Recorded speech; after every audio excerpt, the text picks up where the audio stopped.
Coningsby. It's absolutely windy. Welcome to the Ted Coningsby channel. How are we doing? A very, very good morning, good afternoon, good evening. How are we all doing? How we're feeling after Cosford 2025? We're back to our regular shows, but wow, the weather is certainly not kind today in the form of gusting winds, and it's certainly not a beret day today. So if you are wearing any headgear today, well, good luck with that one. Welcome to our regular show, ladies, gents, and teddy bears. Like I said, I hope you all had a wonderful time at Cosford. For those that went to the wonderful, wonderful RAF's very own air show, the Cosford, RAF Cosford 2025. It was absolutely amazing. And for those that couldn't make it, had the lovely, lovely privilege of being able to sit back, relax, and tune in with us together.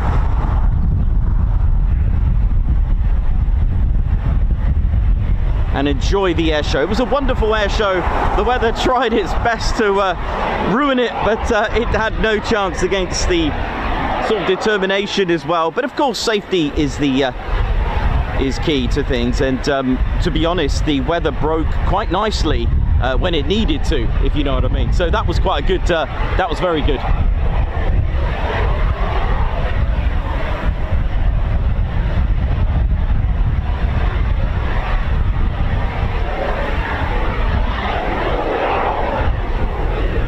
So for those that are new to the show, that found us through RAF Cosford Air Show, welcome. This is what we do day in, day out. Welcome.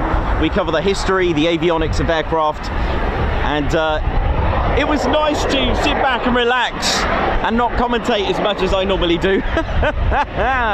Oh yeah.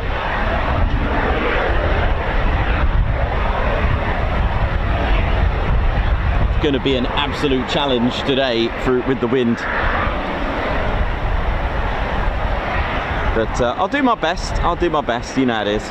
All is good, innit? You got to keep the vibe for the drive.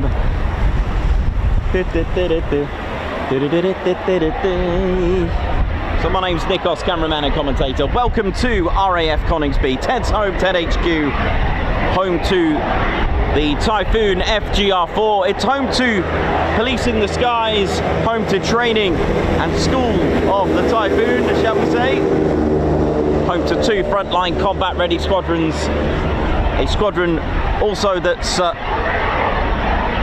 got interests in the Typhoon FGR4 with the joint Qatari Emirate Air Force and Royal Air Force Squadron. Welcome to number 12 Squadron. 29 Squadron take care of the schooling, or shall we say the training of the junior Typhoon pilots. And of course 29 is a operational conversion unit, an OCU.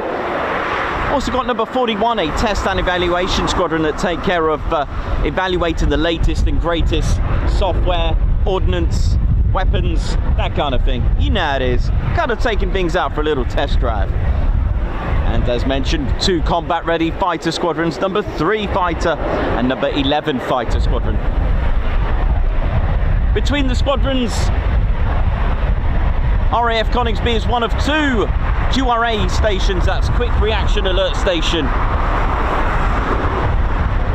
RAF Coningsby is QRA station number 2 south. We also have one at RAF Lossiemouth, that's QRA station number 1 north. What that means is, in the event of a threat to UK airspace, whether civilian aircraft or military aircraft, or even ships as well out at sea, which are potentially annoying, or a threat to life, threat to the skies, threat to UK airspace, they will scramble from here or RAF Lossiemouth. This means that the ground crew, as well as pilots, will be on a QRA standby, on alert, ready to scramble 24/7, 365. No matter if it's a Christmas or birthday, you're in for the ride. And like I said, don't forget that includes ground crew as well. Whether they're still in their pajamas or whatever, they will run out, get that aircraft ready to go. Pilots will scramble. Also, let's not forget 1435 flight out in the Falkland Islands as well, which is technically a QRA station for the Falkland Islands, the RAF Mount Pleasant.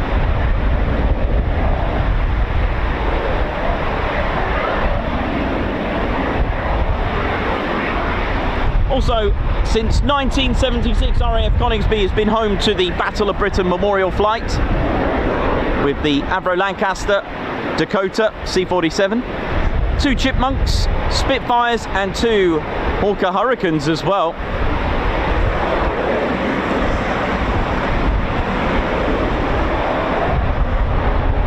Lots of startups you can hear.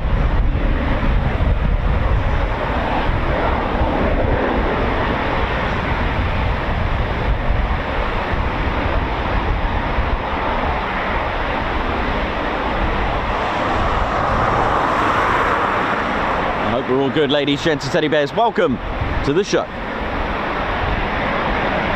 Let's get riding.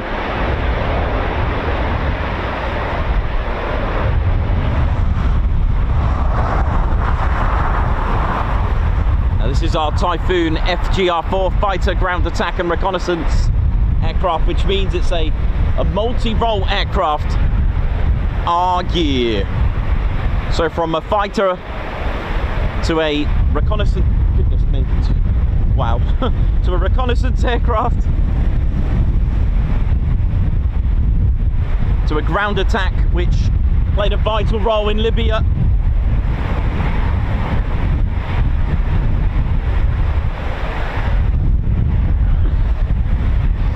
I must say, today skill level for hanging on for dear life is up there. I'll see how long I can hang on for.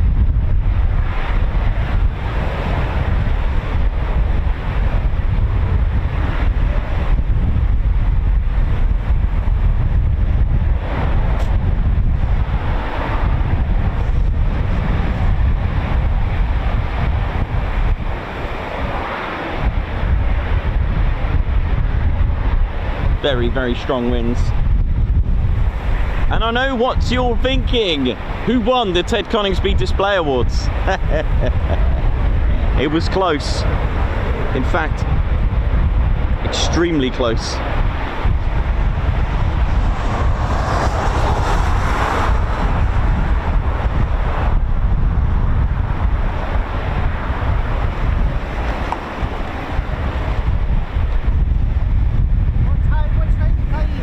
You alright, buddy? How you doing? Are you right? How are you? Yeah, good, thank you. Which way are the flying today? Sorry? Which way are they flying? Yeah, they're all about to take off in a bit, alright. Which way are they flying that way? They're coming towards us. Alright. So they're using runway 25, which means they're coming towards us as well. So yeah, it was an extremely, extremely close call yesterday. Oh yes. So Claire and I had to quadruple count the votes. We've never had so many votes. It was amazing. It was very, very close. And because we're talking about 4 points in it, and then 1 minute it was 2 points in it, and then 1 point in it, we had to quadruple check the votes. And I can tell you, in second place, with a massive 386 points,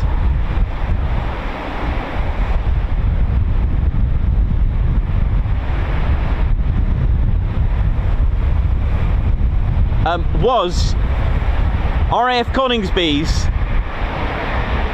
Typhoon Display with 386 points. And in first place with a massive 390 points, just 4 points in it, was indeed Melanie's extra 300, which I have to admit, I was absolutely shocked, not at the result, but just of the display itself. It was up there. So we will be contacting Melanie and letting her know that she is the winner of the Cosford Air Show the Cosford Air Show Ted Coningsby Display Awards 2025. We will be having 2 more, I think it is. We will be doing 2 more, but we'll see how it goes. But we'll definitely have one for Riyadh. We had so many votes. I think we were just short of 500. My estimated time to count the votes in 24 minutes went out the window.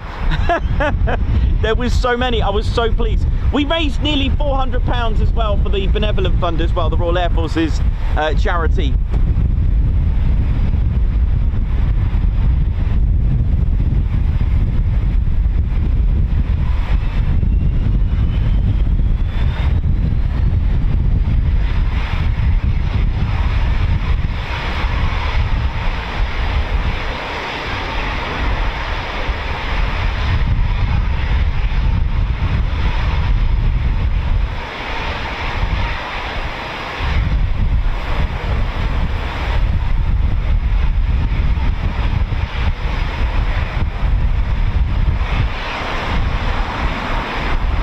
How we doing, ladies, gents, teddy bears? Hope we're all good.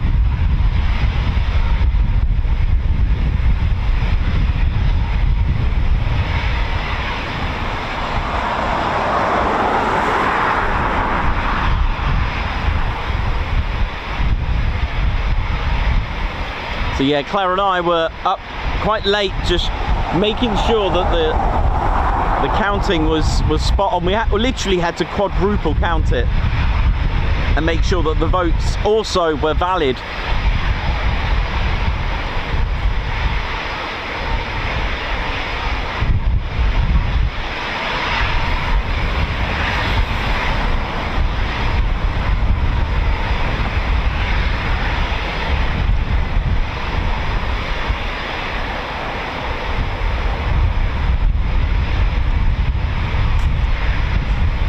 So welcome to the Ted Coningsby channel, and welcome to RAF Coningsby. Opened in November 1940 with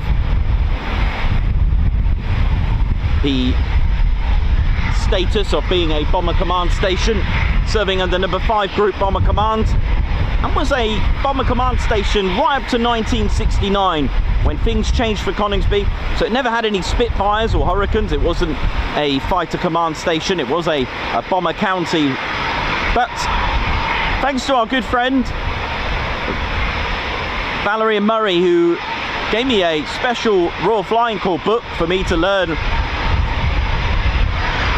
before 1940. Of course, the airfield surrounding the county was literally a defending county with so many Royal Flying Corps airfields with an average of 7 miles between them. I mean, that's impressive, isn't it? There were so many. In fact, that status led up to World War II's airfields because they were reinstated, most of the Royal Flying Corps. So from 1969, the whole area was a fighter town with the arrival of the Spey engine Phantom. Now, there wasn't an airfield, as far as I know here, from the Royal Flying Corps. Not that I could find, but the surrounding areas had them.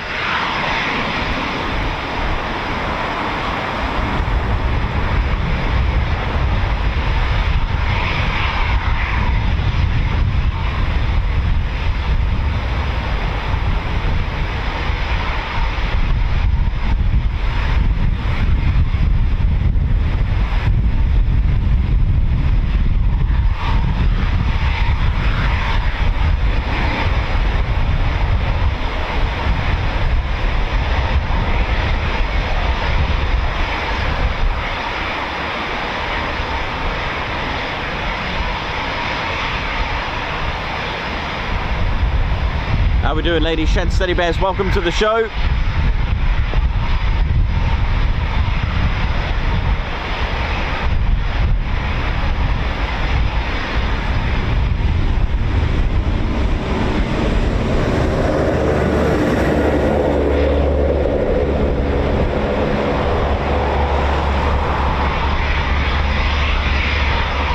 The Typhoon arrived on the 19th of May 2005, and it was number 17 Squadron, who are today a test and evaluation squadron for the F-35B. They're based in Edwards Air Force Base in America. And joining them in 2005 was indeed the Operational Conversion Unit number 29 Squadron, which are here today. And here we go, we've got our first taxi in Typhoon, here we go.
massive and insanely brilliant and phenomenal thrust to weight ratio on one of these on the Typhoon is immense, and that's a lot to do with power of the Rolls-Royce EJ200 engines smashing out with reheats 20,000 pounds of thrust each, and the lightweight carbon composite Typhoon gives it a whopping status of being light.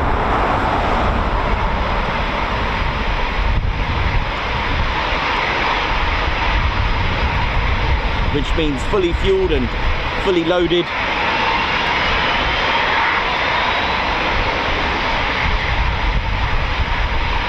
The thrust to weight ratio on the Typhoon is immense. So empty weight on the Typhoon is around 22,000 pounds. So of course, the Typhoon can't fly without any fuel in it, but when you start adding fuel and payload, which has got 13 hard points, can also accommodate 3 drop tanks, you're looking at a thrust to weight ratio 1:1 on a fully loaded, fully fueled, which means its thrust to weight ratio allows the Typhoon to be able to accelerate from takeoff vertically into the climb itself, which is amazing. Not many aircraft can do that.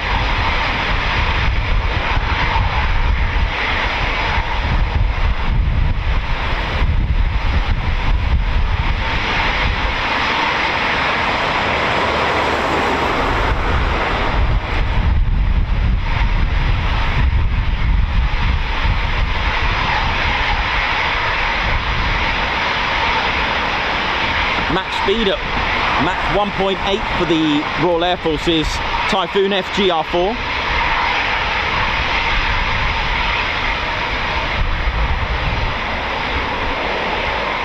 Capable of pulling 9 Gs, and like I said, it's a carbon composite frame. It's about 82% to around 85% carbon composite, so a low profile of metal, which gives it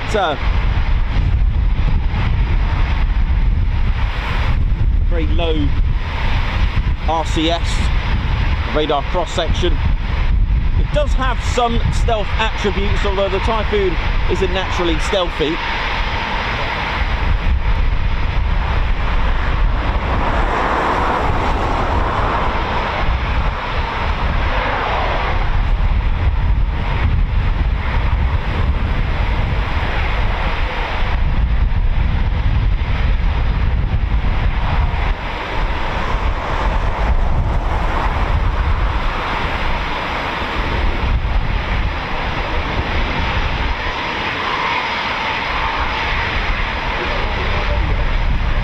You what, buddy? You got radio?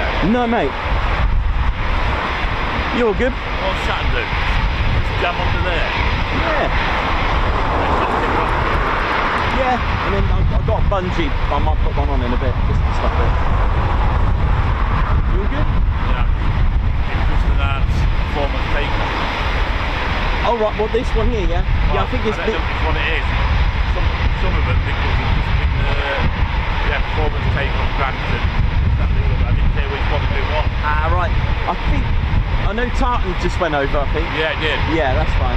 That's the UK livery. Yeah, I couldn't go up. Oh, It was just, yeah, it was too windy to go straight up. No, So I was going to tell you, and I thought, it's too bright. Yeah. Silver anyway. yeah, this is going to be interesting.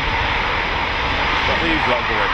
Yeah. This is going to be good. Performance takeoff in these days. Ah, brilliant. So performance takeoff, but I've got to hang on. So I'll do my best. My goodness me.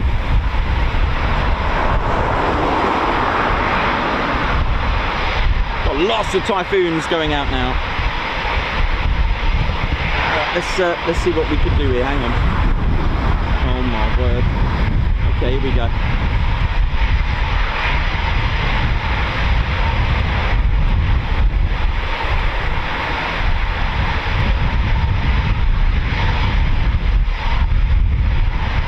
So from brakes release to 8 seconds, this will pull up into 50 degree to 60 degree, then vertical climb.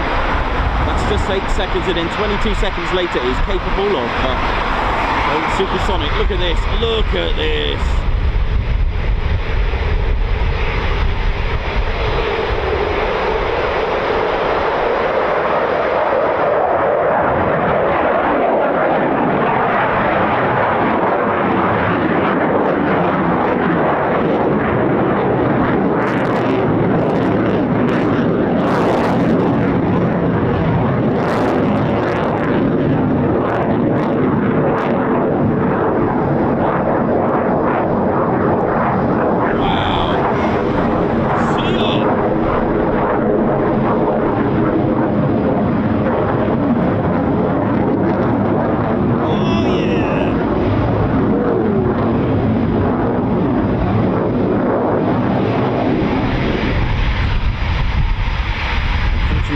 Stay wide on that one. It is so bad. The wind is like, but you kind of got the idea.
Oh man, I don't know how long I'll last up here, but I'll do my best, you know what I mean? Oh yeah, today is on there with red alert level for the wind gusting power.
Plenty of typhoons going out.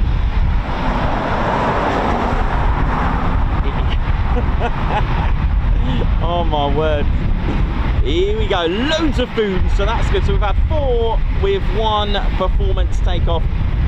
The impressive power of the typhoons there.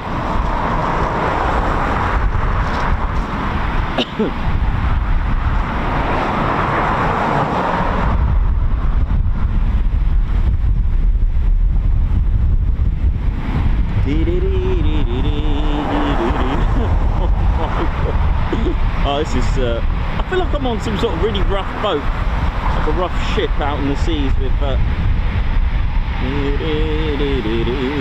We'll just keep going. We'll keep riding. Here we go. Let's ride. Welcome to Ted HQ. Of course, naturally, a big shout out to everyone, all trades at RAF Coningsby. And of course, armourers do find it challenging as well in these windy conditions, trying to do all their checks, especially rolling drop tanks and ordnance rolling around everywhere. The remove beret before flight, key tags everywhere. Key tags, yeah. It is challenging. And of course, a big shout out to number 17 Coningsby Air Cadets as well.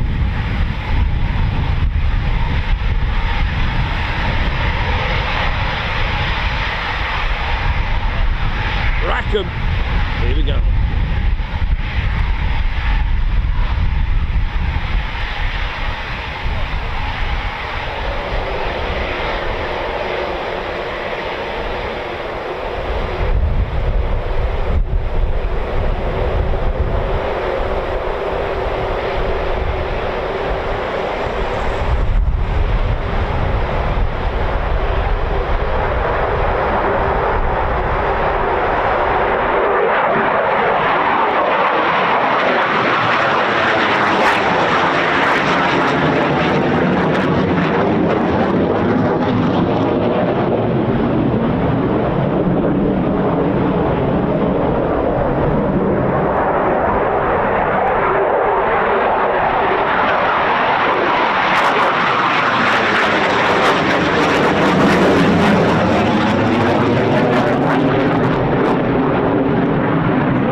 Skies, but just got to hope that wind just calms down a little bit for us today. Can do a little bit of extra zoom for you, but in this wind, it's a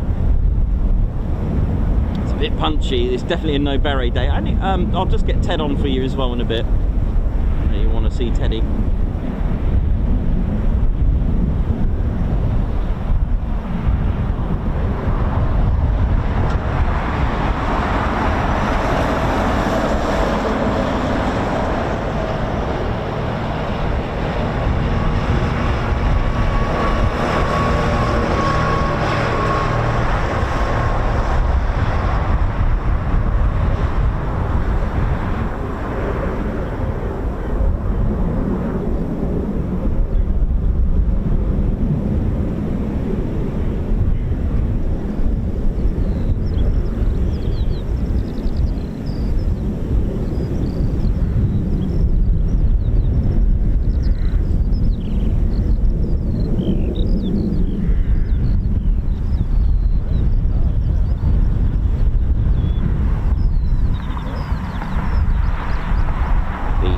Made in 4 different countries, left wing in Italy, right wing in Spain, both wings held on by 6 bolts each. I guess very, very strong bolts to hold them in. Main fuselage made in Germany, which contains over 30 kilometers of cabling and wiring. Wow. You know, just when you think the back of your PC or the your television home entertainment system is bad enough with wires at the back, well, try having 30 kilometers of it.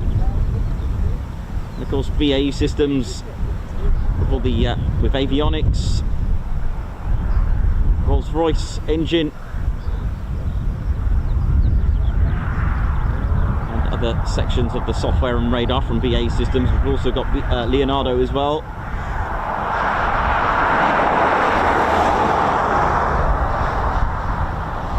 ECR Capt radar developed from Marconi inside that nose, and the radome allows the Typhoon to have an exceptional BVR, that stands for beyond visual range, can lock onto targets 160 kilometers away, and larger aircraft 300 kilometers away. Now that's impressive.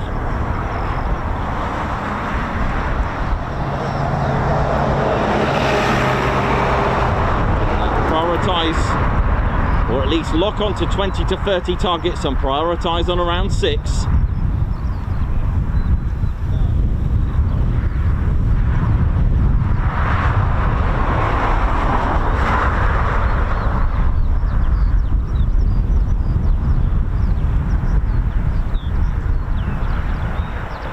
To RAF Coningsby, ladies, gents, steady bears. I'm just trying to get a bit of balance going on here. You know how it is. Look at this, beautiful. And actually, the Eurofighter Typhoon is capable of reaching speeds of Mach 2.0. That's twice the speed of sound. The RAF have done some tuning with the EJ200 engines. Now they've decreased the max speed. Now you're probably thinking, well, why do that? But this means they've also made some tuning of the engine itself. Now, whether that be the acceleration, because it is very quick to go, very easy to go supersonic in the Typhoon, being a lightweight aircraft. It's a bit like your track day car, do you know what I mean? Weight reduction and a fast engine. The prettier and lighter that you are, the quicker, I guess, eh? That's natural for even the track day scenes. Oh my word, I'm struggling to... I'll just sleep out a little bit. I don't get no vertigo. It's really bad, honestly. It's surprisingly strong. I don't think we've had this much amount of gusting winds for us, you know, very consecutively. You know, the amount of times the streams you will hear that sort of howling wind, it's just insane. It's been a good month, I think, of really strong. I mean, we had a spell of really cold, punchy easterly winds, and now we've been smashed from the west. But hey, you know how it is. Turn up, rack up, stack up, you know. But of course, Ted Coningsby channel don't do that. We don't rack up and stack up. We do contact the base to let them know that we're here, what we're doing. Big shout out to all the crew.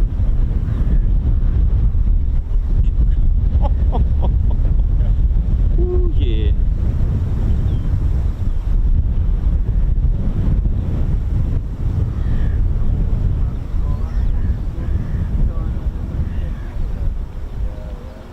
I hope you all enjoyed Costa del Show. Who was there? Who was there? Or let us know in the comments in the chat room whether you were there or tuned in to the stream. Let us know.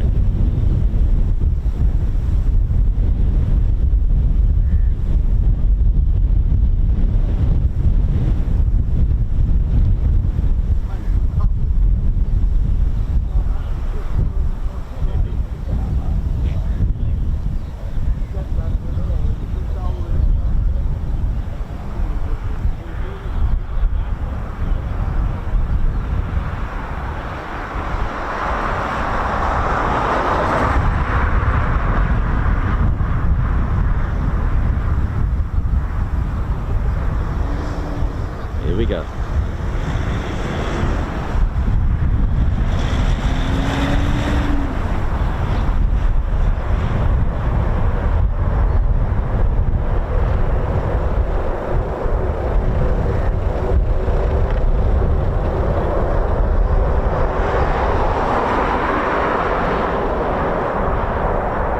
So headwind is no issue really for aircraft.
operation. The Typhoon has 4 main computers that keep this stable due to its oh, we got more. There's more. Here we go.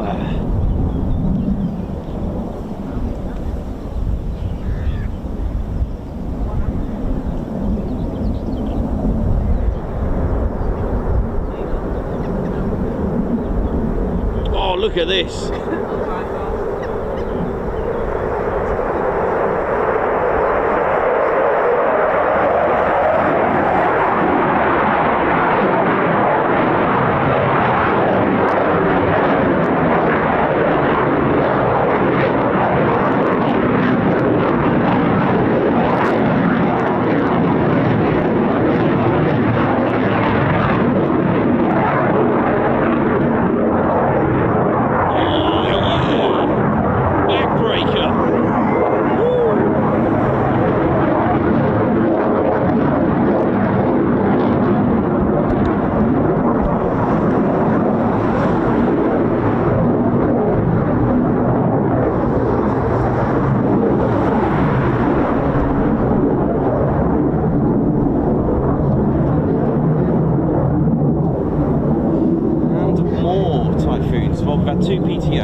Just sadly the wind is really restricting me here today, but I'll do my best.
Plenty of takeoffs to enjoy today.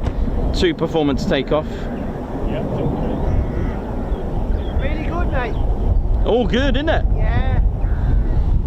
So yeah, that's fine, no problem at all. Hope you're all good and well, ladies, gents, teddy bears. Right, okay, yeah, let me just, what I'll do, I'll pin the results. I haven't got all of them from last night, 3rd and 4th and 5th place, but I'll pin those up. I'll put them in the comments later today.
good, ladies, gents, teddy bears, and welcome to the show. I'll just get Ted. He may have to not have his beret on at the moment. It's extremely windy, but we'll keep going. Well, that was a lovely set of departures there for the day. Ted, you're going to be all right with that beret. I'm not sure you should have that beret on, but okay, see how you get on, yeah?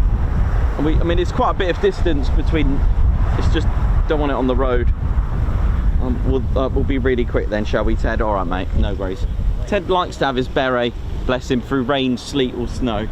So he doesn't feel quite right with, you know, without it. And I understand that, you know, berets are important, and Ted deservedly should wear one. As our squadron leader, Ted Coningsby. My name's Nikos, I'm your cameraman and commentator. Squadron leader Ted Coningsby on the controls, back at home at Ted HQ, and we took a day off yesterday. Had an enjoyable rest. In fact, we went to the Eagle in Cambridge, didn't we, Teddy? Yep, we did, with Claire and my parents. Just having a little time out from the weekend events, and it was wonderful, as you know, with the Cosford Air Show. It really is. Always a lovely atmosphere, really well. The other thing as well with Cosford is the organisation of it is top notch. It really is top, you know, it's top class in my opinion. It really is so organised. Everything, even from my experience as well, a few years ago for the first time, very daunting for a first air show. It was just clockwork precision. It was just wonderful, you know. Everyone was polite. It was just fantastic, and for me, and that really stays with you. Any bad experiences are kind of scarred, if that makes sense. But good experiences always make you just make you feel good inside. You know, you're there, and it is great. You know, for what, like I said, a few years ago, my first air show. You know, since the Western Air Festival. You see, the funny thing is with the Western Air Festival, it was literally turn up. It was right on the beach, and you know, on the seafront there, on the gardens and stuff, and you know, and that was up till I was about 10. So it didn't feel like an air show where you got tickets, you got all the queue in, that kind of thing. It was very different then, and you know, for me, for me, Cosford was kind of like my first ever sort of air show itself, like with a ticket, and you know, finding the parking, and you know, I'm sure a lot of you can relate to that. That, you know, the stresses that you can get from air shows, the queuing, you know, and you know, it can be quite frustrating and stressful. But Cosford is on another level with regards to the organisation, the wonderful way it's presented. I love it. It is very well executed, really good, and I for one just love it, and that's why I keep coming back. It's friendly.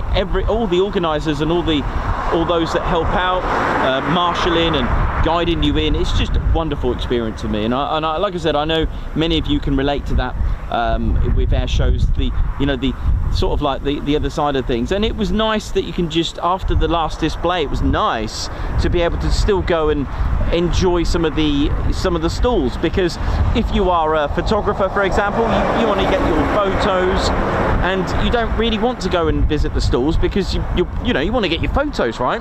But it's also nice to what have we got here landed?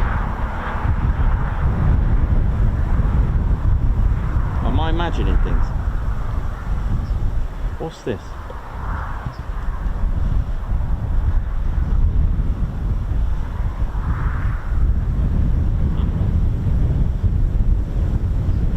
I was seeing things. See that? It looks like a grot shooter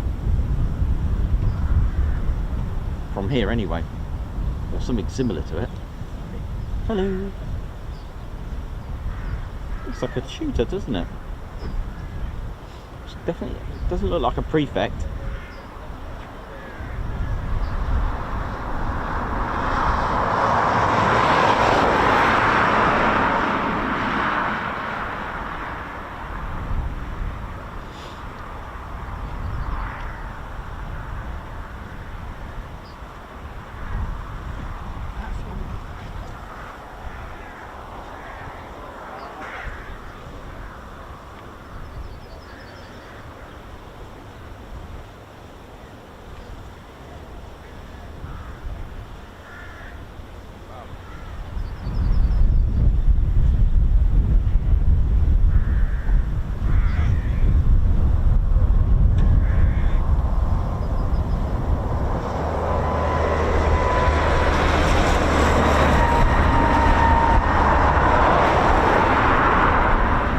Look what we got here. Oh.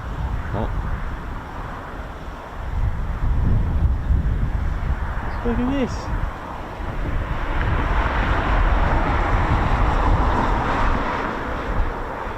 Is that RVWB?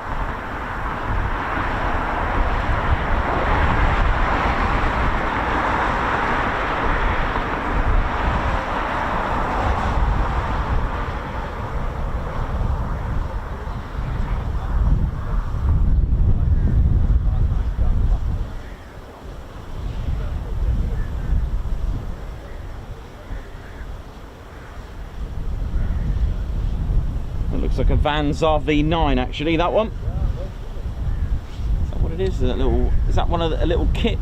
It's a little kit plane, I think it is, like you can put together. I'm sure it's one of those.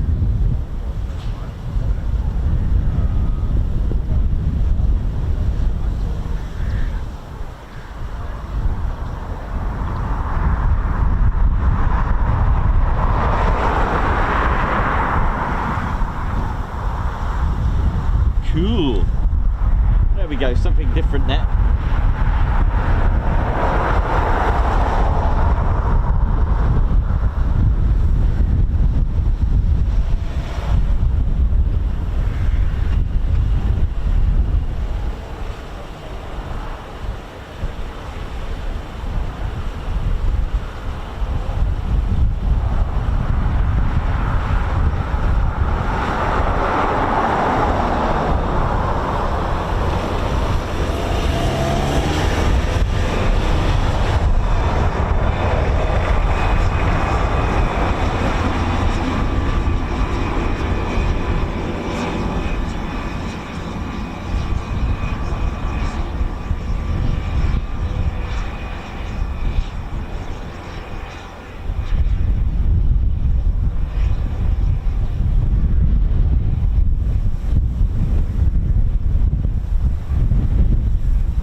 How we doing, ladies, gents, steady bears? Hope we're all good. Welcome to Ted's home, RAF Coningsby.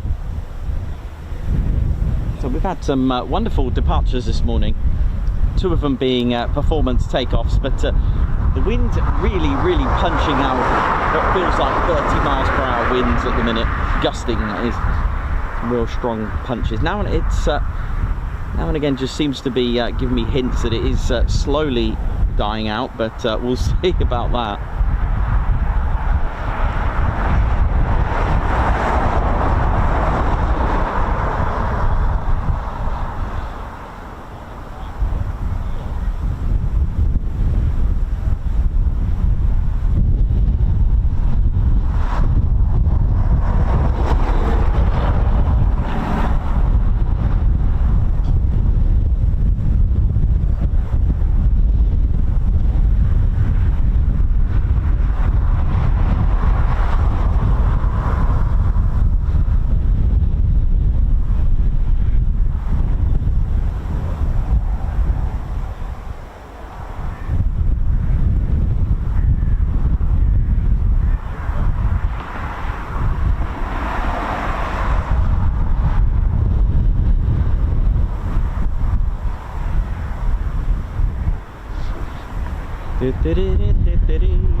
Welcome to the Ted Coningsby channel, and I hope you're all good and well. So we are set to have a busy week again, hopefully, fingers crossed, because with military aviation you can never tell.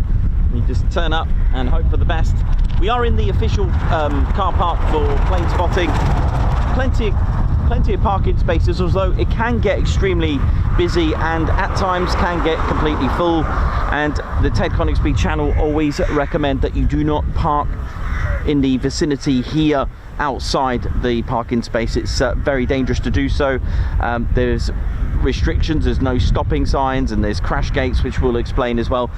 The road, if you are parked here, actually, I'll tell you a little bit more about the parking. If the car park is full, please do not park literally just outside. It's extremely dangerous and it can ruin it for everyone, and you can be then creating a hazard for other people that want to cross the road and get away from pilots or get closer to the action. If the parking is full here, like I said, 20 minutes walk from this position, or at least a 2-minute ride into town, is a massive car park, and it's literally just a few pounds for all day parking. There are toilets over there and there's none here. So like I said, there's car parking officially in the town, just 20 minutes walk to get to here. You don't have to come here, you can park it and then go wherever you like, but with regards to that, if you are venturing off, again, please take your litter home with you. Always bring a bag that you can put your rubbish in, especially on a windy day like this. Now, I know the car park itself, which I'll explain now, does have 8 real heavy-duty bins. For those that live in the UK, we have those big, like, you know, the big bins that the council come and collect. And they are really good heavy lids, but in this wind, don't know, it could take off literally. So we always recommend to bring a bag and then put your rubbish in, and then either put it in there to create basically the point is creates a bit more weight and stops tissue just flying straight out, defeating the object. So if you are venturing across the road, do be mindful. It is a busy road now and again. With delight to all of us in the community that the speed limit has been reduced to 40 now, which is really good. So do take care whether you are you know, of any age. I know youngsters as well and our children, please, you know, do look after them crossing this road, because 40 miles an hour, it's still, you know, quite reasonable speed, you know, although it was 60 before, still 40 miles per hour, getting hit by that is not good. If you are going up to the fence, please don't climb the fence in any way. Please don't damage it, cut it, or anything like that. Just leave it alone. Don't rest your ladders on there. If you are going around and venturing off, away, under no circumstances, because you'll find these dotted about, they're called crash gates. It's not just specific for Coningsby or specific to military aviation. Military airports, civilian airports have crash gates, and they're named that for a good reason. Should the worst happen, this is where rescue teams and incidents teams, medics and fire rescue teams will crash through to retrieve the aircraft and crew. Also, places like Waddington, places like Coningsby have a red and white fence for good reason, because the takeoff zone is very close to the road, and you'll get these to protect jet blast and to protect you. Please don't stand at the red and white fence under no circumstances, and of course be mindful where you're venturing off, because this is a farmer's field here. It's not good practice to start walking into farmers' fields, okay? So avoid this whole area and be mindful where you're walking to. Thank you very much for your cooperation. There's also lights here as well to stop traffic. Like I said, some aerodromes, some runways are very there. It's not the runway itself, by the way. I've had a look at this when I first started doing this, and it's all down to those chevrons, those blast pad chevrons, those yellow chevrons that you can see, especially from Google Maps and stuff. It's not, because you can get runways that are quite close to the road and you think, well, why isn't there a red and white fence? For example, Lakenheath's runway is very close to the road, right? But the thing is that they don't take off right by the road, it's further down. And if you have a look, those chevrons are quite far down. You can't take off from there, you can't land on there. It's made with a softer material, can be used to taxi on it or overrun the runway should the worst happen and you need to just have a little bit more runway, shall we say, to stop. But it's not made for departures, and they put that in place to protect what's beyond there, you see. So if you imagine Lakenheath, runway 23, there's a busy road there, but the chevron, the jet blast chevrons go all the way down, quite far down. So that's why there's no red and white fence and there's no lights. You look at Mildenhall, the chevrons go all the way down because you've got a campsite right there. That would cause a severe damage, so you can't take off on there, you certainly can't land on there. So it's like an additional rollout zone if you are just needing a bit more runway after you've landed, for example, or if you need that little bit of space to turn around. Because like I said, it's made of different material, or at least the mixture is different to the rest of it.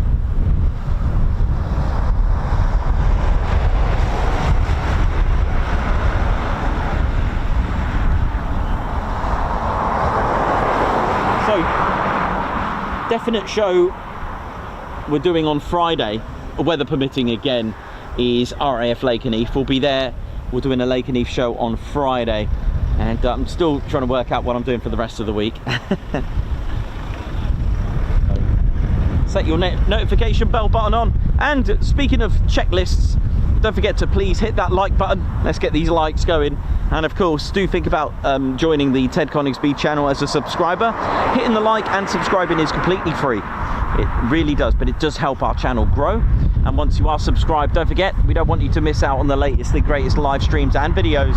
So set that notification bell button on. Oh my goodness me. And thank you to all of you who have been sharing our channel as well with the care button, whether it be on x.com or Facebook, social media. Thank you to all of you who have shared all our streams and lives and videos. Really, really, really proud. Thank you very much for that.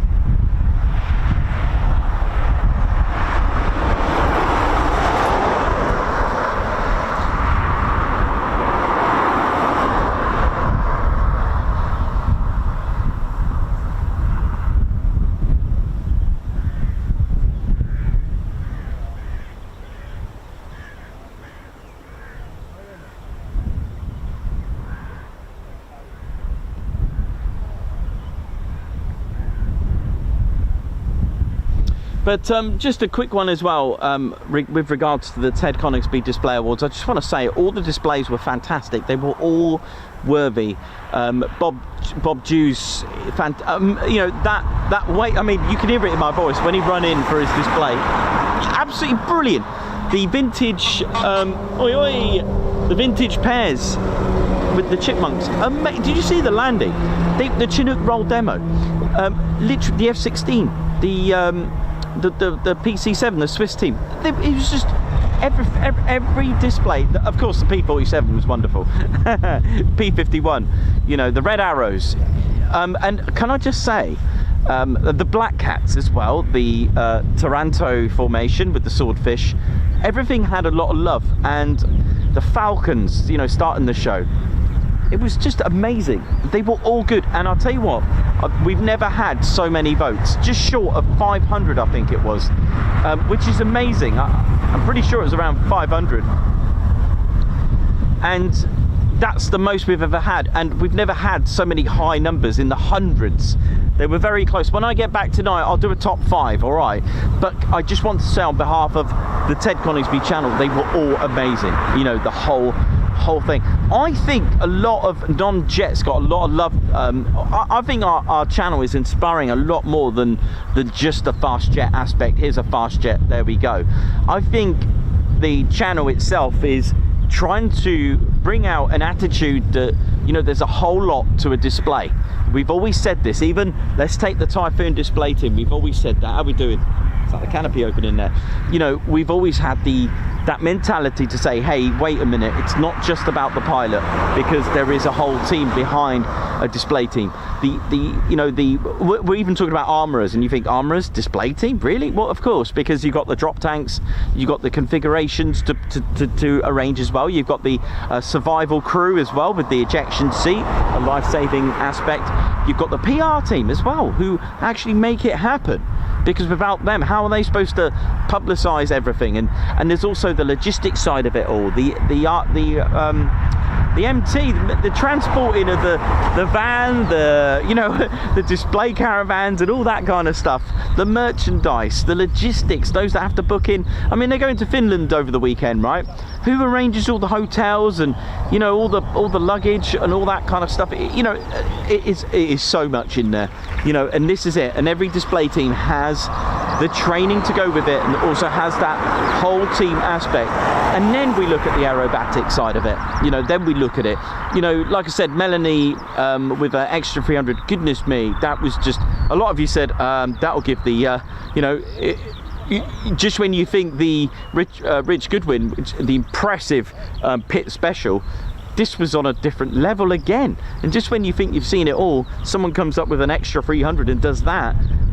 You have to admire the agility and also the the superhuman of this person to be able to do that. Really, really good. And like I said, the channel, I think, is really projecting out an ethos to say, have a look at the whole aspect of things. Don't just think, oh, it's not a jet. That's, you know, we are really trying to really promote the whole side of it all, and I think it's really important to do so.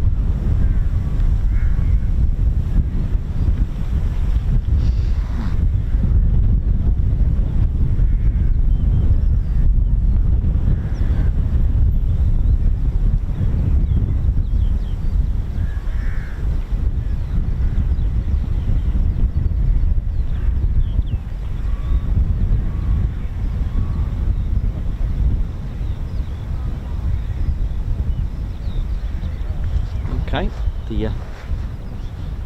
the Typhoon's just done a Houdini live on the screen.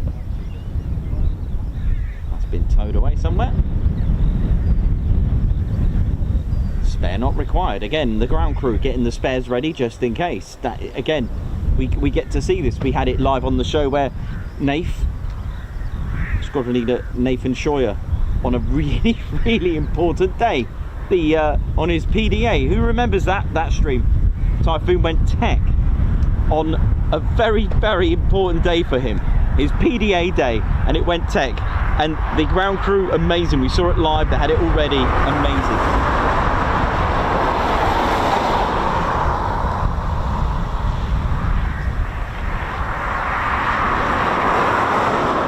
There's the ground crew working hard again, doing their thing.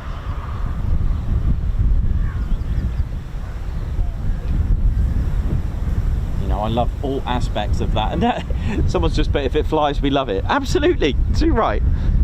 You know, I can't fly, not yet anyway. You never know, watch this space. I'll give the channel on a different dimension. Jeff Hughes, how you doing? Angela Farley, Margot, Mark Moody, Pauline Gilby, how you doing? Alex Raven, DJ Sonic Sense, Chris White, Lorraine at Nomadic Ramblings, how you doing? Big shout out to Orkney. Hey, Kirkwall massive. Just kidding there with the Kirkwall. I'm not sure where you're from, but we don't. KW15. I remember that postcode because I was meant to go there. I still have a plan to get to Orkney. I can't wait. Perez Matman Bush, how you doing? Even backwards flying crows. They count as well. Very impressive. Babzar, how you doing? Exactly. There wasn't a bad display. Absolutely. AD Causa, how you doing? Wee Stevie boy, how you doing? Margot Aspen, what up? Soon is your time. Yeah, leave it with me. I am working on, you know, really with different dynamics to the channel. Always, you know, always trying to think of different ways, trying to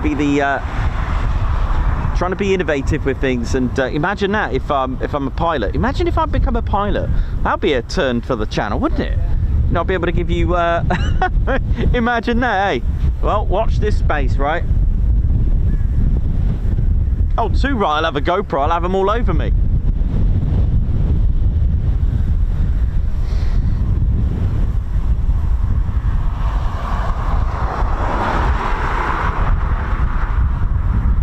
But watch this space. But before then, I've got another dynamic aspect for the channel to come up yet. Again, I won't spoil it, but yeah, we got, of course, some new merchandise coming soon as well. Watch this space. Mark Dudley, how you doing? Oi, oi to you. Lorraine, how you going? Alan Gates as well. Christopher Neal, hope you're all good, and welcome to the Ted Coningsby channel. Welcome to the show.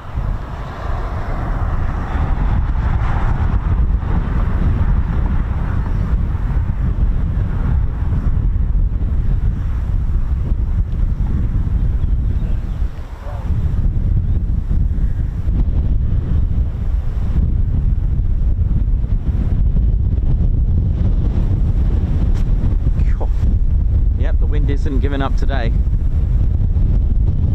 Wow.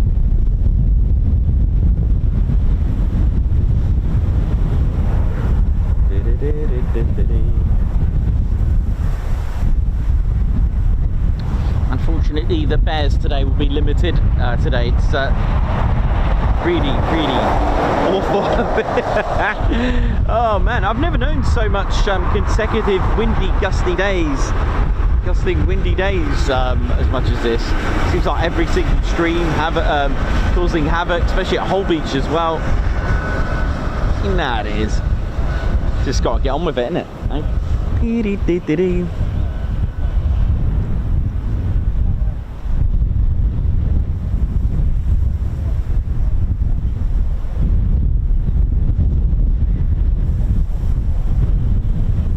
Living the dream. Mark Joyce, how you doing, man? Hope you're good. Thanks for joining us today, man.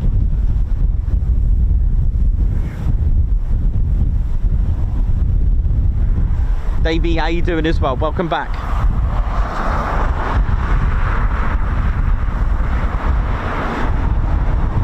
Just going to check ADSB, see what's happening out in the skies.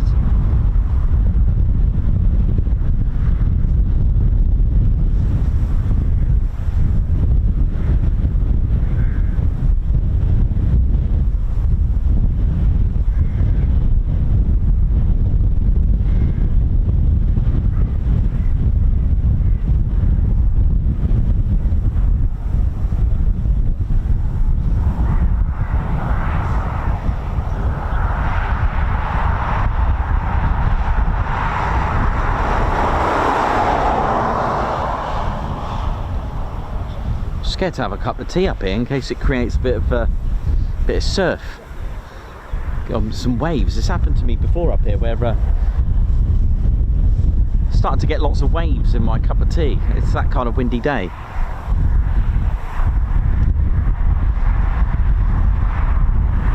Mark Garwood, Paul Mayers, Anonymous.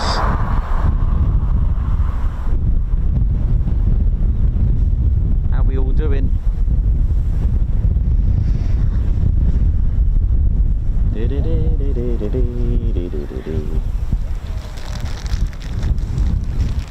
We should start to get our arrivals very shortly.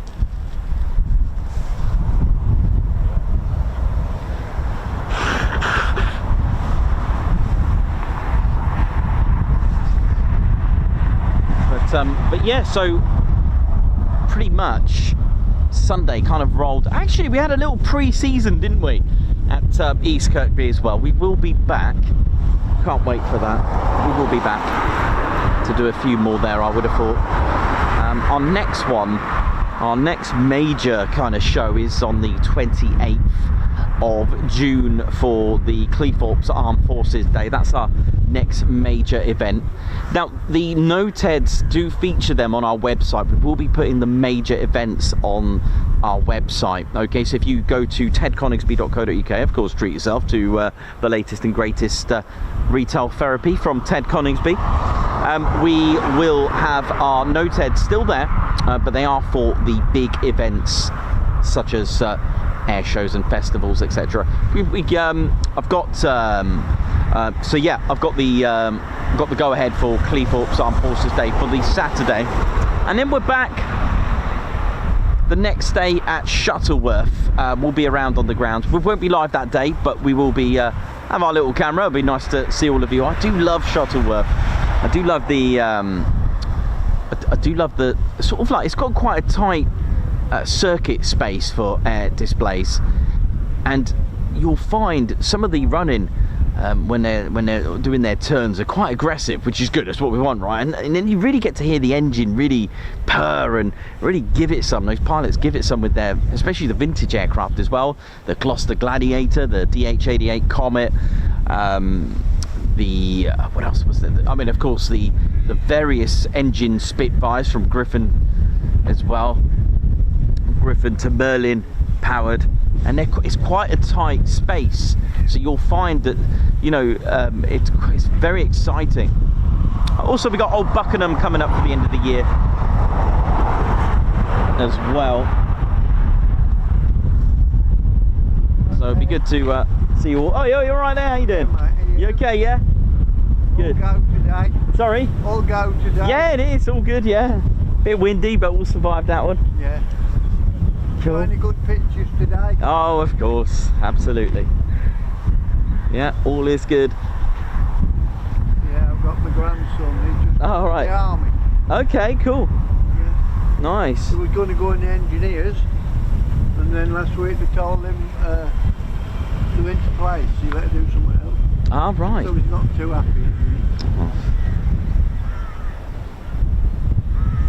So he reckons now there's got to be a medic instead. I see they're all armed to the teeth today. A lot of them's got weapons on it. No, Well, what's them at the side of the wing then? they're pylons, sir. What do they do? They're so you got a decoy pylon, which will release a decoy, an antenna. Alright. They're not armed. Oh, I thought they were. No, and if those that appear, there'll be a dummy missile to mimic the weight, so that the aircraft can fly with its mimicked weight. So if you were to take off all the configuration, it will fly differently. Alright, yeah. All right, Yeah. no worries. Oh, no, really. Good lads up there. Well, better let get on with your job. Thank you. Have a great day. You, Ted. Take care, mate. Hello, How you doing? Thanks a lot for your kind words. Oi oi to you. Let's have a look. Great stream on Sunday. Just gone oi oi from Chris Ringrose. Well done, Nikos and crew. Thanks a lot, Christian Ringrose. How you doing? All right. Hello, Anne. All right. Yes, thank you. Oh, bless you. What you got? Oh, thank you. Dakota. Lovely. Are these new? Are they or? Yes. Yeah, I've not seen one of these before. No, I haven't had them. I've got 40, I've only got 8 left now. Oh, lovely. Did you see the new docks at Cosford? Yes. Yes, I did. I'm hoping she's going to send me some more because you only allow 3 packs to start with, so I sold all those. They're all gone, yeah? Yeah. Is that the blackjack one with the duck? Yeah. Yeah, well, Claire was straight on it. She got one. Yeah, Oh. and the Moggy as well. Yeah. They've done. Oh, nice. Yeah, they were good. They're really good. You got your stand today, or? No, I just have the new bears, the ducks and the Dakota badges, that's all I'm doing. But I've only got 2 of the bears left now as well, so... There you go. I'll get you a couple of quid towards it. Oh, It's all right. bless you. That's not what I bought it. No, I know you didn't, but, you know, there's only... Bless you, always bringing things, so... It's all good. Yeah, no, you're all right, of course. Yeah. Now, we raised a few £100 for the benevolent fund with our streams the other day. Just Yeah. short of 400, I think it was. So. Yeah, it's not bad, is it? Yes, but it all So, helps. Yeah, you know the new bear. Yes. I've done 18 of those, Right. so I've only got 2 left. Is that the one with the cat? Yes. Yeah. I've seen Yeah. someone got one. They showed it to me the other day. Yeah. Yeah. That was cool. That was good. Couple of those. I'm hoping she'll send me some more ducks soon. Cool. They're brilliant, aren't they? Yeah, they are. They're really So, good.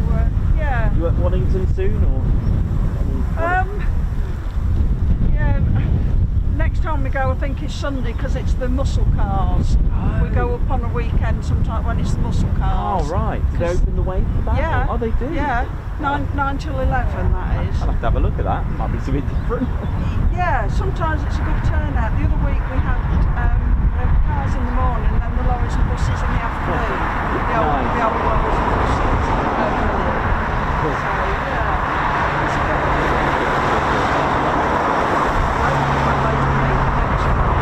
Oh yeah, I'll be there. I'll be there Friday. What? Not this week or next week? Next week.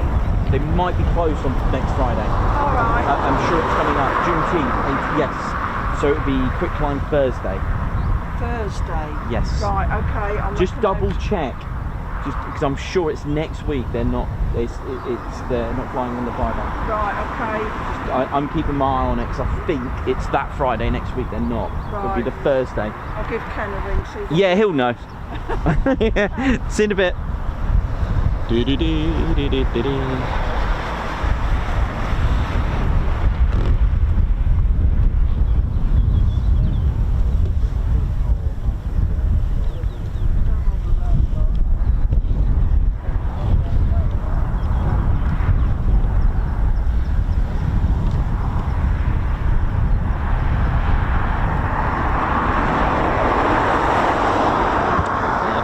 We've got a Typhoon just inbound now.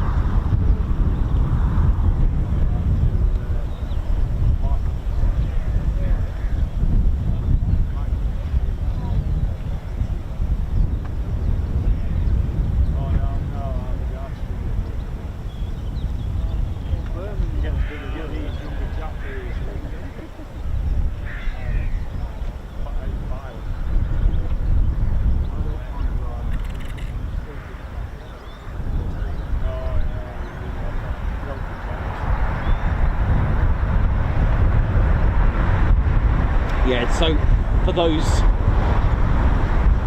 travelling to Lakenheath, just be mindful of the US holidays. They can use a extra holiday, like a family day, on the Friday, which will mean there'll be no flying. So just keep a lookout for that.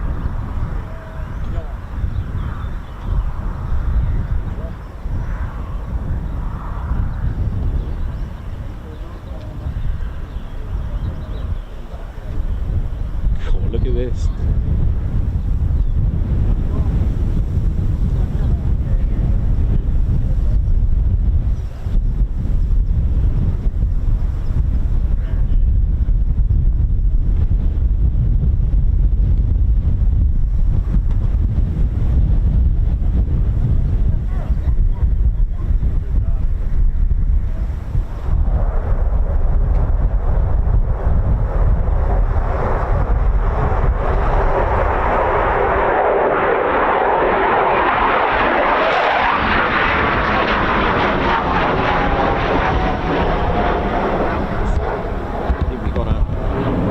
Coming up.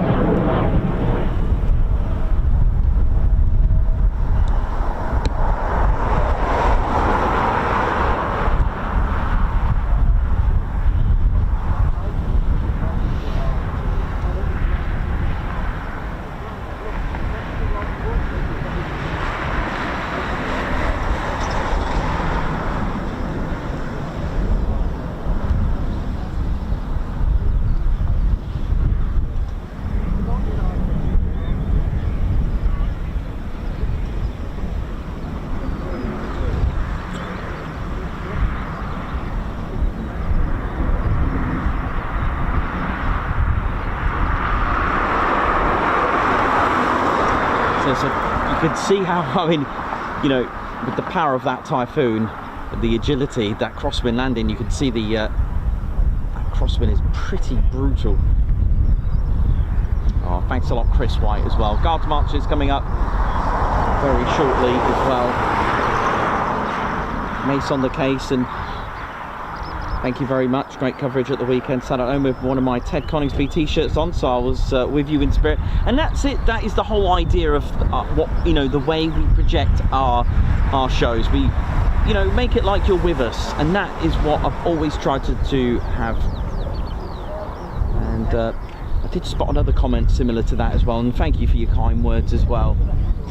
One of you. So we're just waiting for departure. Looks like there's one already.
Okay, here we go.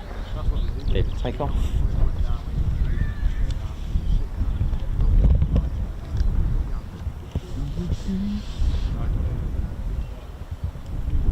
Looks like it's just the Singleton.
Nice to get the odd takeoff here and there between the waves of 1 and 2, let's say, if we do get a wave.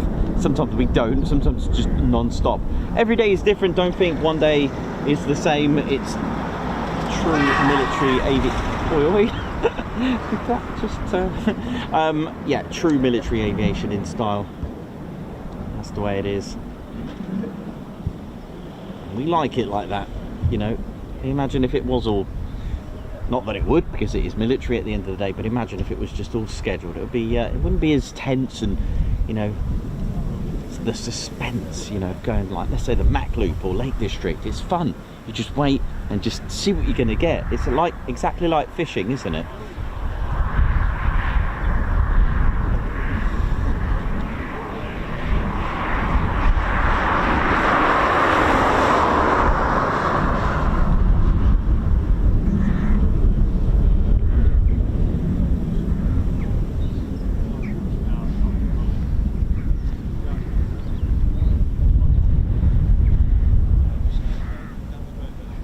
So should have a few more arrivals just now.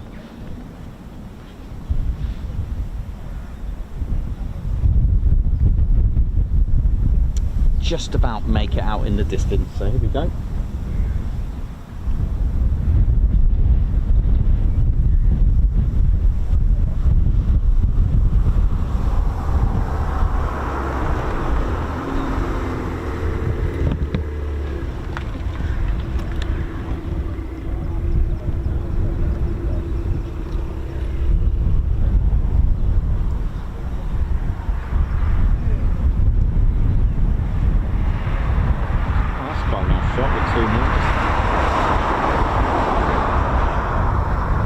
Shot in it, look at this.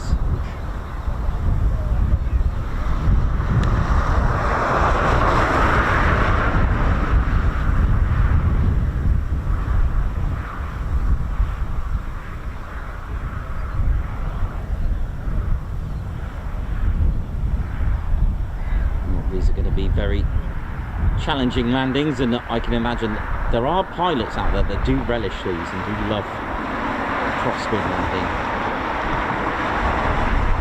Nose always pointing exactly in line with the wind.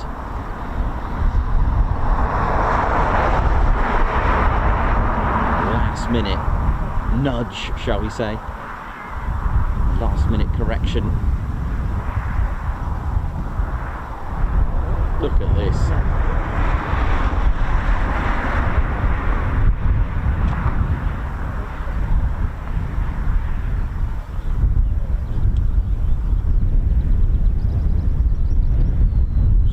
Ship coming as well.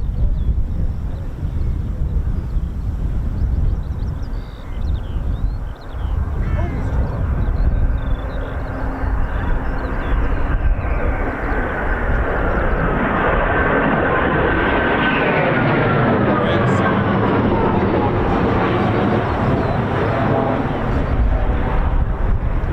Back up you go. Nice touch and go.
what happened there. But it seemed interesting. It was either a low approach or a missed approach.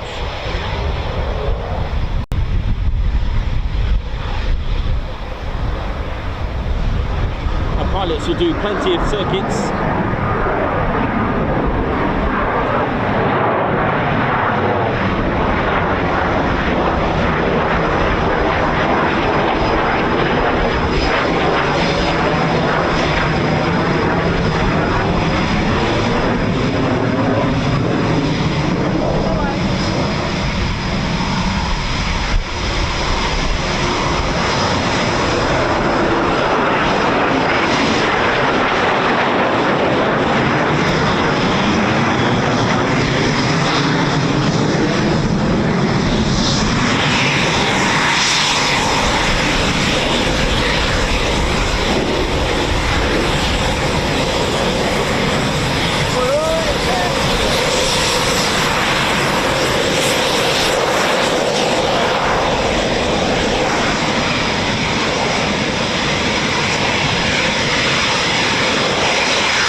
Another touch and go.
We haven't got tea, but we've got coffee or chocolate. I'm all right in a minute.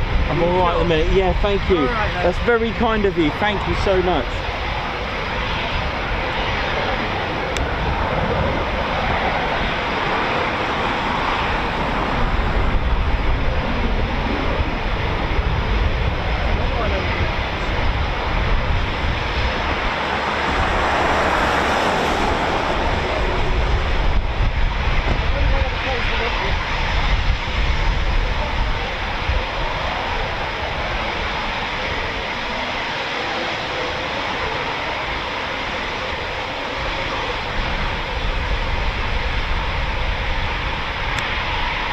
Four planes in the downward position, creating a bit of drag. And if you might get a good look now at the boundary layer splitter or diverter, boundary layer diverter now. You look, there you go, look at that, just under there, just above the intakes, little gap.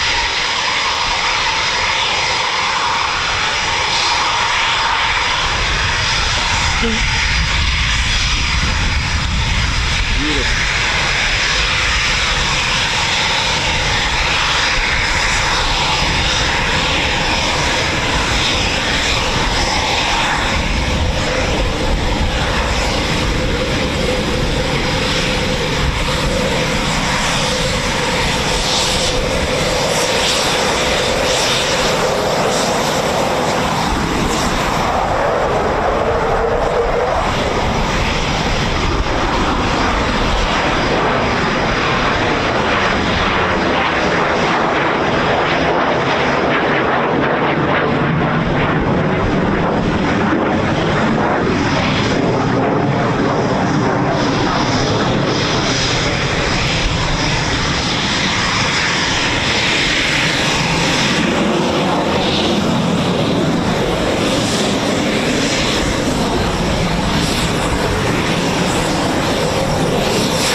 Oh, sorry about that. Hang on, let me just time things up here now. Okay, that should be the better now.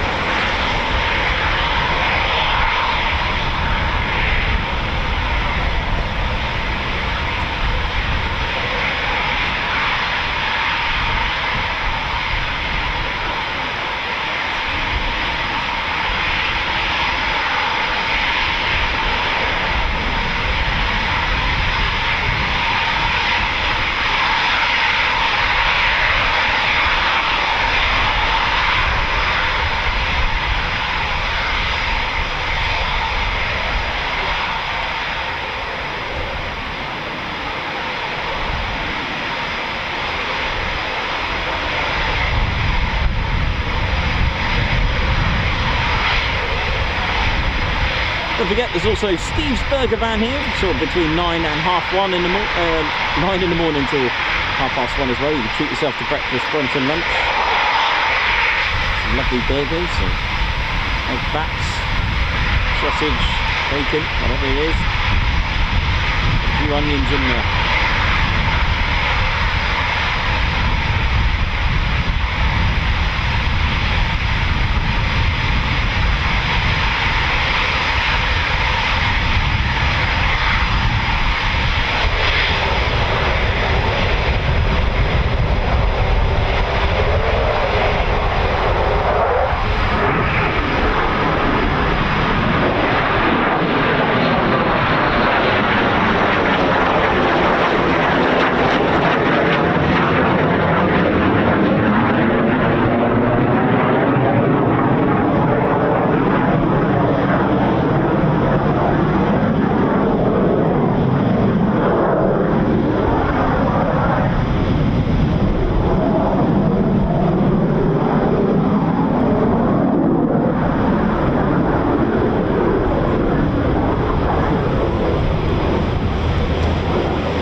the ADP, the aircraft's data pitos, are just under the radome, like four metal triangles just underneath, which you may see. Now each one sends data to the 4 main computers which keep the Typhoon aerodynamically stable in the skies, keep it flying, which of course is known by fly-by-wire.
Departure. Let me just have a quick look. Yeah, 1, 2, 3. 3 more to go. Love it. Rock them up.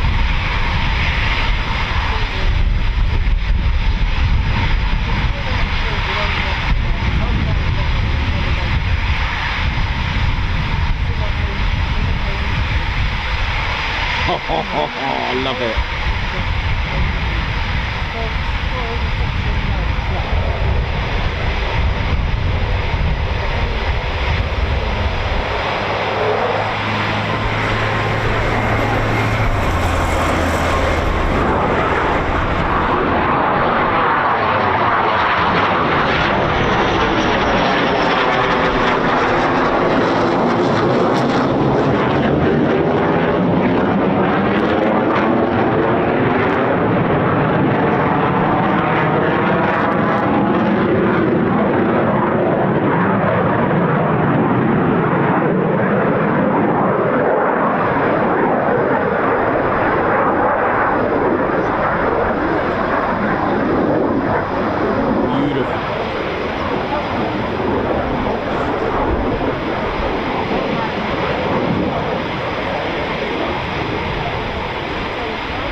going off here.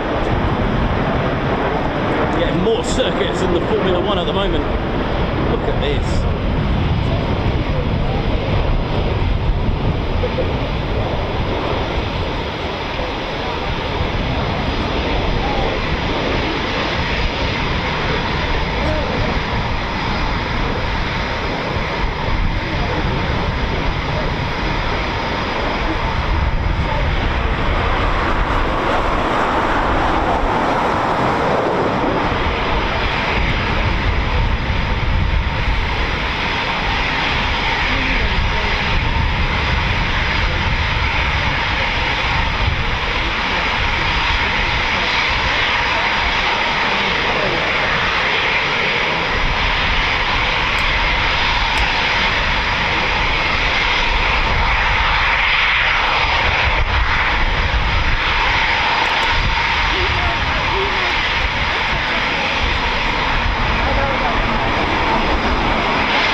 circuits, lots of touch and goes, go arounds and low approaches.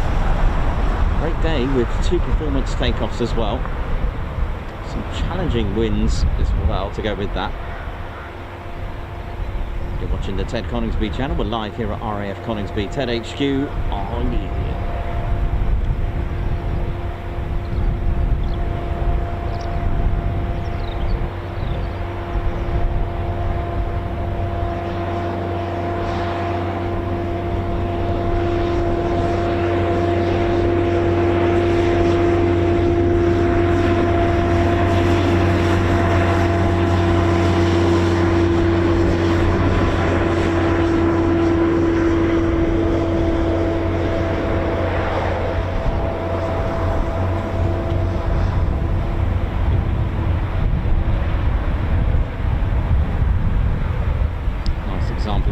Braking here.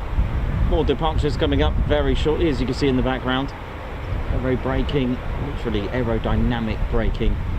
This allows the aircraft to slow down naturally using aerodynamics and drag, of course, turning the undercarriage into a pretty much a massive parachute, shall we say, to create drag. It's with the nose up, causing drag, sends all that weight down, pushed down to the undercarriage. So it gives a sort of an appearance of a wheelie, shall we say. So that drag, a bit like sticking your hand out of, you know, out of a moving car, you get that sort of drag, you can feel it. That allows the aircraft to slow down pretty much naturally, which takes the stresses off the braking systems and the front nose gear as well. And a little bit of foreplane there. Look, see, gone from the downwards position to create, again, almost works like a speed brake. In this instance, little brake itself.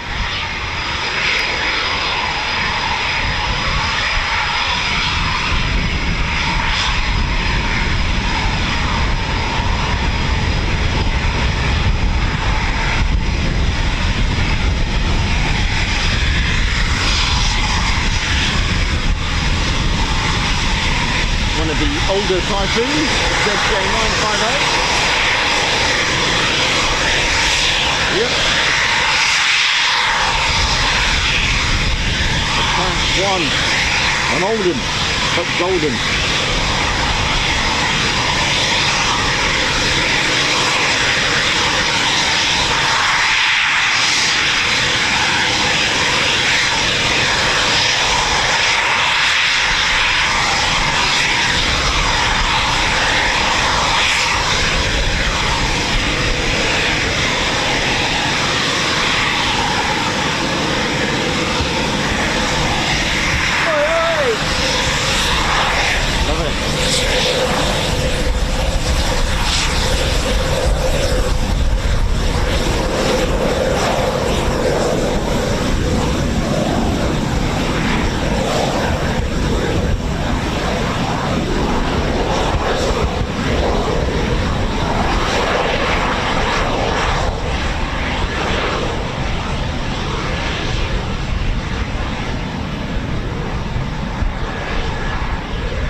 To leave the floor. How are we doing, ladies, gents, teddy bears? Welcome to the show. Hope we're all good and well, and big thanks to everyone who supported the channel, getting those views for us over Sunday's amazing Cosford Air Show.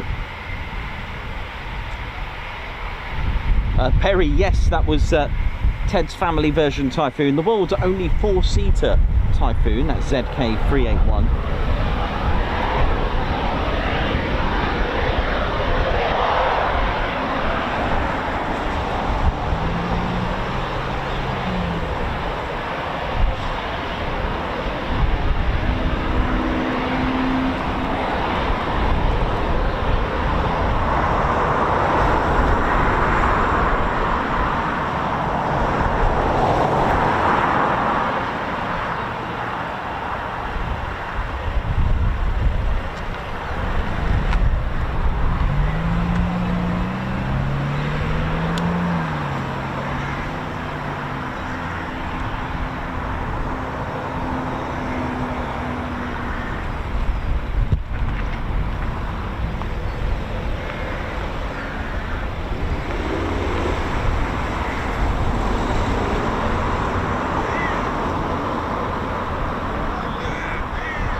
Here we go.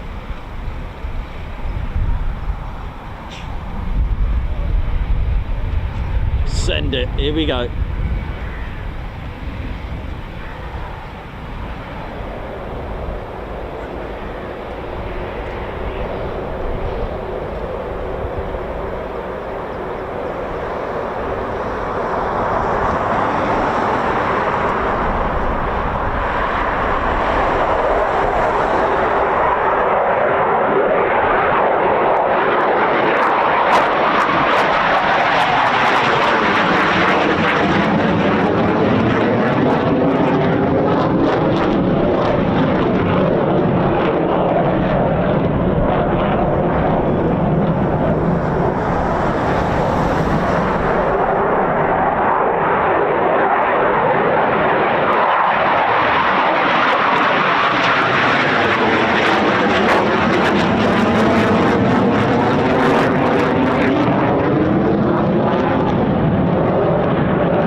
Thanks for joining the Ted Coningsby channel today. We're live here at Ted Coningsby's home, Ted HQ. Oh yes, RAF Coningsby. Pretty much the birth of the channel.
Markings of 29 Squadron.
This is the BAE Systems corporate air travel aircraft, the Embraer ERJ145.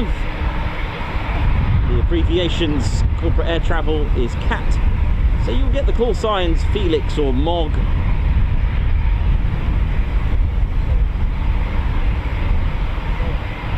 Based at Wharton Aerodrome, BAE Systems personnel will come here and Aussie Mouth and commute.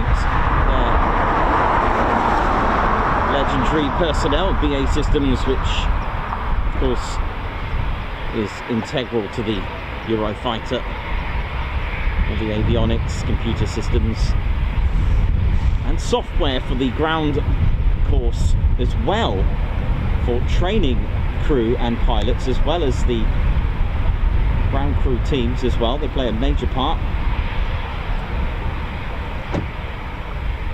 Great crosswind landing there. You can see the windsock really indicating the crosswind right there actually.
How we doing, ladies and steady bears? Hope we're all good. Welcome to the show. Plenty of typhoons.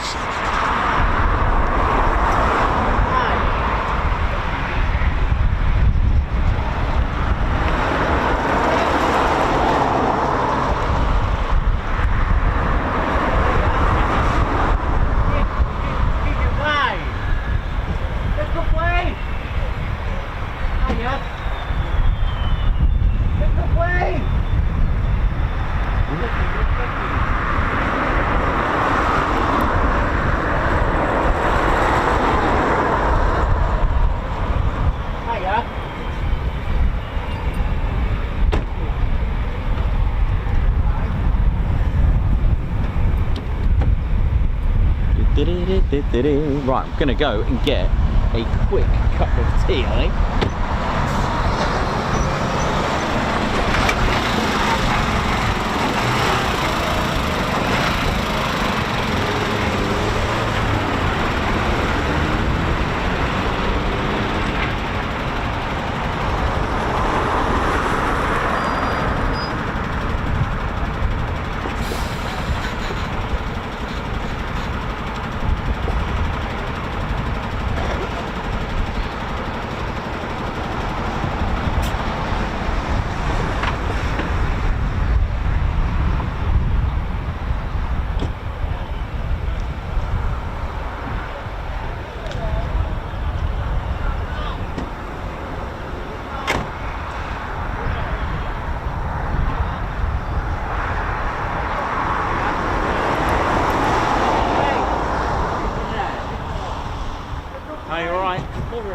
How's it going, man? All right? You mentioned me today, so I thought, tell you what, I'll come and see you. Is that yours?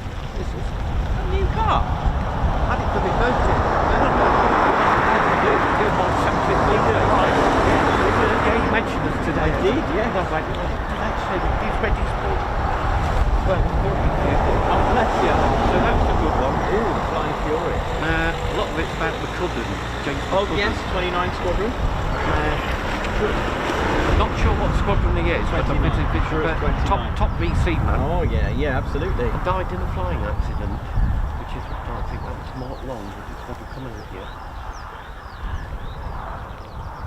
But anyway, flying cool. Oh, wow. Look at this. Sean McCurran was 29 Squadron. You could be right. I visited his grave. Did you? Oh God, many times. That's in France.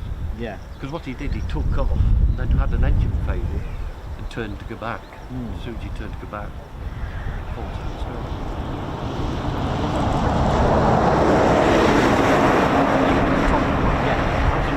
Oh wow. And I thought, well, if you've got to have knowledge, you've got to have that. The Red Baron. Wow, this is the. I know. I did notice that.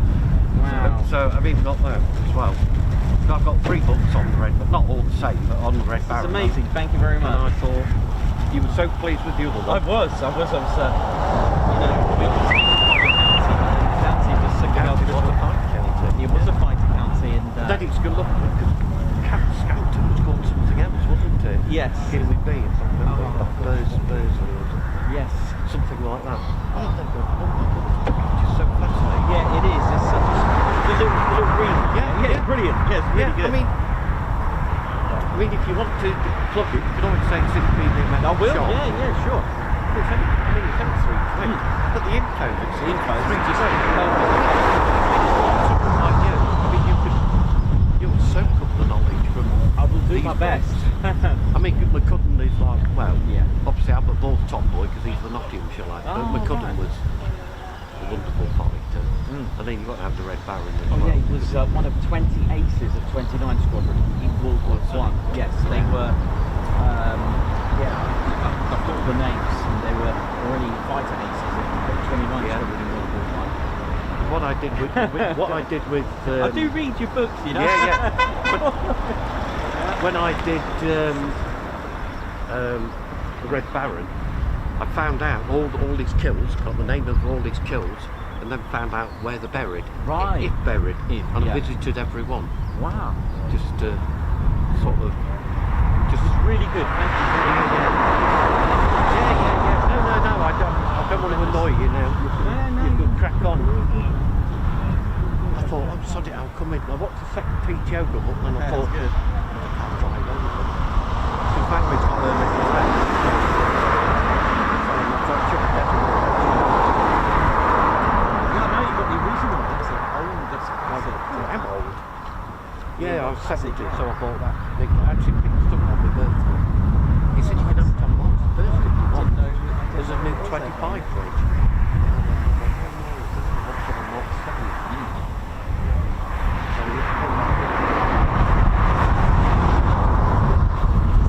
Yeah, so I thought I'll come over. So I just parked there, so we'll just move down. Well, I'm cheaply.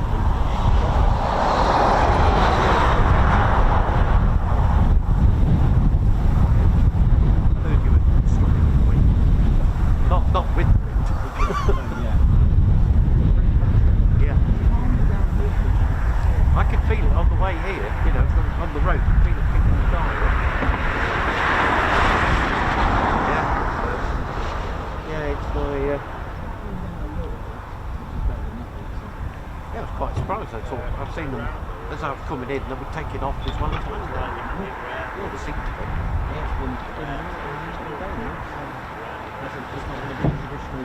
Because we were going to go on later on Friday, but she's got something else happening. Oh right. Because I want to go on a Friday to watch the steep climb. Oh yes. So you go. That's a good time to go, isn't it? Good day to go. So I won't be there. I said, oh, don't worry about it. She'll kill me when she knows I'm eating. That's very kind of you. Thank you. No, it's no problem. If I find any more, Yeah, there was quite a bit. 29 Squadron of we just shut our drone.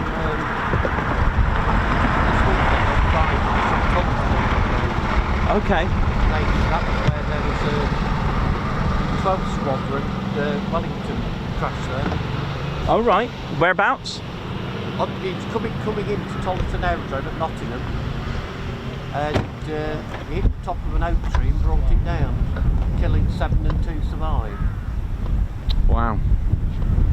But 12 Squadron went over to where it crashed this year on the 8th of February at Labour Reef. And I thought I should have gone because it could have been the safety with 12.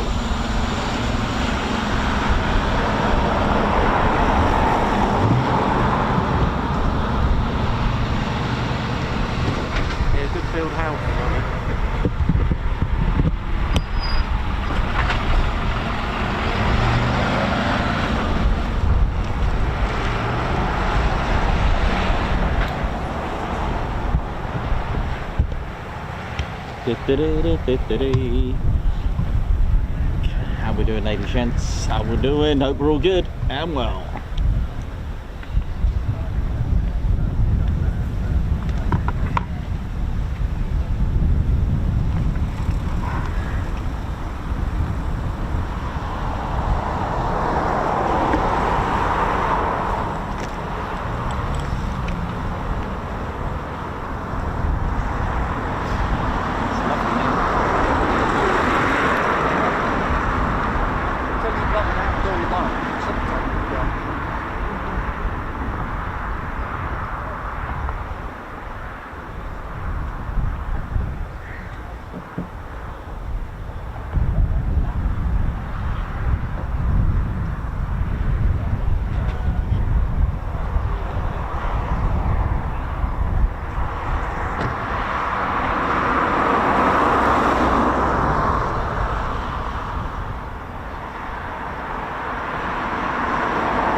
Yeah, my P47.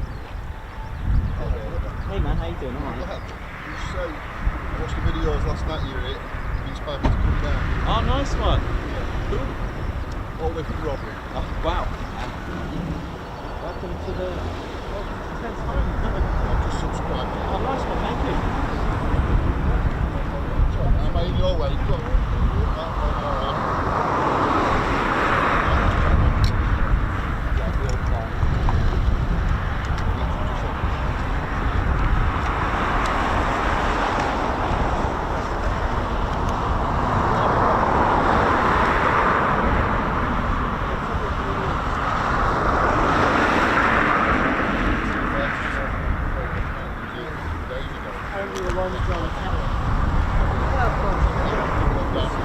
So, hiya. How we doing, ladies, gents, teddy bears? Hope we're all good. So, one of our good friends and a very long-serving, loyal member to the Ted Coningsby channel asked a really good question. I think it was yesterday. That's right, yesterday, during our Ted Coningsby Display Awards. Now, living the dream, Mark Joyce, keeping our roads secure and safe around the country. He asked a very good question. Now, these are to scale, by the way. Look at the sheer size. Spitfire and P47D Thunderbolt. Now, during the P51 Mustang display, you may have noticed that, although I haven't got the P51 on me now, I could have got it, but this was closer. You may have noticed that there is only one roundel, and this was on the P51, on the B17, on the B24, in fact, all early 1942. The US Army Air Forces decided to do away with the twin roundel system. I for good reason. It wasn't to save money or paint. The RAF kept the twin roundels, but the US Army Air Force had just the one. They did away, and it wasn't to save money on the paintbrush, it was actually to save lives. So you're in a dogfight, okay? You are the attacker. The human brain loves symmetry. Your eyes are focused here, naturally, on your targets, okay? You've got your aircraft in sight, you're trying to lock on it, but here's the thing. What's in the middle of those? The very sensitive parts, the engine and our pilot. You get hit there and you're asking for trouble. With dogfighting maneuvers, your brain, your mind, for a split second, because obviously the pilots aren't stupid, they will try to aim in the very sensitive, delicate parts of an aircraft. But the US Army Air Force, early 1942, switched to a one-roundel system because the brain tries to go to the roundel. And if there's only one, getting hit in the wing is not so bad to getting hit, especially if you've got a liquid-cooled engine, which will totally be it. If you hit one of those pipes for coolants and oil, you will be in serious trouble.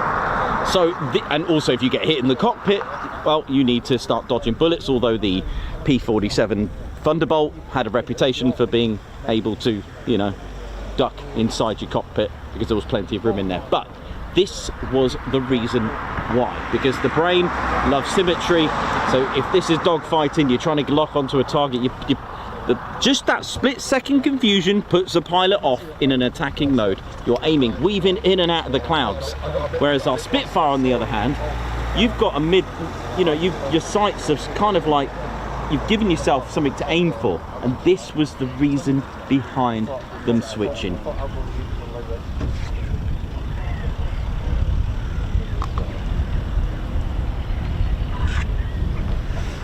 How we doing, ladies, gents, teddy bears? My name's Nikos, cameraman, historian and commentator. How are we all doing? I might as well add historian to it because that is pretty much what I do. What up? Hope we're all good. Welcome to the show. Hope we're all good. So just surviving the wind at the moment.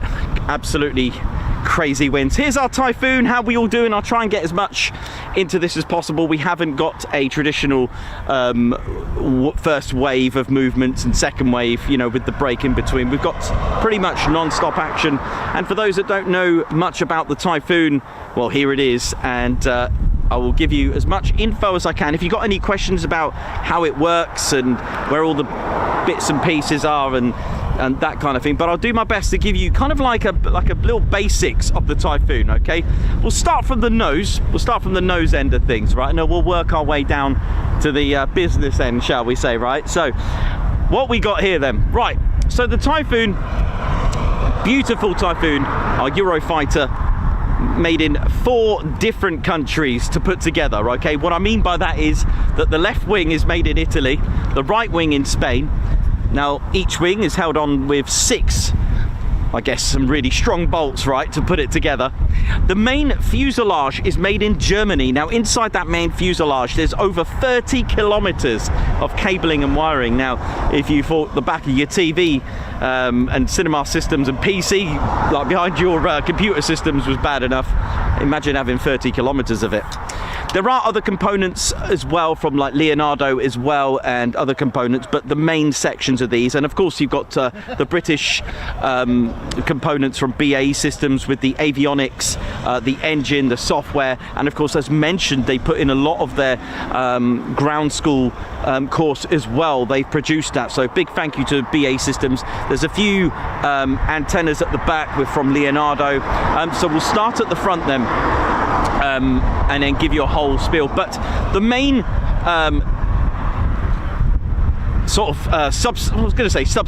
material is carbon composite. It's around 80–85% carbon composite that it's made out of. All right, so it's a posh way of saying plastic, and again, having plastic or carbon composite makes it light and gets a lower radar cross section. I think it's about I'm just trying to think about, I think it's about ½ a meter squared as a radar cross section, which is very impressive.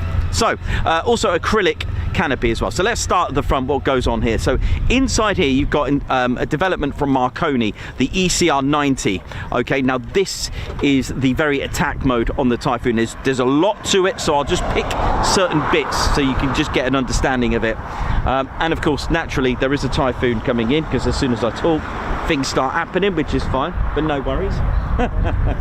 That's what we're all about, filling in the gaps, eh? See, it's easier when there's like a wave 1 and 2, but not today. Oh, yeah!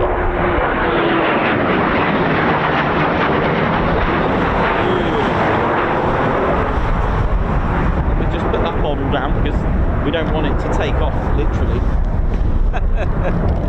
Oh man, right, no worries. We'll come back to the Typhoon in just a moment. Well, what I can do is actually tell you about the Typhoon from here, right? So in the nose, in that radar was that ECR Marconi ECR90. Of course, things improve, technology improves, so they develop on that. But to give you an idea, the Typhoon inside that radar in the nose, it can lock onto fighter jets over 160 kilometers away. That's what you call a BVR, beyond visual range. For larger aircraft, the Typhoon could lock onto targets at 300 kilometers away. That, again, is impressive. So it's not like the movies where they get all close and personal and, you know, go into a dogfight like that. I'm not saying that dogfights don't exist, but if you've got a really long range BVR, then, well, you can just lock onto targets over 160 kilometers away if it's a fighter aircraft. It can lock onto around 20 to 30 various targets, and that's not necessarily, you know, in the air, on the ground. And it can also lock onto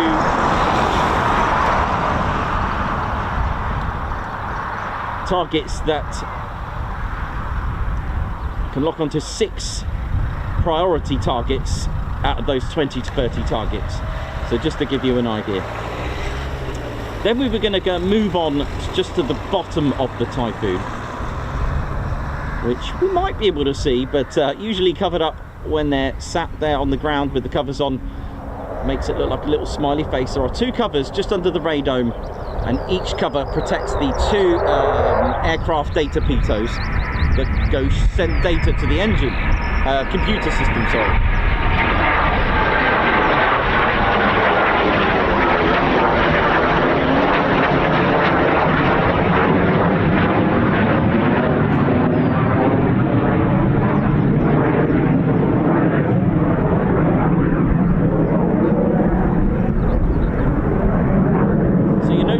Gear has gone up, gear has been retracted, which means it's going to go out of the circuit, so we'll wait for that to return very shortly.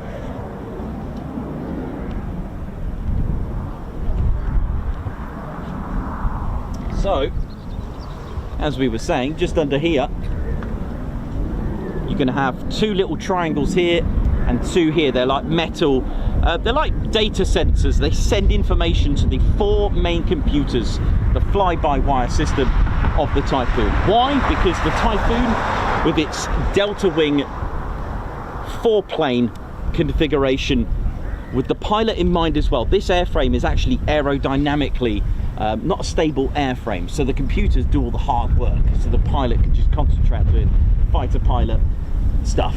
And it's very effective, especially if you don't have a weapon systems operator, because the pilot can just concentrate on those aspects, and the Typhoon's computers just does its thing. So there's our so we're working our way. Speaking of the 4 planes, that's these here, they work simultaneously, okay? They can also act as a speed brake on landing. They can when they land, they can also create a lot of drag to assist to the aircraft to slow down. Also, the Typhoon's got a very natural, clever defensive system, and the 4 planes assist with that. So a lot of people start to wonder, why is the Typhoon corkscrewing? I can't do the corkscrew as it spins. Well, think about it this way. What is the purpose of you spinning in a straight line when someone's behind you in an attacking mode? Pretty useless, if you ask me. What is that actually going to do, apart from making it look good? If you start to corkscrew, you then become a harder target to lock onto, so the Typhoon naturally starts to corkscrew after a long period of time. Okay, so there's another little extra tip for the Typhoon. Now then, let's talk about the air intakes. So the air intakes here, you've got variable cowlings which open and close. That's these here for the intakes. Now these open and close to adjust the amount of air that goes in. Okay, so that's nice. However, the Typhoon, not being naturally stealthy, does have another stealth attribute called, oh by the way, it does have some sort of radar absorbing material, but not like your stealth aircraft, but we can't talk about that. So the Typhoon intakes are sat at the bottom. Now having your air intakes at the bottom is actually not very good for radar cross section. Okay, clever aircraft have their intakes on the sides to give a lower radar cross section. However, there is something that has been done. First of all, the shape is called an S duct. It's shaped like a letter S because you can't see the compressor blades, the very start, the big fan at the front. You can't see them in there if you look head on. They're sat up here, and that's called an S duct. It's not unique to the Typhoon. There are other aircraft that have an S duct system. This hides the heat created from the compressor blades, all right?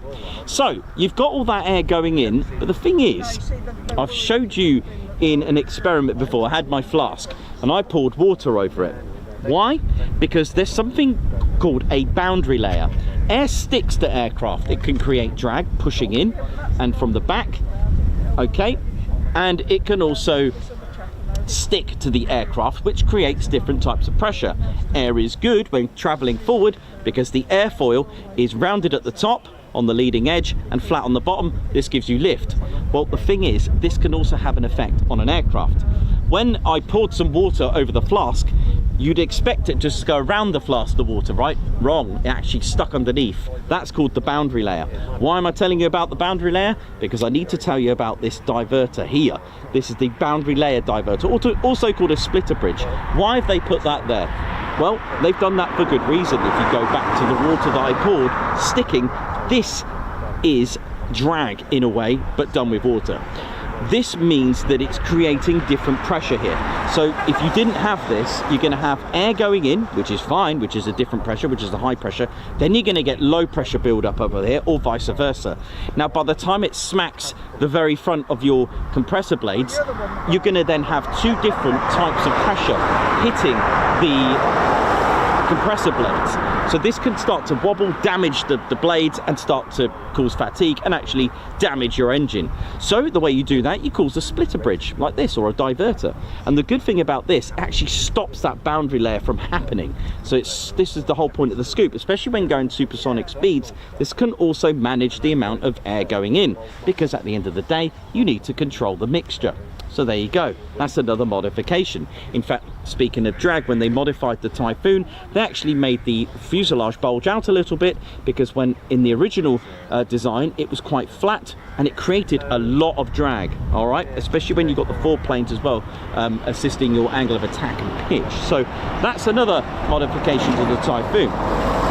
Before I get to the engine, let's have another little look what else we got under here. So that's what these things are. In fact, what we don't have here are, they're actually drilled here. There's lots of holes here. So they're not circles, they're like grills. I'll have to ask someone about that. That I don't know much about, but I guess it's something to do with the boundary layer. Right, apart from bits of blue tack which you can add, there are 13 hard points under here. You've got on this side, on the starboard side, you've got this is your decoy pylon. So this releases on a lanyard, it's connected like a tow, it's towing a antenna, and this is to create a fake Typhoon. Now when I first started talking about this, I actually thought that it was like a blow-up Typhoon. I know, right, that's how my mind works, but it's not. It's like looks like some sort of pylon with, I don't know, it looks metal, and it just sends out signature of a Typhoon basically to fool the enemy.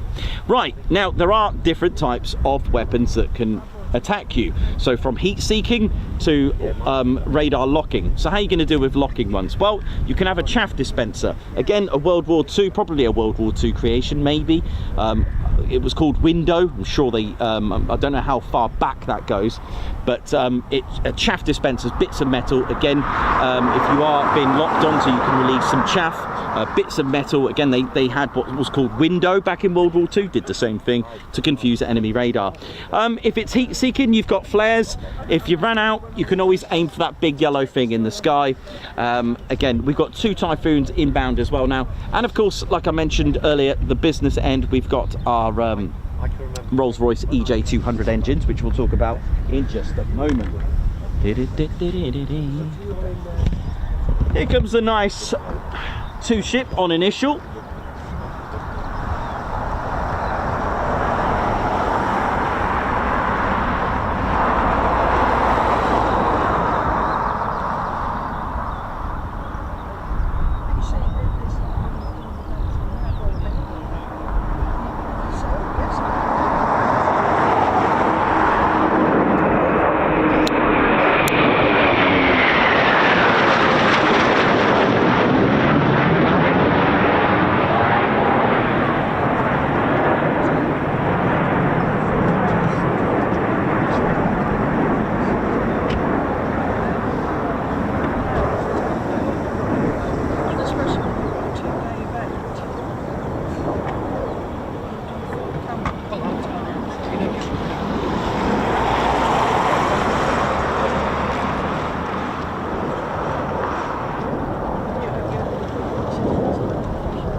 Another one inbound over here as well, actually.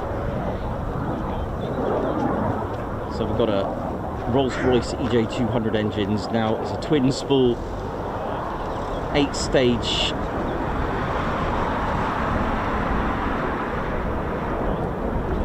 jet engine, turbofan engine, with a 3-stage low pressure and a 5-stage high pressure compressor. Those blades capable of squishing the air by 26. So if it went in at 1 bar, it's now squished to 26. Or shall we say, if you've got 26 centimetres squared of air, it's now 1 centimetre. Makes sense? Pretty impressive. The F-15's engines, the Pratt & Whitney F100-229, squishes air at 20. That's a new word for the day, sorry about that. It's not very professional, but never mind, it's funny, isn't it? It's what the channel's all about. It compresses air, shall we say, to 24 times. The F-35's engine, the F135 PW100, compresses air to 28 times. If it was an F-35B, which is the PW600 variant, actually compresses air 28 times, but also 29 times when in lift mode.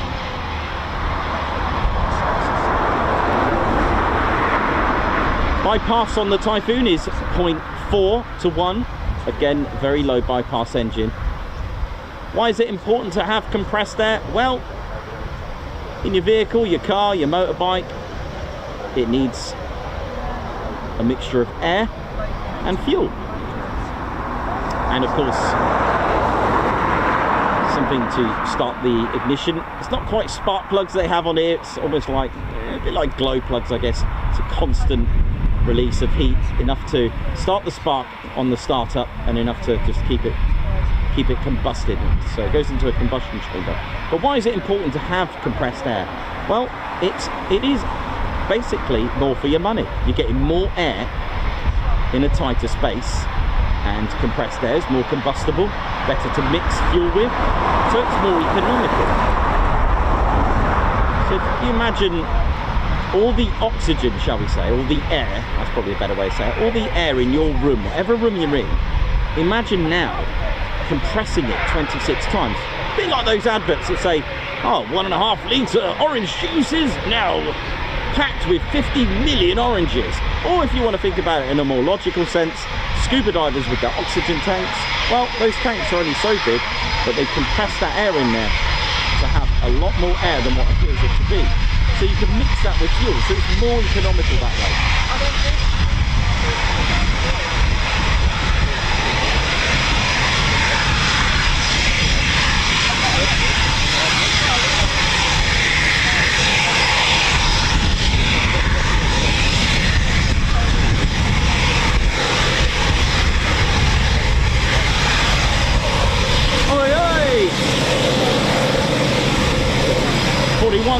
markings, seek and destroy. Echo Bravo with their markings with their Spitfires for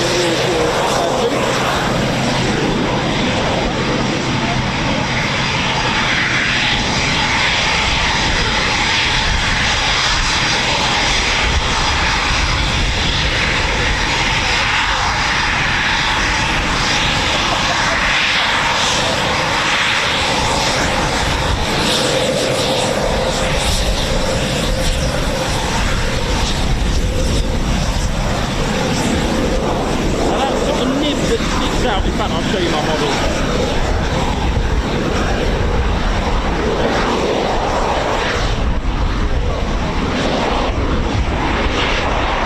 Just quickly, you may have seen this before for those that don't know. At the back of the Typhoon, you may have noticed that sort of nib sticking out. That is an antenna. It's a missile alert warning system. Okay, so alert the pilots of threat. Here, just below the sort of darker section of the tail, there's something that sticks out. That's your fuel vent. So you'll notice on negative G, you may have noticed during the Typhoon display or in performance takeoffs, when negative G, you may see fuel venting, and it does this for good reason, because of course negative G, in fact carburetors of the Spitfire using a float system weren't able to do a negative G dive. A negative G dive is going down like this, which is why the Spitfire, the earlier models, had to go inverted to dive down, because their fuel system in their carburetors, which weren't injected with fuel injection, no problem, you could just inject it, but because the Spitfire had almost like a float system, negative G would push the fuel up, okay, because it's going the wrong way, and then you're left with air. So if you're going to have a negative G scenario in your fuel tanks, this could starve the engine of fuel, in fact damaging it, because of the airlock from, or shall we say, not quite an airlock, but you know what I mean, the pressure will be pushing the fuel the wrong way, and then create a bit of a problem with your fuel mixture with that in mind. So it pushes the air out, so it doesn't have that sort of fuel lock, airlock in the fuel because of that. So it pushes it out, so it's constant flow of fuel. So that's that one there. Let me just show you the, what else? Oh yeah, on this pylon here, which I didn't get to tell you, there's a little bit, almost like an opening here. This is actually an intake, a cooling system, which goes in, and I can't, do you know what, forgive me, but I can't remember what it actually cools down, but I'm pretty sure it cools down some of the instruments inside the Typhoon. How cool is that? This is your heat exchanger RAM intake, so obviously you've got the engines here.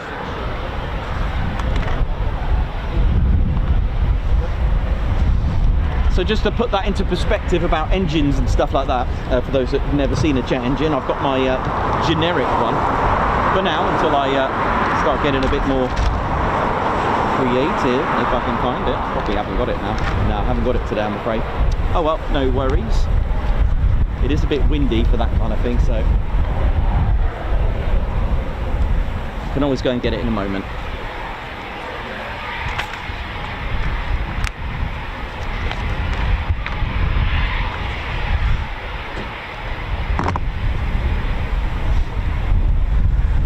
So the Typhoon, empty, weighing at just 24,000 pounds. The two EJ200 engines produce around 15,500 pounds of thrust each on standard mil power, but when you start whacking the afterburner on, or the reheats, this goes up to 20,000 pounds of thrust each with afterburner. So you do the maths, 40,000 pounds of thrust. You've got a Typhoon weighing at 24,000 pounds, empty. Yes, the Typhoon cannot, or any aircraft cannot take off without fuel unless it's electric, I guess. So you then need to start adding fuel to that. So let's add 8,000 pounds of fuel. Let's add that, just for argument's sake. So you're now at what, 32,000 pounds? Let's add a couple of ordnance on there. I don't know, 4,000. So you're looking at 36,000 pounds of payload and fuel. You've still got a good gap of your thrust to weight ratio. The bigger your thrust, the less weight you are. This is why you can do things like a performance takeoff. You've then got the power against the velocity and the power from the gravitational forces to be able to take off vertically, incorrect words actually, to take off and climb and accelerate vertically. That's a better terminology, because vertical climb is of course something that Harrier or an F-35B would do. So it's called a steep climb, a vertical climbing. So the Typhoon's power to weight ratio, or thrust to weight ratio, is so good that it's able, fully loaded, fully fueled, from brakes release to 8 seconds, will be able to reach speeds of, again depending on the pilot, speeds of 185 miles per hour, and then before it even reaches the arresting cable, it can go into a 50 degree, 60 degree, and then vertical climb. But now a big dot. Don't forget, we're only at 185 miles per hour, but because of the thrust to weight ratio and the weight, it's able to accelerate and climb and climb and climb. It may look slow, but it's not. This is why I zoom out so you can appreciate how quick it's going. Whereas aircraft that are heavier and don't have a thrust to weight ratio of a 1:1, they need to go and get the speed behind them. All right, so which is why at Lakenheath F-35s and F-15s, they need to get to speeds at 380 miles per hour, you know, and clear the entire runway before they can start pulling up. All right, so there's a bit of maths and physics to this, which I'm not going to go down that route today. You don't need a PhD for the channel to learn that, but which is why they now got 380 miles per hour before they've climbed. All right, before they start pulling up and climbing.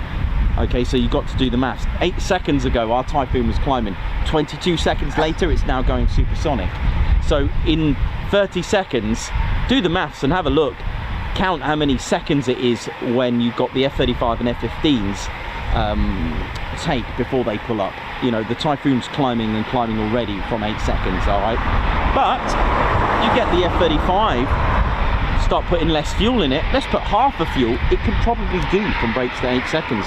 It could probably then start climbing, but just remember, it hasn't got a lot of fuel, so it will need a tanker to top that up. But there you go. That's a little bit about thrust to weight ratio and the impact it has on an aircraft.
How's it going, ladies, gents and teddy bears?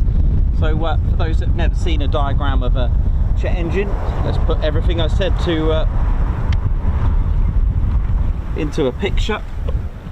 This is our generic jet engine, as I mentioned. Now this is generic because there are different types of different stages, or at least how many compressor stages that there are. Okay, so you're going to get a low pressure, all right, and then you're going to get the high pressure. So the air has been sucked in, hence the suck and the squeeze. So the air is going in.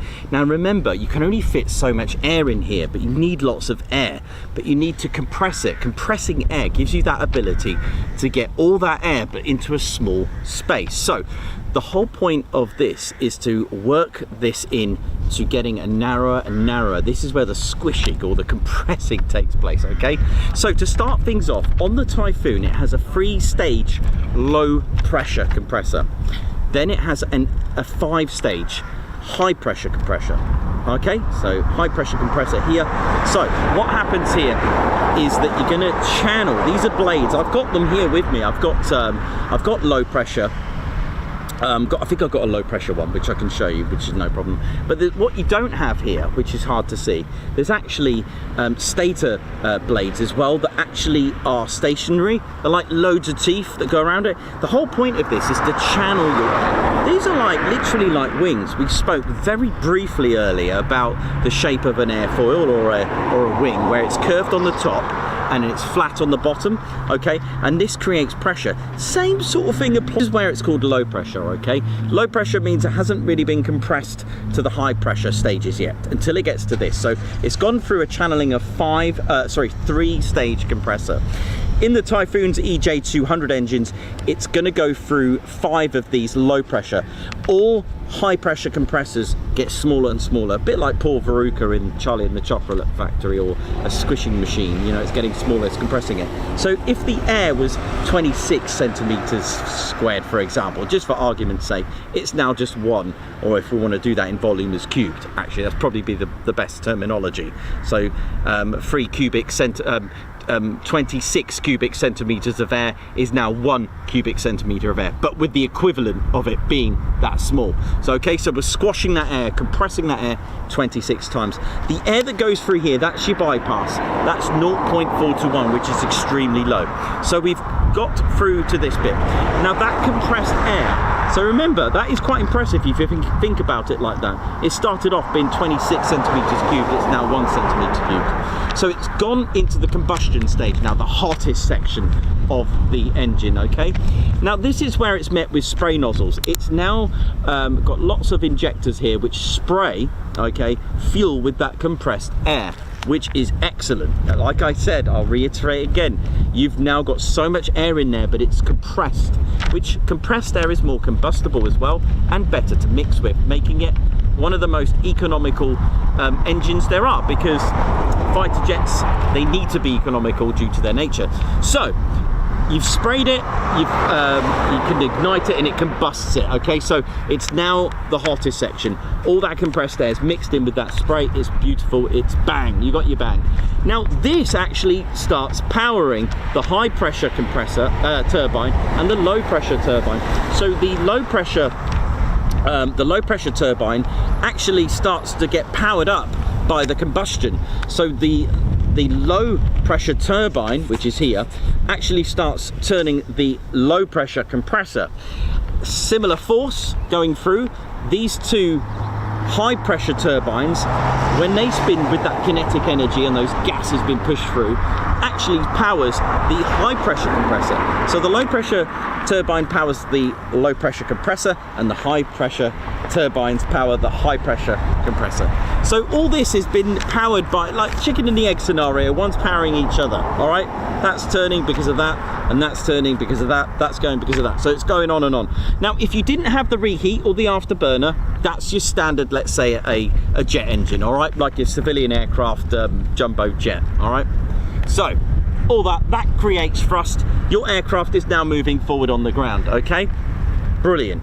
What about afterburner? What about reheat? Well, look at the word afterburner, reheat. You're reheating something, you're burning something after.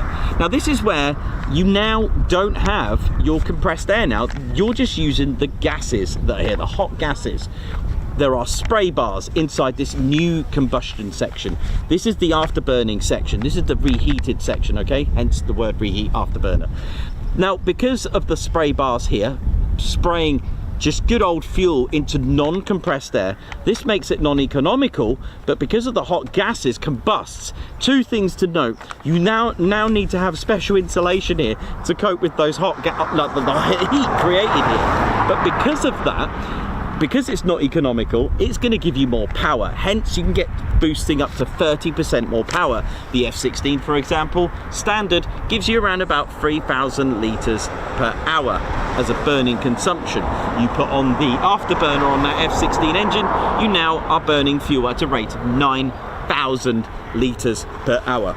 So you've got your nozzle here to control the air pressure, which is really important. You know, we always love our little fweep. I know some exhaust nozzles don't fweep, but it needs to match the pressure, which is why just before this goes on, it opens up to create that pressure for the hot gases to get as much air in there, and then it closes to suit it. So it opens and closes. The other thing which I touched on due to homework with the shock diamonds.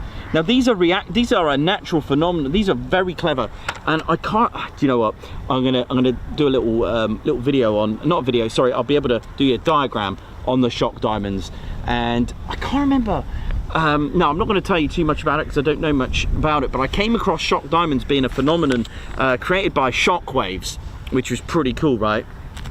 But we'll go into, I mean, you're probably already talking about that in the chats. So there's our generic engine. That's a quick intro into jet turbofan engines, yeah? There you go.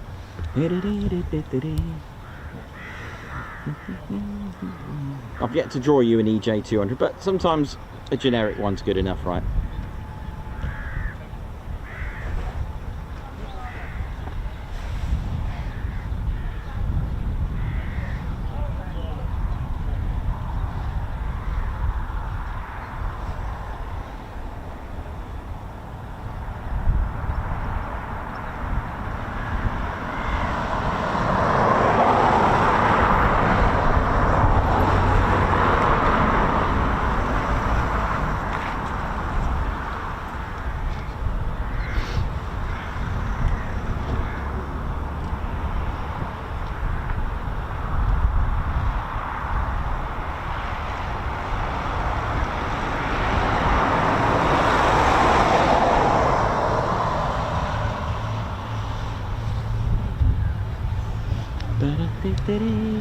So, haven't seen much of Ted, bless him, because of the weather. Do you know what? The wind has calmed down now, which is a lot more comfortable now. So, a little rewind on those performance takeoffs for the next set of departures would be nice. I can probably be able to hang on better now. Deary me, it was pretty horrible this morning's wind. The gusting wind's been extremely powerful. There's squadron leader Ted Coningsby. How you doing, Ted? You good? Ted loves it here. Ted's home. Mark Moody, how you doing? A Guards March for you. Great to see you, boss, and thanks so much for Cosford. You're most welcome, and I'm glad you all enjoyed Cosford. A Guards March for Mark Moody. Wings and Wander, high five. Thank you for joining the Ted Coningsby Squadron. A Guards March to you. Margot, thank you very much. Our Royal Air Force stars they are. Thank you very much for the super chat. Guards March. And Mark F, celebrating 22 months. Good morning, Nikos, Ted, Spannerflight, and everyone else. Thank you very much. Anonymous 5, best stream ever. Thank you very much. Anonymous 5 as well, or just Anonymous actually. I just realised. Best stream ever. Guards March. Thank you very much. Thank you for the super chat. Wibbs, thank you as well for the super chat. Hope you and Wingy enjoyed the tiffin on Sunday. Wibbs, thank you very much. It was delicious.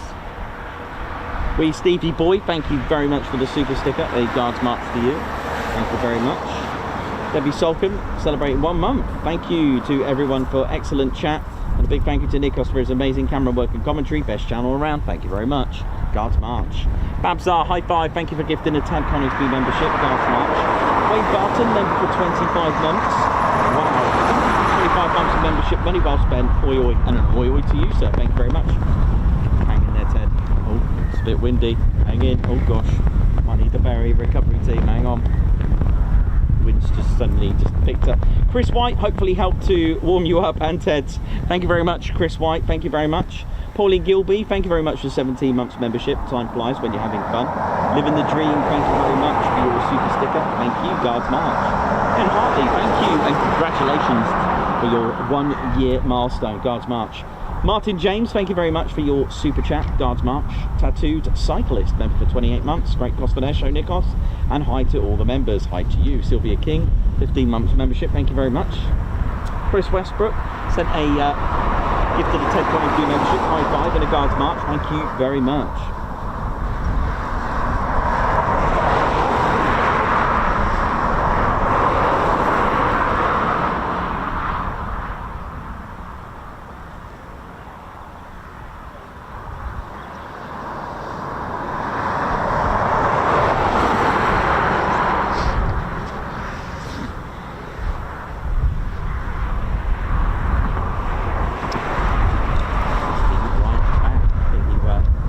Those compressor blades look like.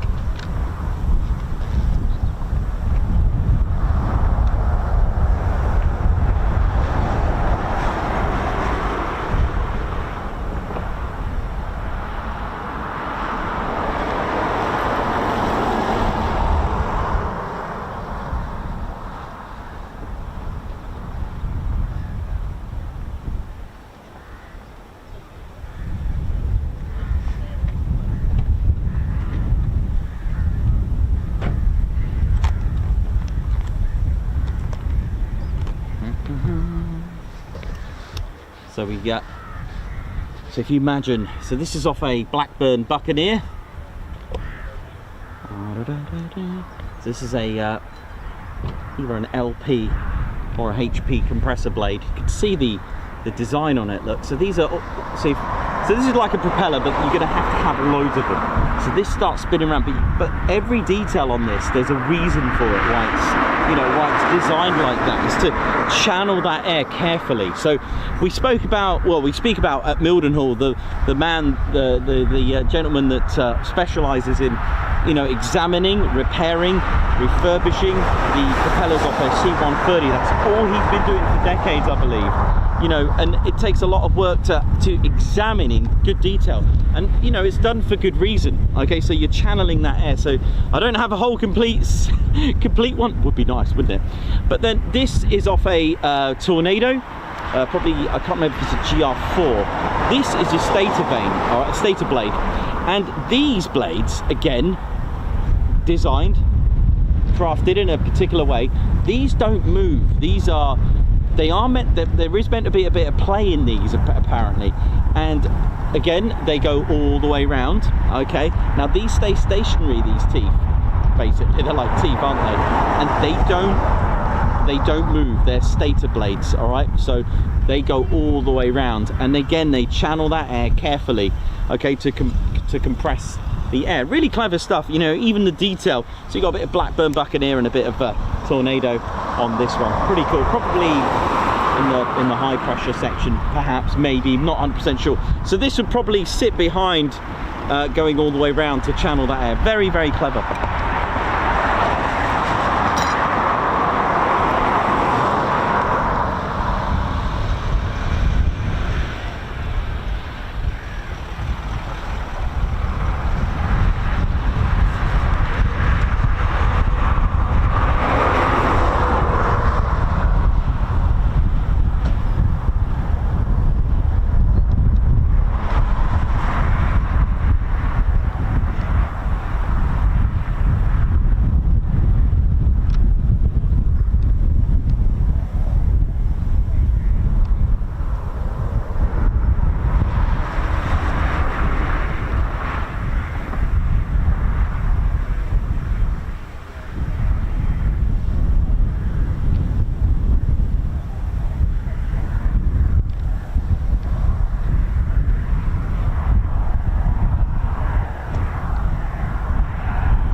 So at the front of a turbofan engine, this is what basically starts to turn upwards, and basically using its sort of large rotating fan.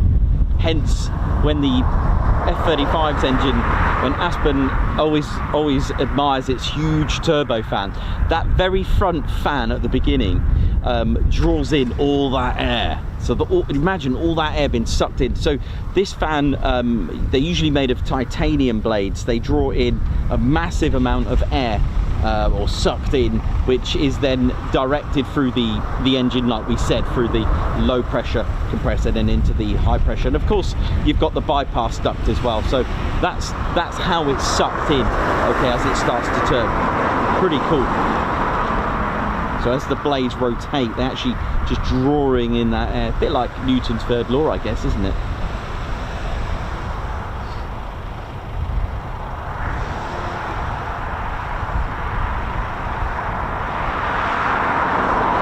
Right, I'm just going to go and have a quick cut and see.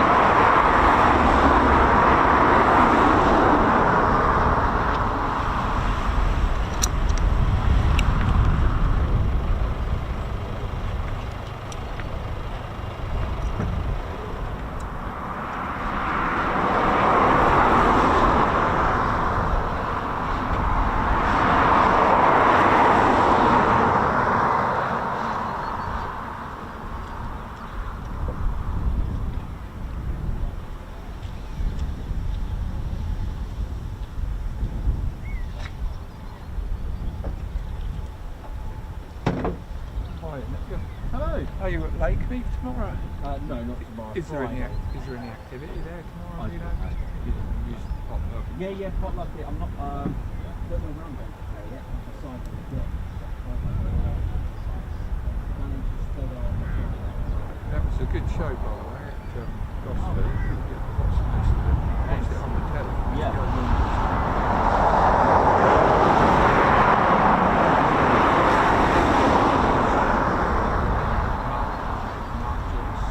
Yes, I do know Mark Joyce, living the dream.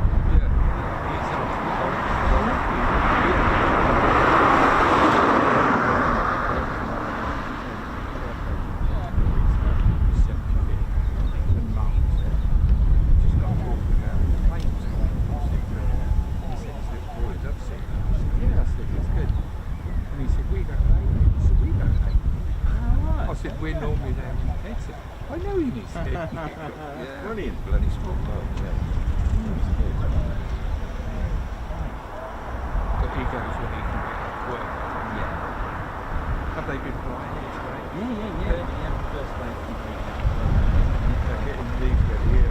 Yeah. I can see the canopies open again, so that's good sign, so won't be long. That little green light they have, that's a sign on the city getting ready. I don't know if it is, but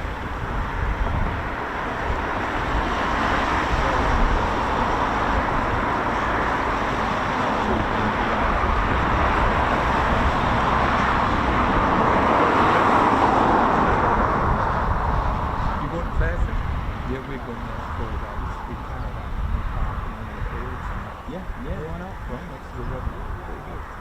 Good weather. Yeah.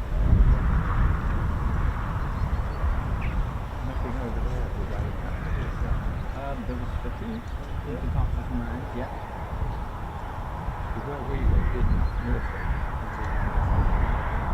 yeah, not far from there. And it puts it around.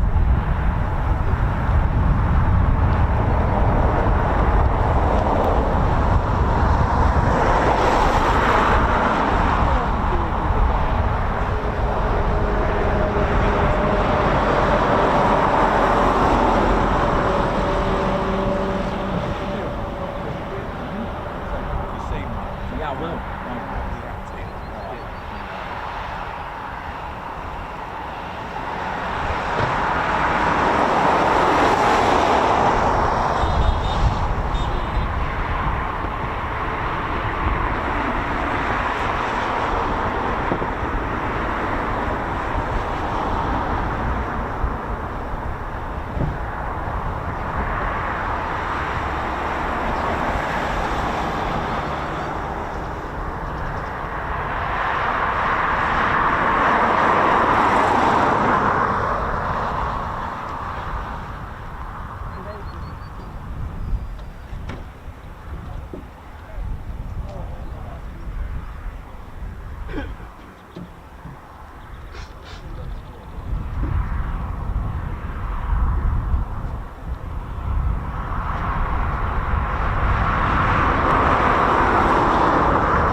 Yeah, sure. Sure, no worries. No problem.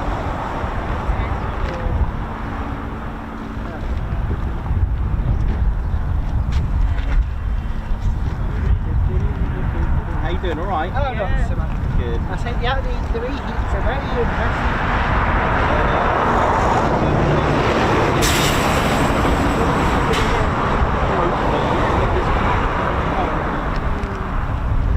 Where are we? Just here, yeah?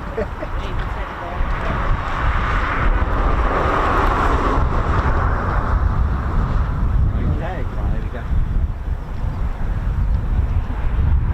All right. Thank you.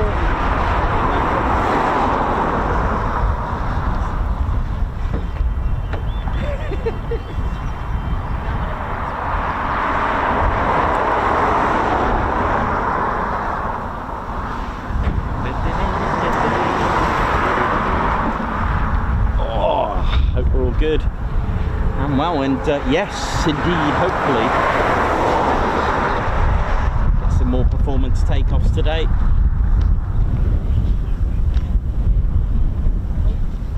Hey, how's it going, Grand Crew Drew here? Hope we're all good. What's going on? What's going on? Hope we're all good. How's it all going?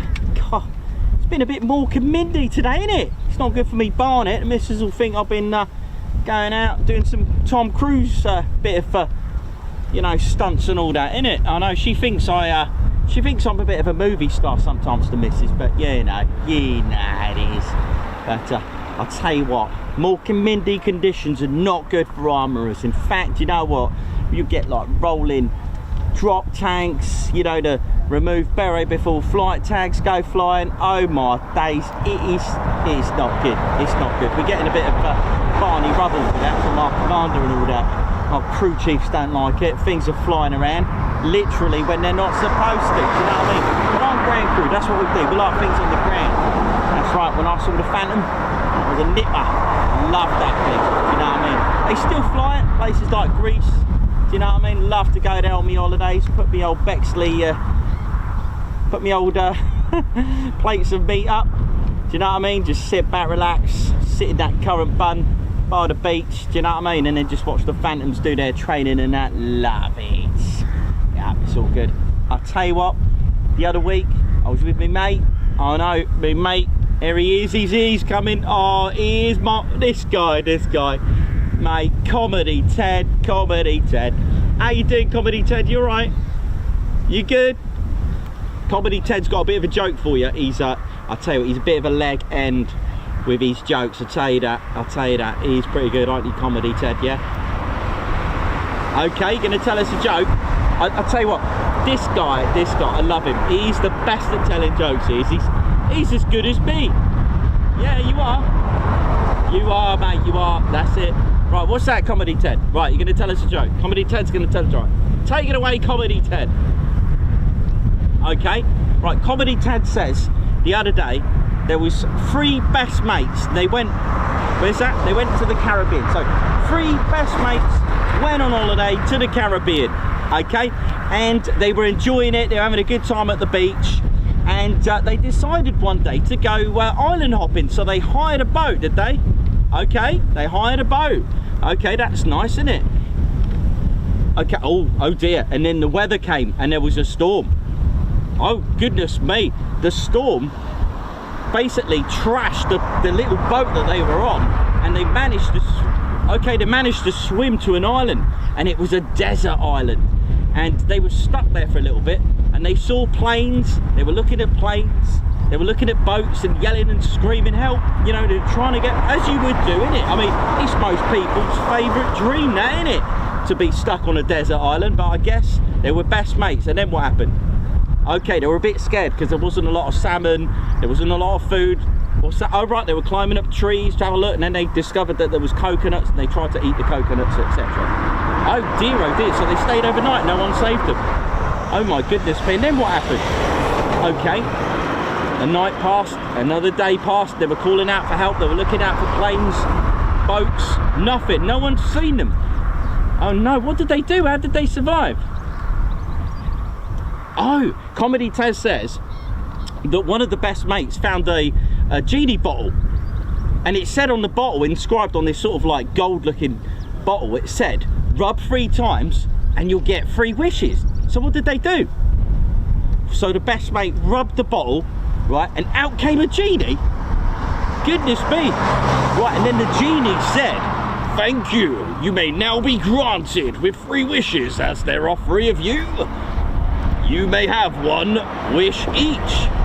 Okay, I love it, love it. So what did they do? So the first one made his wish and said, I really want to go home, I really want to go home. He went home. The second one, what happened to the second one? Okay, he said to the genie, I really want to go home, I really want to go home. So his wish was granted, he went home. So what did the third one do then, surely? He said, oh no, I miss me mates. Very good comedy, Ted, very good, I love that one. So basically, they all came back to square one, so he wished his mates to come back. Oh dear, comedy, Ted, love it, he's a genius, he is. You know what I mean, he is an absolute genius. But I hope we're all good. My name's Ground Crew Drew, that's why I got Hero written on me bird's nest. That's all good. Comedy, Ted, comedy, Ted. There we go, that was Comedy Ted there, one of the new characters of the show. We're not sure what he does in the RAF, but we'll, there was a photo of him on Discord with a beret.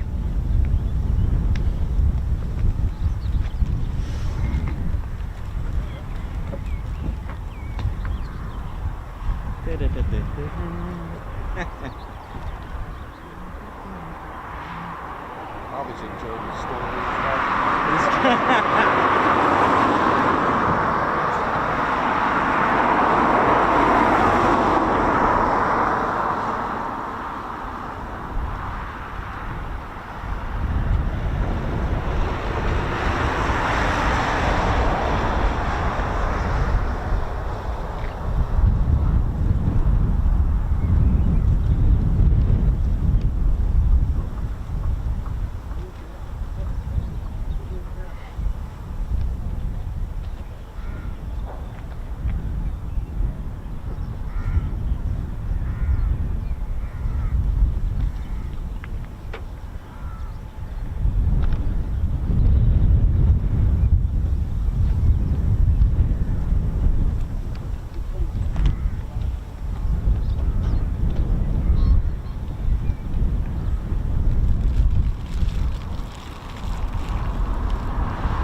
Cool.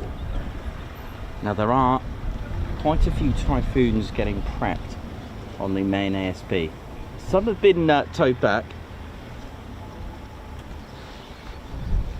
but I would imagine it can't be too long now for the next movements.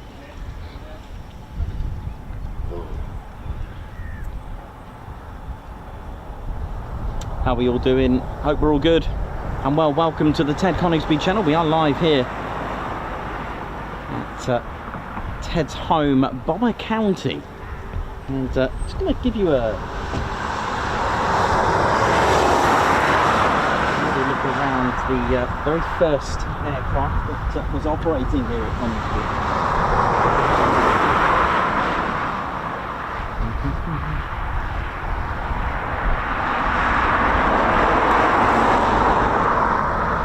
So for those that enjoyed the swordfish yesterday? Did you enjoy that swordfish? Well, the very legacy of that engine, the Olympus, the Bristol Pegasus, sorry, was featured on these, on the Handley Page Hampden bomber. Look at it, beautiful. So this was the very first aircraft to operate the HP-52, because when they were first created, a bit like even today, they have a designated number. You may hear in our history talks about the Supermarine 317 as well.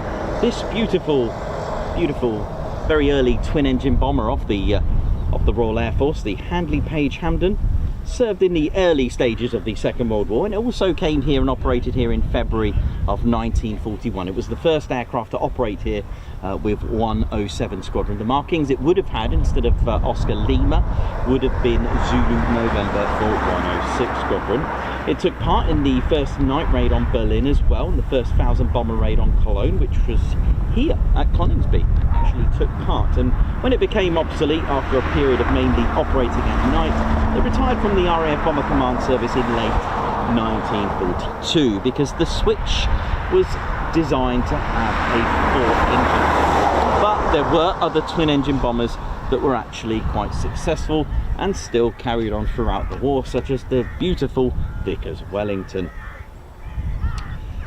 Just give you an idea, in 1938 it was number 49 Squadron that actually received the first Hampdens by the end of the year, and both 49 and 83 were at RAF Scampton re-equipped with this. Now, had a bit of a nickname. The nickname was the Flying Suitcase, or the Flying Tadpole, because that fuselage, as you can see, looks extremely narrow, like a suitcase, and it was only 3 foot. That's 1 meter. I mean, can you imagine that? That's like not even a single bed width, is it? It isn't, is it really? And crew of 4, okay. And like I said, it had the same engine as the ferry Swordfish. Had the Bristol Pegasus engines. Okay, they were different ones, but they were of the Pegasus range. The Hampden Mark 1s had a crew of 4, a length of 53 foot 7 inches. That's 16.33 meters. Wingspan of 69 foot 2. So you imagine a Lancaster pushing around 102 feet. This was 69 foot 2 inches.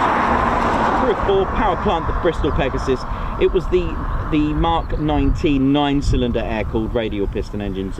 These were rated, the Mark 18 rated at 1,000 horsepower. So just a little bit different rating to the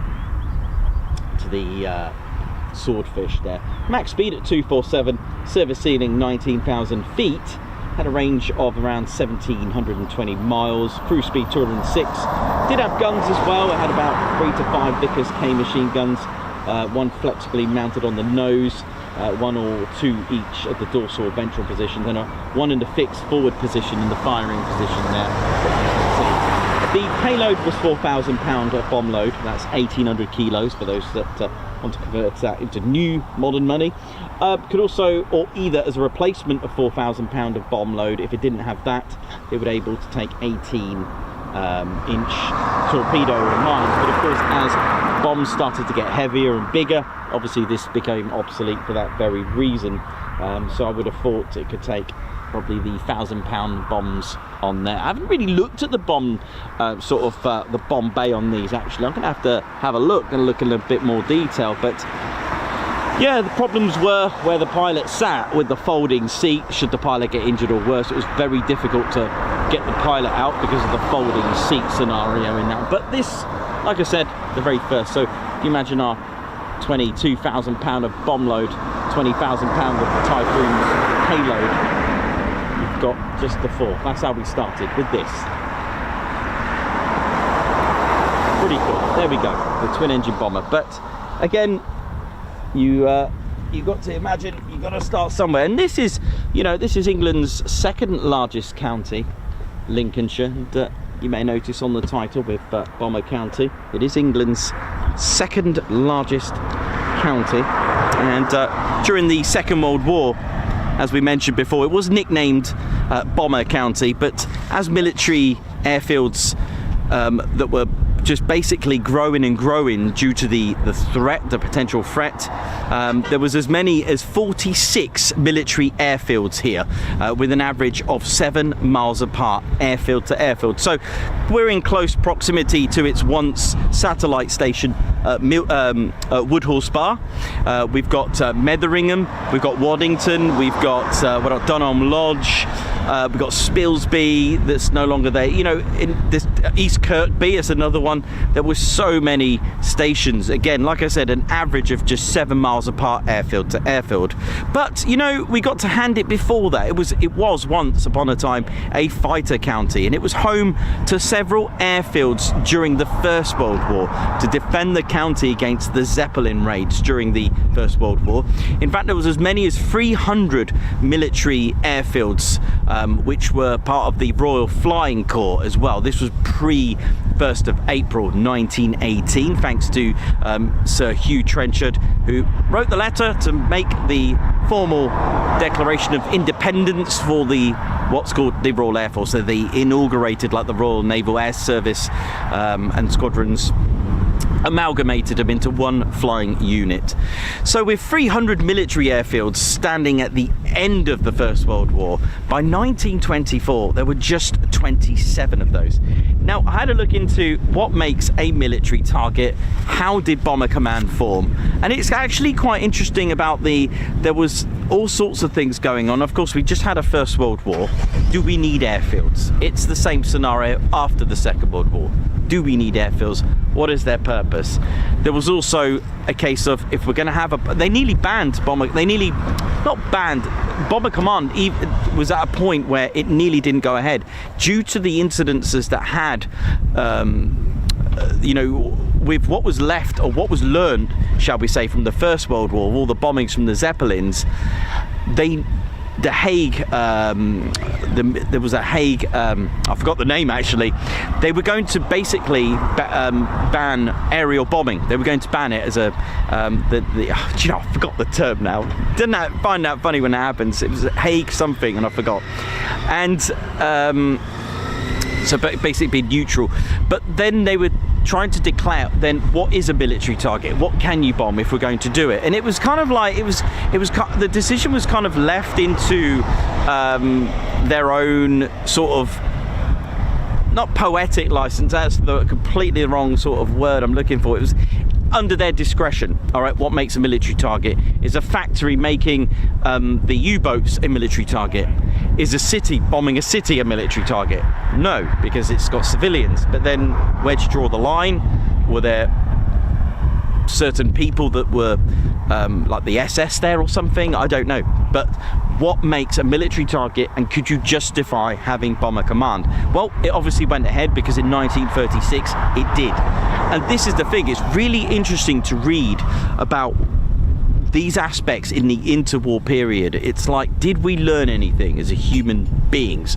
Did we learn anything? Clearly not, because of the Second World War. And as sad as it sounds, I don't think anyone's learned from that, and it's really sad to even think that. However, don't look at these don't look at things like this in a more war sense. You've got to think about it more in a deterrent, a defense, air superiority.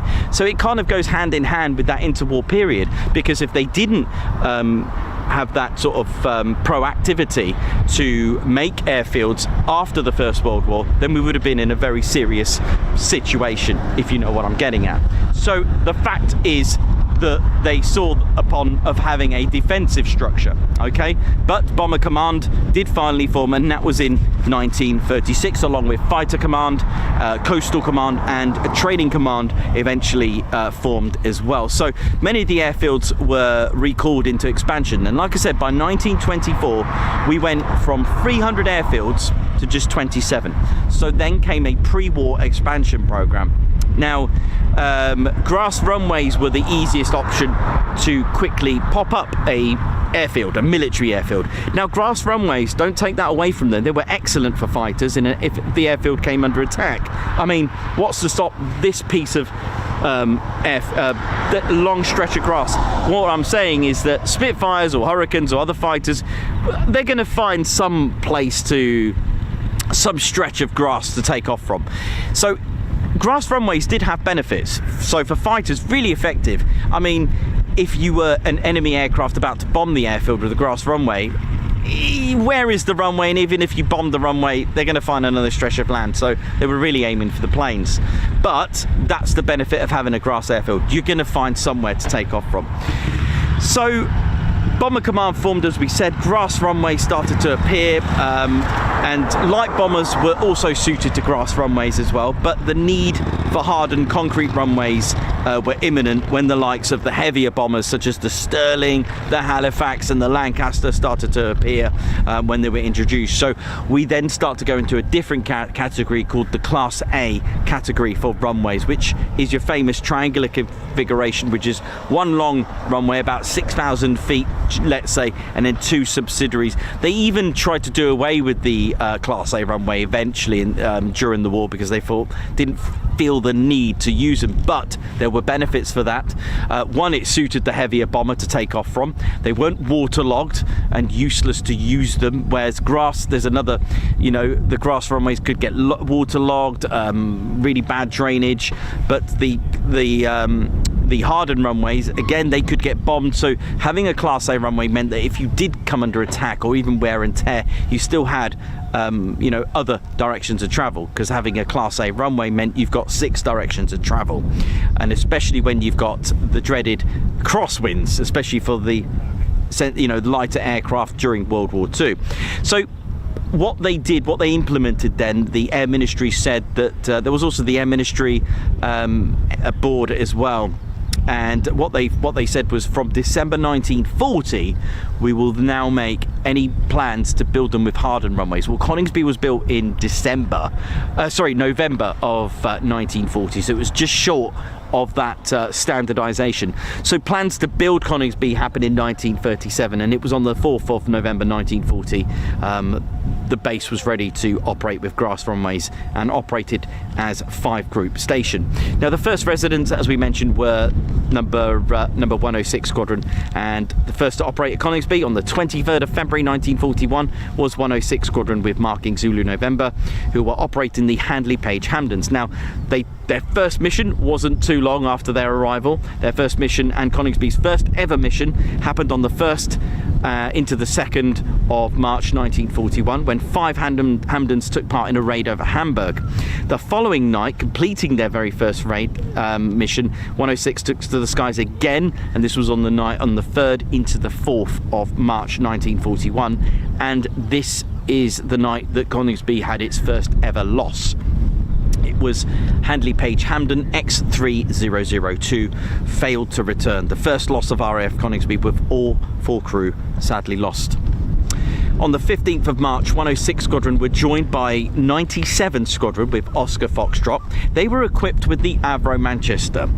However, the unreliability of the Manchester and the aircraft being grounded several times, 106 Squadron were usually on their own. During the first few months, 106 Squadron had the highest losses of Hampdens, and in fact they had a reputation for having the highest, they were the highest percentage of losses on the Hampden. They were the highest losses of a Hampden squadron. They had that reputation. That's not a good one to have. And then before themselves converting to the Manchester. Now, with regular groundings of the Manchester, both squadrons either didn't take part in a raid or were forced to take to the skies with their Hampdens. Now, for those that don't know about the Avro Manchester, it kind of led on to the Avro Lancaster, which you will know very, very well. I'm going to show you a quick diagram for those that don't know, because it was grounded and it was grounded several times and didn't get to see the end of the war. In fact, I think it finished in 1942. It first appeared at RAF Waddington. So I'm just using these clips because of the wind, but never mind, we can deal with that. So you're going to look at it and think, hang on, looks a bit like a Lancaster. Well, you won't be wrong if you did. So here is our Manchester, Avro Manchester. There it is. Look at this. There you go. Now, although it, you know, kind of overshadowed by the Lancaster, you can see here it looks very similar, except it's a twin engine version, okay? However, what the failure for this led on to the Lancaster. The failure were the engines itself. It was a Rolls-Royce Vulture engine. Now you can see here, its first ever Mark 1 had the a triple tail system at the back. Had the H tail, but with the third central fin you can see there. Amazing, right? You can see it taking shape. You can see it. You can see how it evolved. And I'll tell you a little bit about the Avro Manchester, because it was good because it had the Rolls-Royce Vulture engines, and it was rated at 1,760 horsepower. Now I'm going to show you the Lancaster now, because I'm going to show you how it evolved. Now the Manchester was a very good aircraft, except for its engines. Roy Chadwick and his crew at Avro knew there were going to be issues now from this. It was kind of forced into it, because let's face it, we were talking about the Handley Page Hampdens having 1,000 horsepower twin engine. Well, having 1,760 sounded very appealing. It had a good bomb load as well, which was a selling point as well. Let me just have a look at the armament as well. It had the service ceiling. It had the, you know, pretty much had everything it needed to go with, but it had a problem with the engines. The engines overheated due to the ball bearings having failures on them. They were causing the engines to catch fire. A lot of the crashes happened on the way back. The incidents of pilots reporting their starboard engine catching fire. So the ball bearings would start to fail and overheat and make the engine catch fire. There was a lot of crew that died this way. A lot of airmen died due to the engines catching fire, both of them at the time. And it was quite a common thing to hear on the radio from the pilots saying, engine 2 on fire, engine 1 not so good. Also, due to the issues with the Vulture engine, the propellers started to feather as well. Again, this is quite a serious thing when you get propellers feathering, and you know, they would also cause problems to the engine. All right, so no good. What did Roy Chadwick do with his crew? Instead of trying to work on the engine, what they decided to do was actually to increase the wingspan by about 12 feet, increased it to 102, and decided to put more reliable Rolls-Royce Merlin engines rated at, let's say, 1,300 horsepower. Now, although a reduction in power as opposed to the 1,760 horsepower engines, they were more reliable, and the good old Merlin 20 took to the Lancaster. But it wasn't called the Lancaster yet. It was still called a Manchester Mark III. I know. Well, get ready for this. Oh, here's the Typhoon. Hello, Typhoon. Where have you come from?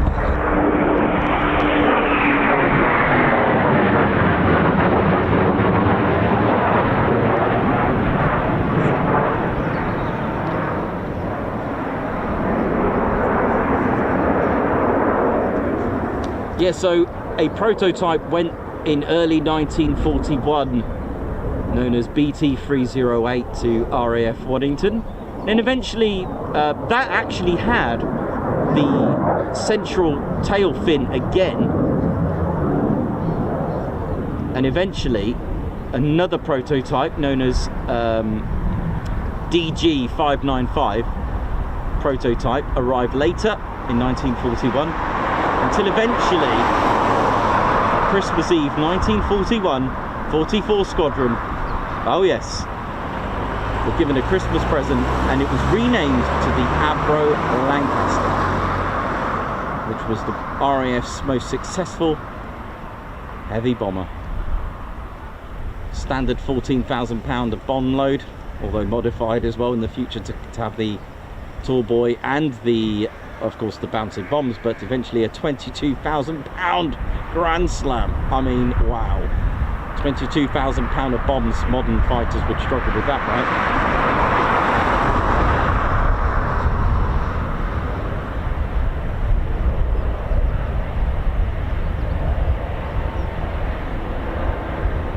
So the Avro Manchester was scrapped in the end, and of course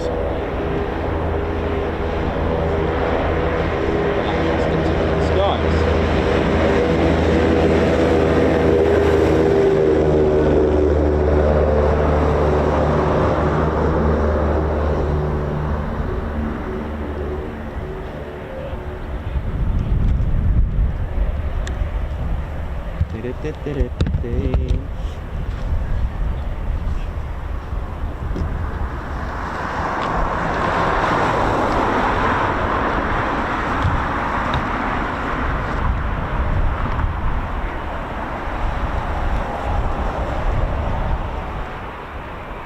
like we've got startups as well, which is good timing.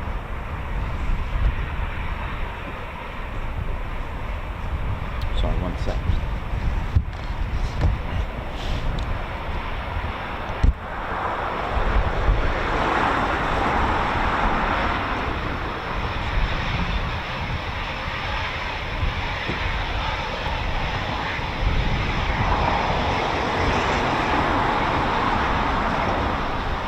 So that's what happened to the Manchester. It was grounded more than a dozen times as well, you know, but hey, you know, to get to somewhere good in life, sometimes you have to endure the bad side of it, I guess. You know, you learn from your mistakes. Designs,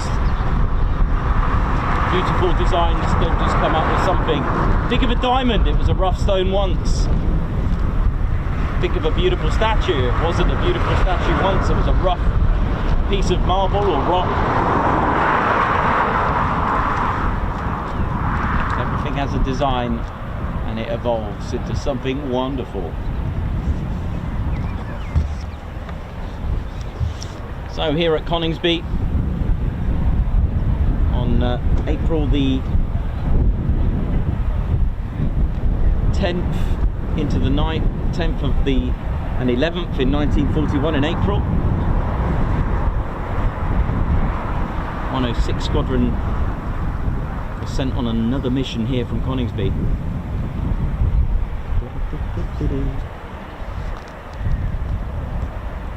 There's our fuels down. There was a small scale raid on Dusseldorf and 2 more Hampdens were lost by night fighters. Those 8 men of the 2 Hampdens lay side by side in a Dutch cemetery where they were lost. In July and August, 106 Squadron lost a total of 15 aircraft, and in August 1941, Hampden Alpha Echo 193, piloted by Sergeant Leon, was heading home from a raid in Duisburg. And as I say that, you know me, history means aircraft. Hang on. Maybe I have to do a part 2 on the history. That's fine. It's all good there now. Here we go. 2-ship initial ride.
won't be too long now for them to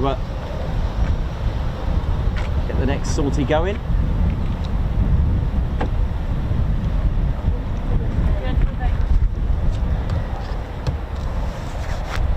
So yeah, it was on the night of the 10th, 11th of 1941, 106 Squadron sent on a small scale raid on Dusseldorf, and 2 more Hampdens were lost by night fighters, and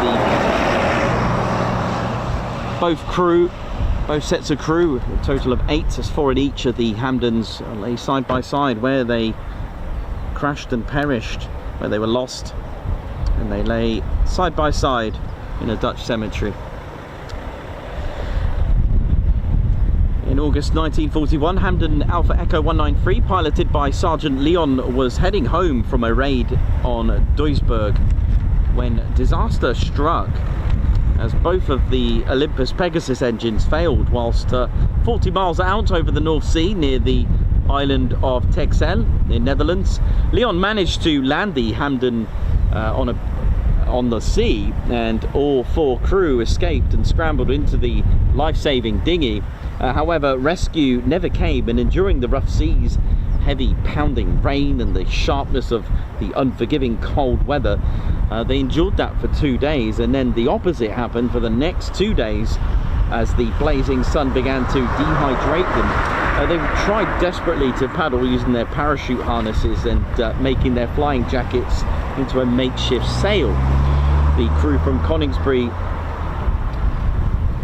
did spot aircraft flying above them to no avail. They were not seen. Ships were also spotted in the distance, but themselves were not, and all hope was lost until, being dizzy and dehydrated, they ended up waking up on the shore, on the coast, and they were washed ashore still alive, living on nothing but raw shellfish, but no fresh water to survive on the next day. They were found by fishermen, but were handed over to the German officials. The crew did receive medical treatment.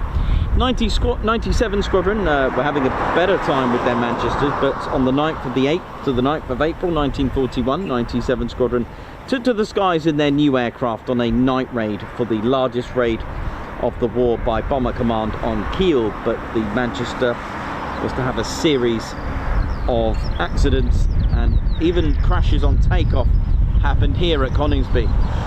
Many were lost after the raids, homeward bound, giving, like I said about the Manchester, giving reports to engine troubles were happening quite frequently. But eventually, this was to become a legendary aircraft, evolving into our beautiful Avro Lancaster. On the 2nd of October 1941, aircraft Alpha Delta 768 with a few other Hampdens took off for a raid at Karlsruhe near Frankfurt, and it was led by Sergeant Newby, which departed at 1800 on the 2nd of October 1941 from Coningsby. Now, due to the unforeseen circumstances, as the weather, as it started to deteriorate, they were all ordered to return just 5 minutes away from target. However, Sergeant Newby decided to press on like they usually do. They decided to press on and go for the target. Now, the target was reported in the report itself that he did actually see flames and the target on fire. However, on the way back, they were met with ME-110s, ME-110s, and were into some serious trouble. Evading them, they did take flak as well, and their aircraft was a little bit injured, and they discovered that they had 2 serious engine problems, and both Bristol Pegasus engines decided to fail. Now, they knew they were somewhere over land, but where, they weren't quite sure. Yes, they landed in, as they bailed out, they landed in Ireland. Now, Ireland, see you, Steve! Ireland was neutral. So, what I didn't realise as well while I was learning this, landing on a neutral country meant that you had to spend the rest of the war on a neutral country, which means that you were interned and you had to stay there. So, there you go. 4 of Coningsby's crew spent the rest of the war in Ireland and just had to basically wait until they were released. And both Luftwaffe and Royal Air Force pilots were in the same boat, and there are some stories of them trying to help each other get out. With all the issues the Manchester was having, 106 were having actually converted to the Manchester in early 1942, but by February 1942, Coningsby's satellite station RAF Woodhall Spa was complete with hardened runways. Now, 97 Squadron received the new 4-engine bomber, the Avro Lancaster, but were operating them out of Woodhall Spa as Coningsby's grass runways weren't really suitable for the Lancaster heavy bomber. However, a new type of aircraft required the crew to be trained on it, and 97 Squadron formed a heavy conversion unit flight at Coningsby. Now, the second HCU, or heavy conversion unit, formed out of 106 Squadron as well to train them on the Lancaster also. So although RAF Coningsby were operating the Lancasters, they were actually operating them out of their satellite station Woodhall Spa. Eventually 97 Squadron did move to Woodhall Spa during bad weather, and aircraft were being used from Woodhall Spa instead of here. 106 Squadron didn't have the best start in the Manchesters, with missions being aborted, but they did get their first sortie in their new aircraft on the 20th of March 1942. It was Warrant Officer Merrills who successfully planted their mines off keel.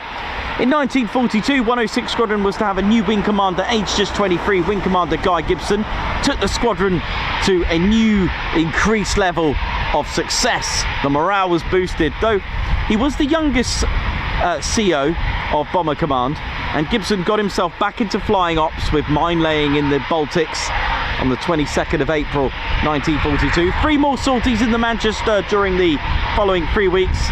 Gibson was a great commander and a pilot for the squadron, but he was highly recognised for his 18 night sorties, which 6 were consecutive. The squadron was improved and performance was noted by analysts of 5 Bomber Command and the Air Ministry. 30th of May 1942, Coningsby Squadron took part in the 1000 bomber raid on Cologne, which were 3-night bombing raids against the German cities. Eventually, in mid-1942, 106 Squadron took the last mission at Coningsby before moving to Sileston, while Coningsby was closing to have upgrades to the grass runways to the new hardened Class A runway. On its final mission with a raid over Bremen, 3 more of the aircraft failed to return. The transformation to the new runways meant that flying ceased for nearly a year. It closed September 1942 to August 1943, but during this time, 5 Group Training School, also 5 Group G Equipment School, and even Bomber Command's Field Cookery School took residence and made use of the facilities here at Coningsby while the runways were being constructed. 106 Squadron eventually moved to RAF Metheringham with their Lancasters in 1943. In the spring of 1943, first to use the new runways were 1514 Beam Approach Training Flight, and the first aircraft to operate here were the Avro Anson and Oxford. The beam approach training helps pilots learn to land in poor visibility using the beam approach system. It was known as the beam approach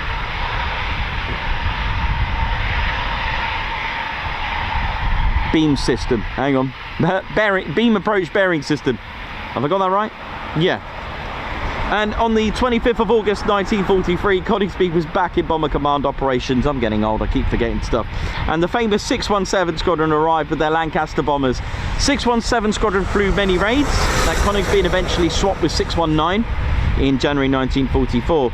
Now, isn't it funny now, RAF Scampton, where we're so connected with, you know, 617, but it was actually Woodhall Spa where they operated from the most of its operations. In fact, the Petwood Hotel was home to many of 617 Squadron's officers, and of course before that 619. 61 Squadron also made Coningsby its home with the Avro Lancaster. Both 61 and 619 Squadrons took to the skies in many raids.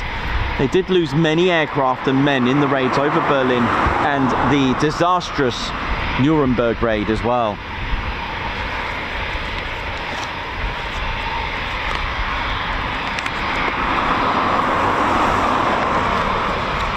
Now, we all know D-Day, 81st anniversary of D-Day,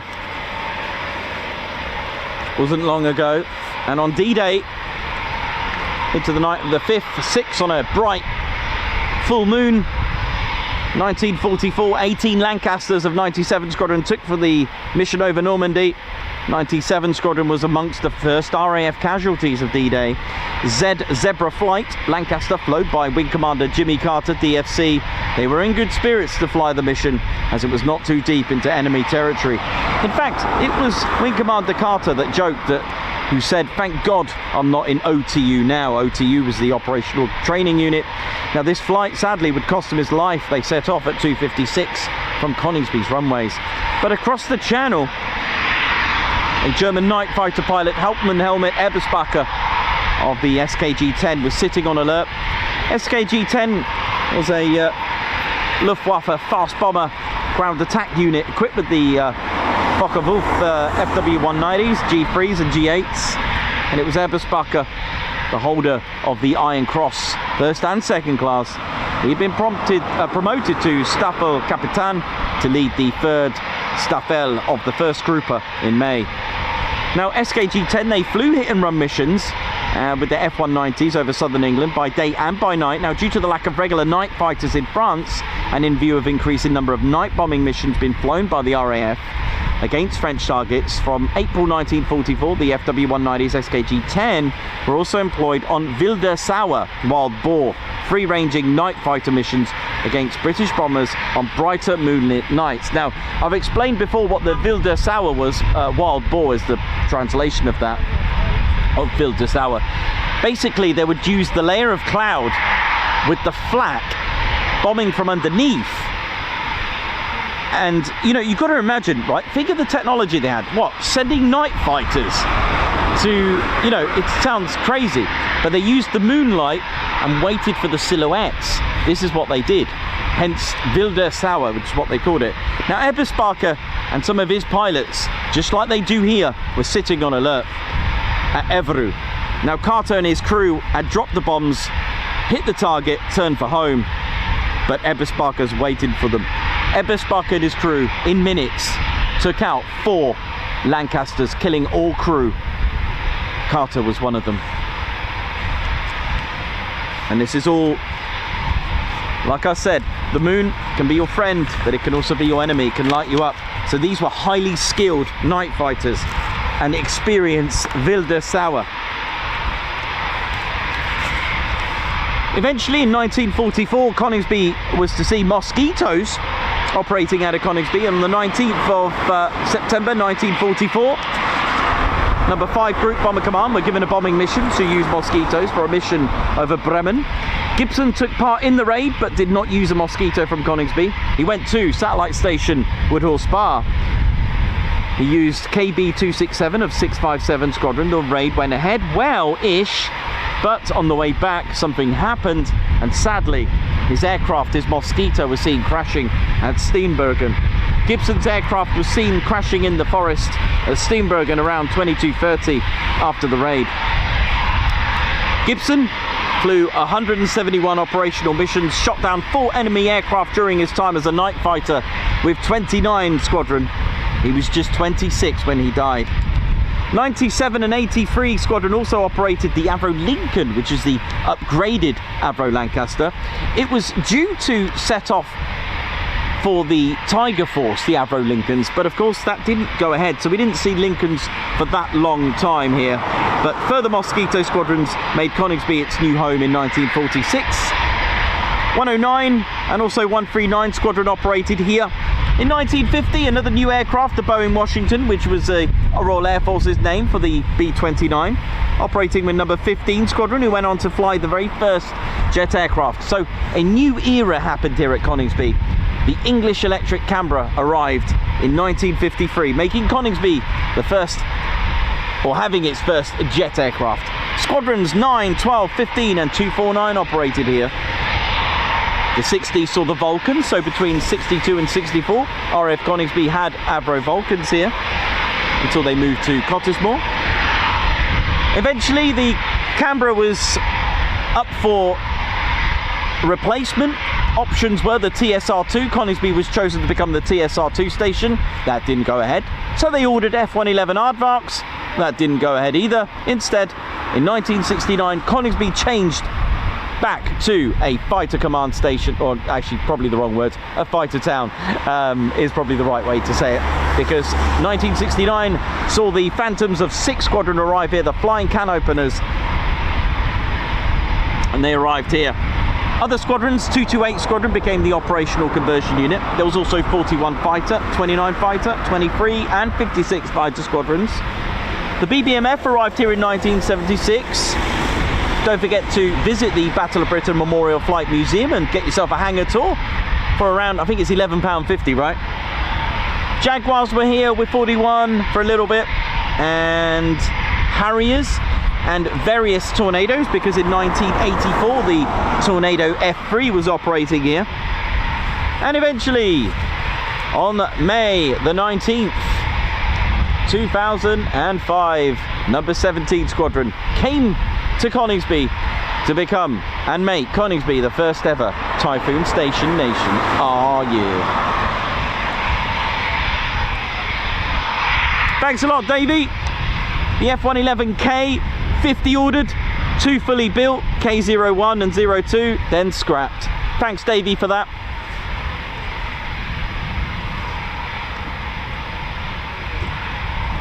'29 Squadron were a reserve squadron, but they were soon to become the operational conversion unit here.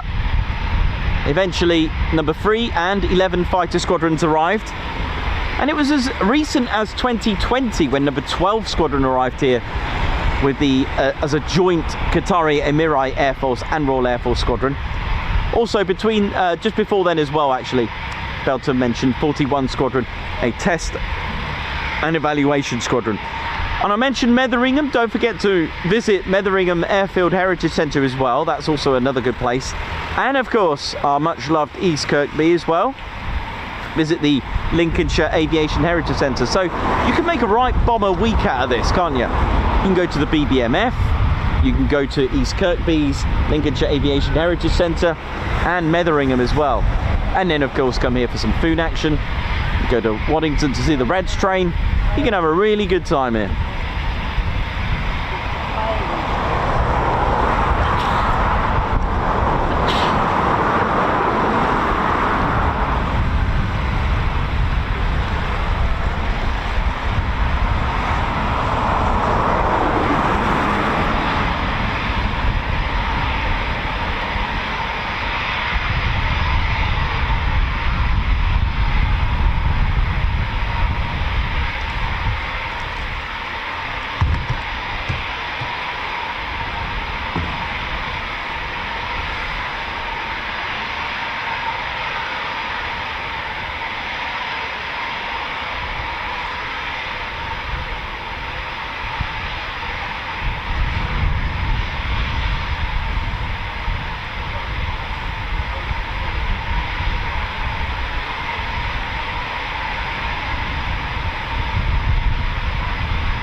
Go. 2 more to leave the floor. Here we go.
Typhoon action almost today, isn't it?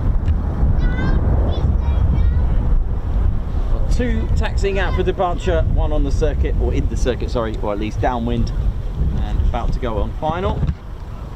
And we'll confirm with tower that gear is down.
Go.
the Lancaster's out.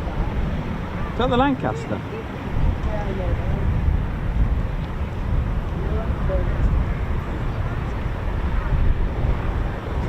Yeah, engine 3's running.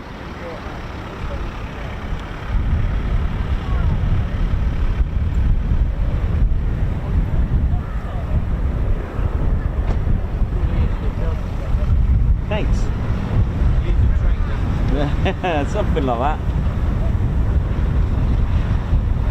So, engine 3, we need engine 4, then 2, then 1.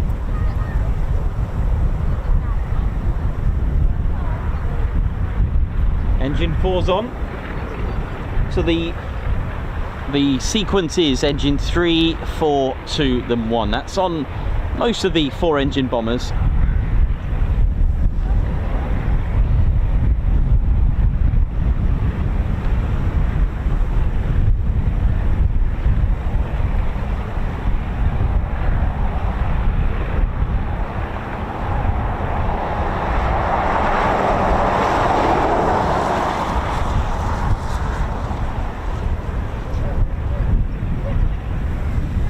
Using the 100 octane, high octane fuel, 100 gallons of it.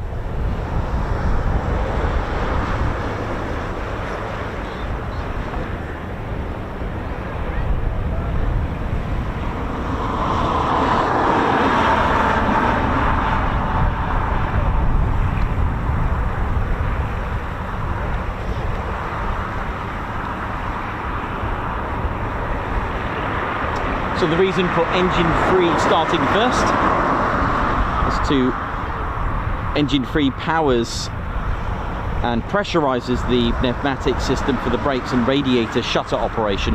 Now this is specific, this is quite common for bomber aircraft, like such as the Wellington bomber. I think it was engine 2 that powered some. Each engine can power something on the aircraft, for example, is what I'm trying to say. So engine 3 important to start the process for that. So it's engine 3, 4, 2, then 1. So we're getting the whole. Yeah, there's 1. This could be good.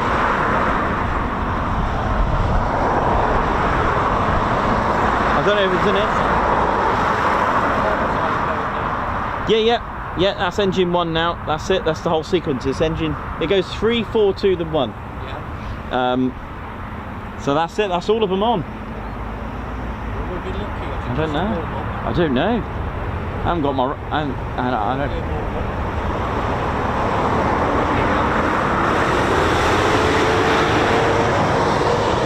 Let me go and get my radio quickly. Let's have a little listen in.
So it's good to hand out, isn't it? You know, like you said, it was a fighter squadron, you know, fighter captain.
Sorry?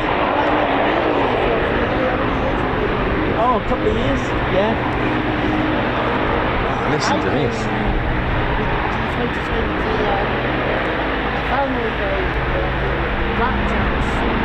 Oh yeah, that was nice.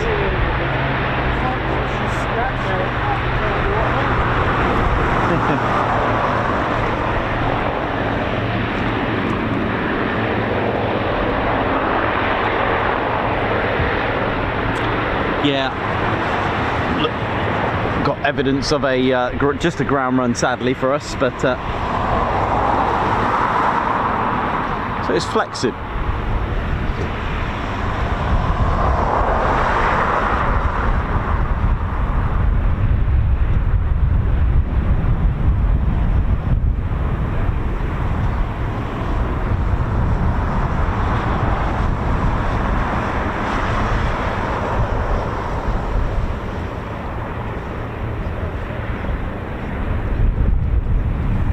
Again, I'd love to be wrong and I'd love for it to taxi out, but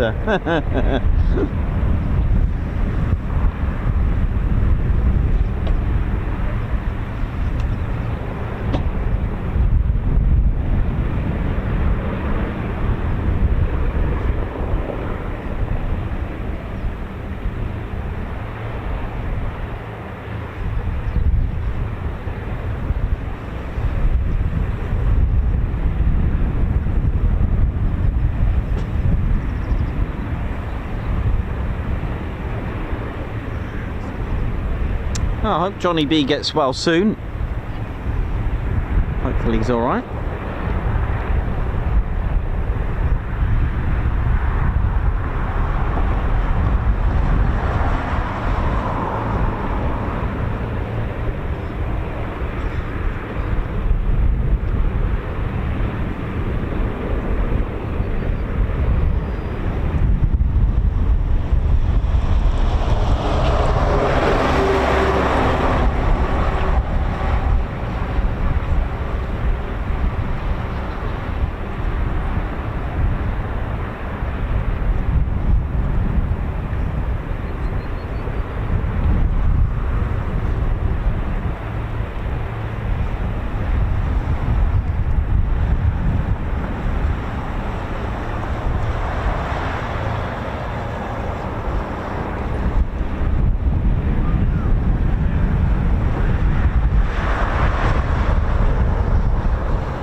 Wow, nice to hear it though, right? Nice to hear it.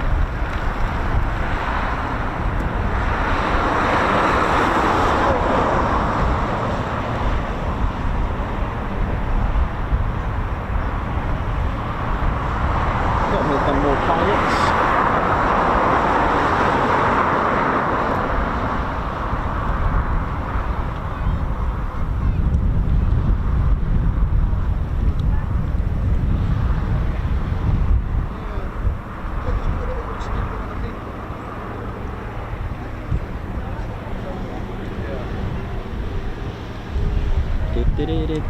Sorry, just get over. Sometimes. Okay.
So yeah, that was the Lancaster with the ground run there.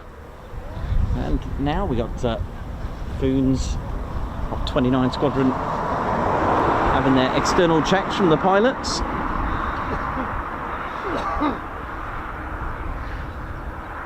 And 29 Squadron 8 operational conversion unit, and this is where new pilots who have passed their fast jet training in the advanced flying training course, and the pilots will have been awarded their wings at RAF Valley. The last aircraft they would have just flown would be the Hawk T2.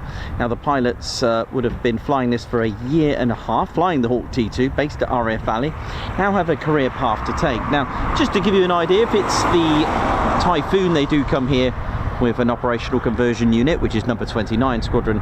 If it was the F-35B, then it would be onwards to RAF Marham, and the operational conversion unit is 207 Squadron. So before we go into detail of the pilot's training path with the Typhoon, it is also important to mention that 29 Squadron also trains line engineers, along with weapons conversion training, the maintenance side of it, or literally any aspect to do with the Typhoon, whether it's from the ground or the air. Now 29 Squadron is naturally made of qualified flying instructors who are instructors to assist with the training in a hands-on student-instructor approach. Now, in just 3 to 4 months, a pilot will become frontline combat-ready Typhoon pilot. But before a new pilot gets to fly the aircraft, the first thing is to get to know the Typhoon, and this is done with the ground school operational course. Again, BAE Systems making full attribute to this ground training course with that. So again, massive combination and support from BAE Systems. Now these new pilots who are destined to have a frontline fighter career already know how to fly. The course will just teach them to become a competent Typhoon pilot to get them into the frontline role. Now this course, first of all, lasts up to 8 weeks for the ground course, and training will prepare them for the first solo flight by teaching them the Typhoon systems as well as how to fly it. Now familiarizing themselves with the cockpit, the procedures, and the unique G-suit also plays a major part in the training. And of course BAE Systems have a software where the pilot's head will be scanned so that the helmet is actually perfectly snug for them and personalized for them. Now all aspects will be covered. Then there is the power experience as well. The pilots would have never experienced anything like this before. The pilots would have probably not ever felt the experience of what it's like to fly in a Typhoon, or at least feel the power. So it's a back seat in the family version Typhoon where the pilot whacks on the reheat so that they can actually feel how much power this very aircraft and fighter jet has. It's probably going to a performance takeoff after that. So after 4 months it is solo flight time. Now most qualified flying instructors will tell you that this is probably the most strangest, most nerve-wracking experience. They're about to send someone that they've been training on their own up for their very first flight. Now the first time the pilot gets into the Typhoon, they will only taxi first, and we've managed to catch this a couple of times on our streams where we've seen the new pilot taxi around from the main ASP, just do a few taxi circuits around, and it gives them confidence as well with the Typhoon, and they'll be holding off in a specific area. So once that's done, the first ever flight commences, and then after that it's literally a case of simulation work and then flying the Typhoon, simulation work and then flying the Typhoon. So then it's sort of like an examination time. So the ground attack training to aerial combat training, all that sim training will be taking place, and then the real thing. So if they are going to fly low level, they will practice this in the sim and then do the real thing. The Thales simulator is a full 360-degree view of the world with all the pilot requirements. Now the Typhoon display pilot also uses this too. Exercises as well, such as red flag, are great for new pilots as well, to give them that sort of combat battlefield experience, and of course the very challenging air-to-air refueling. But ultimately, once all the training is done, of course they need to be qualified on the Typhoon, and it is a case of going aerial dogfighting basically, because that is the key. You know, you cannot complete this course if you don't have a successful lock onto target. So the way to do it, they will go head to head with their qualified flying instructor, and they've got a set time to get to lock onto their QFI. If they fail this, then it's actually, I don't know what happens if they fail. I think it's I don't know how it works, but I only know the positive sides. The idea is that you must get a lock on your QFI in a set space of time. This will give you the completion and to be qualified as a Typhoon pilot, and then after that it's off to frontline, whether it be 6 squadron, 1 fighter, 11, 3, plenty of 9, even 9 squadron. So 1435 flight in the Falklands.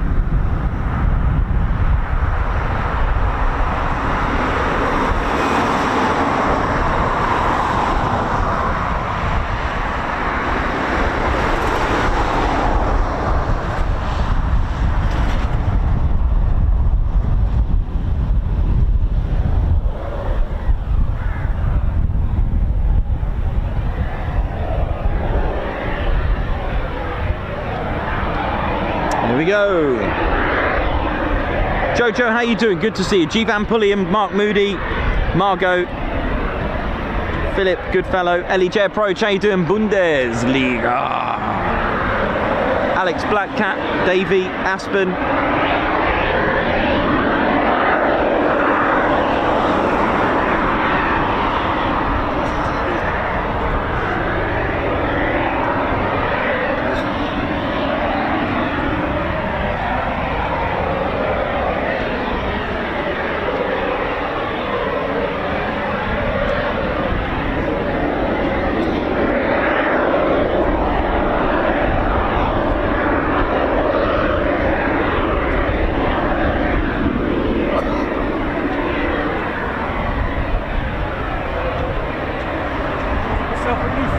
Hey man, how you doing? All right? Not bad.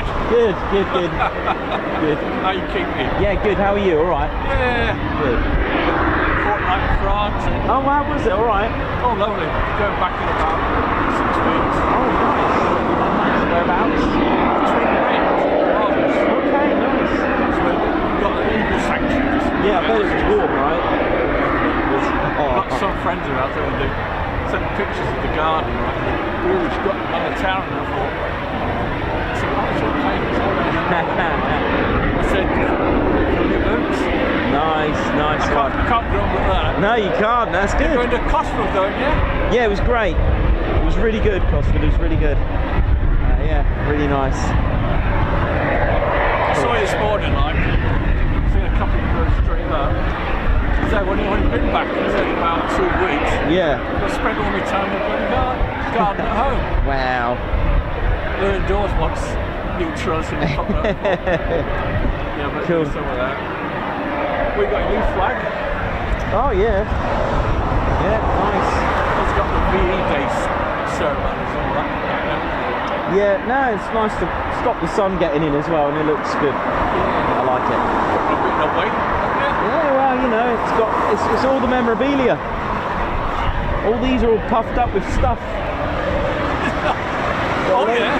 Got loads of things here. I've got World War II wings, and so my pockets are full of stuff.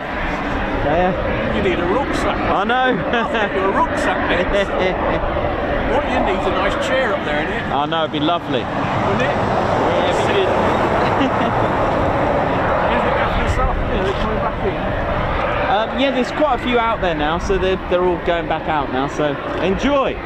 Yeah. I'll catch you later. Catch you, mate. I've seen some of these burgers been handed over to you. Oh yeah, you gotta eat. You gotta eat. See you later, man. Take care. Right, so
few canopies up, so we should get more departures. You can hear the Typhoon's engine spooling there now.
So the skies are looking a bit better. The wind's still just a little bit misbehaving at the minute, but let's hope it just calms down when needed.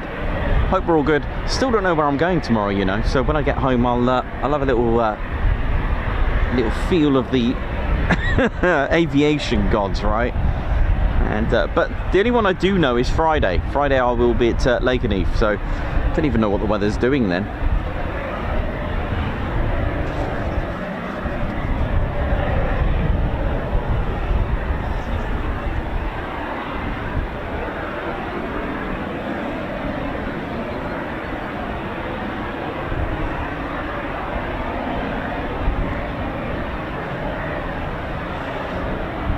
Friday weather, not too bad. Oh, it looks, oh, wow. It's in the 20s on Friday. What's the wind doing? Not too bad. Thursday wind, pretty punchy. Tomorrow's standard.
Okay, we've got another departure coming up from the south.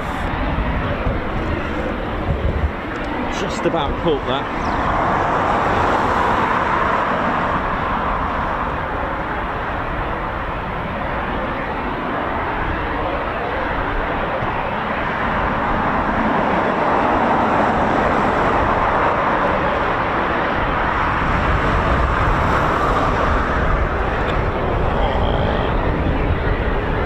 Yeah, up you go!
way down.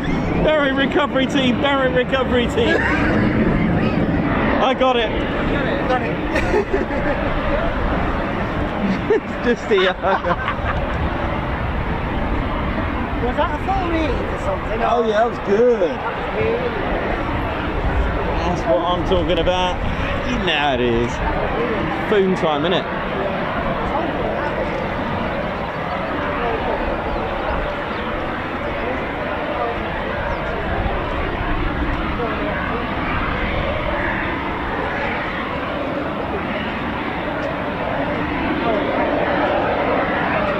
Well, I hope you enjoyed that.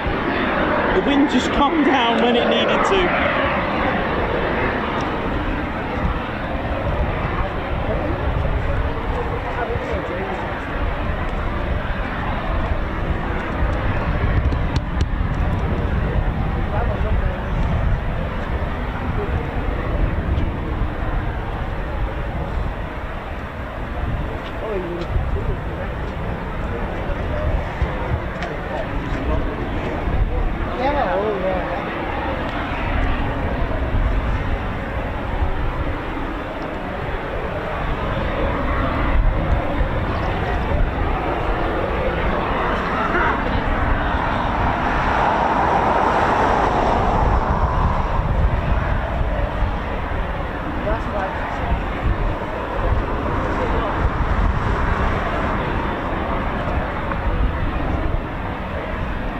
That was good. Hope you enjoyed that one.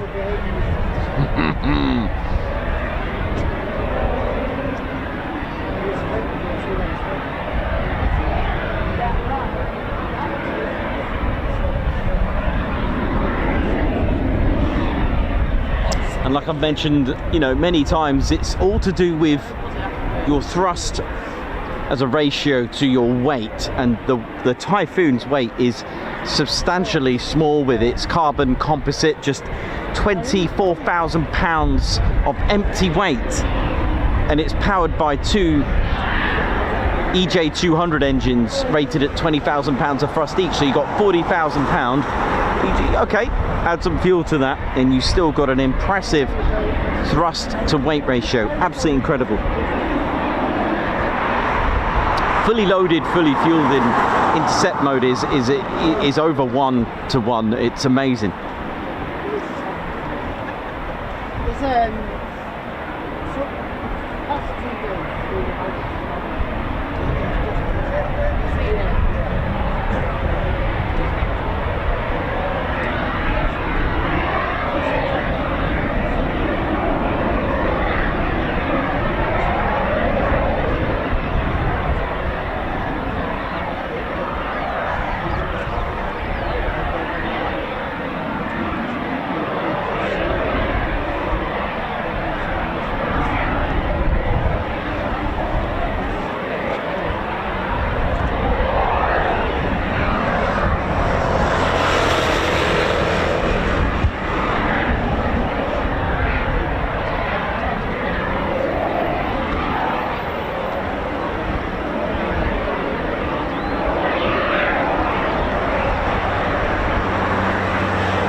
And if you've enjoyed today and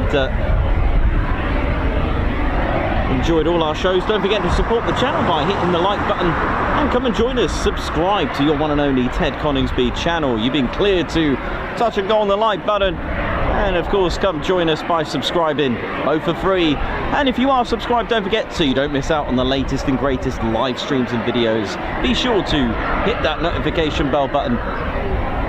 Yeah, give us a thumbs up, come and join us. And of course, after the show we'll put our Ted Coningsby members advert on, so you can support the channel even further by becoming one of our exclusive members. There are 3 levels of membership in our squadron, so do pick whichever you feel you'd like to support into. So you can pick and join our Ted Coningsby squadron, our Posh Officers Club, or our Fighter Squadron, or have various perks, and starts from $1.99 a month. And a lot of members that are on the streams now, if you'd like to smash those emojis out, it's time to ride.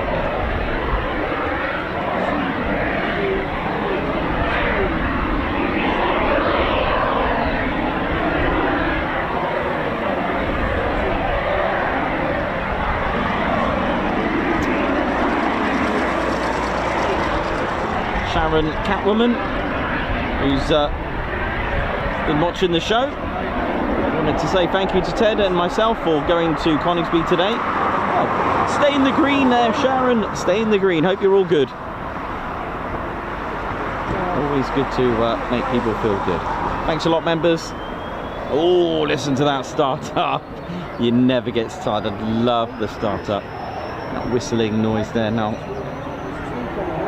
Murray Biddle, let's ride. Alan Gates, thank you. Andrew Heatley, Davey, Elsie, Margot, Annie Hutchinson, how you doing? Kingy 1709, listen to those engines.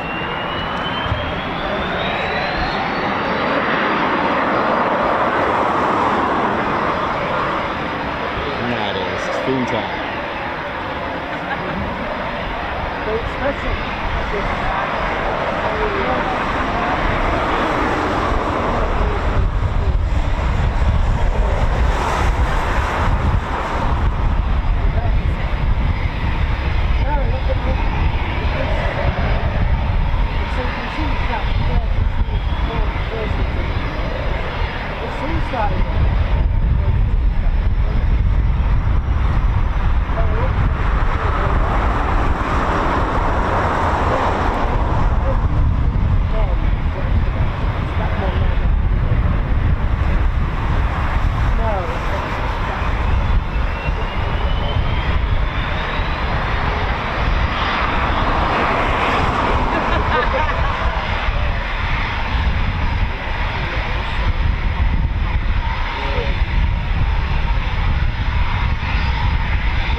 Here we go.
Thanks for joining us today. And when I get back today, I'm going to try and work out where I'm going tomorrow. I still don't know. And like I said, Friday we'll be at Lakety for our regular Friday show.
A couple of Typhoons inbound now.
can't catch this little shot. Let's have a look.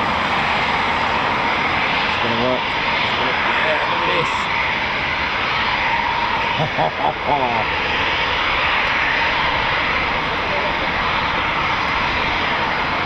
Yeah, love it.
You alright, mate? Is it going up in there? Is it? Mm-hmm.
Here we go, a few more departures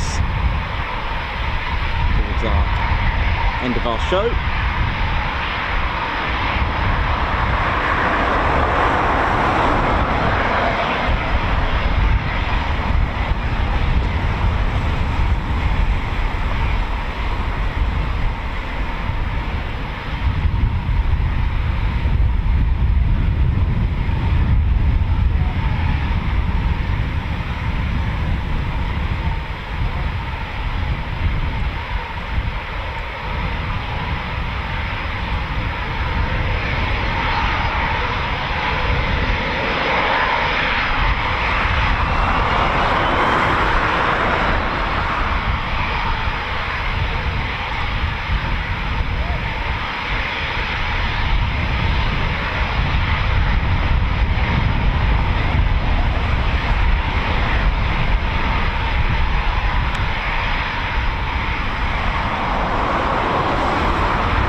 Here we go.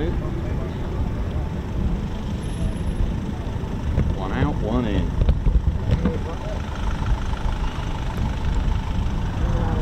What about?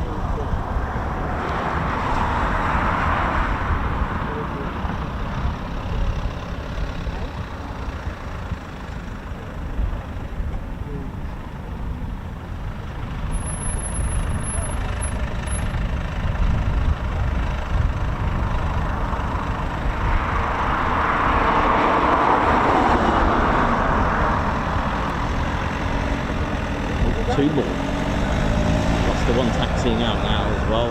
Here we go. Rack 'em.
RAF Coningsby home to 5 Typhoon squadrons, 3 fighter squadron and 11 fighter squadron. Free fighter being the first ever to fly heavier than air aircraft, number 3 fighter. Formed near Stonehenge Aerodrome, hence the cockatrice mythology linked with Stonehenge as well. Number 11 Fighter Squadron, the world's oldest dedicated fighter squadron, formed in 1915 and retained the fighter squadron role since then. 29 Squadron are responsible for training the new pilots onto the Typhoon, coming from RAF Bally, the last aircraft, a year and a half with the Hawk T2, RAF Bally, with the advanced flying training success, giving them the wings. If their career path is the Typhoon, they will come here and fly and train with 29 Squadron until they're fully qualified. Next up, number 41 Squadron, the Test and Evaluation Squadron, offering a chance to test, evaluate the latest and greatest technology, software and hardware as well, and goods of the Typhoon. And finally, number 12 Squadron, the latest squadron to operate here at Coningsby in 2020. Number 12 Squadron, the Joint Qatari Emiri Air Force and Royal Air Force Squadron. Hi, alright, yeah, good. Coningsby is also home to the Battle of Britain Memorial Flight and has been since 1976. They are military aircraft, so the BBMF's aircraft are part of the RAF's inventory. That's one PA474, the Avro Lancaster, the Dakota C-47.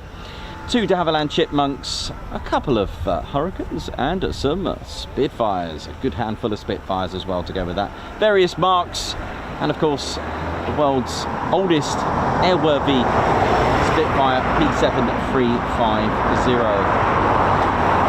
which served in the Battle of Britain, the only inventory of the BBMF to have actually taken part in the Battle of Britain.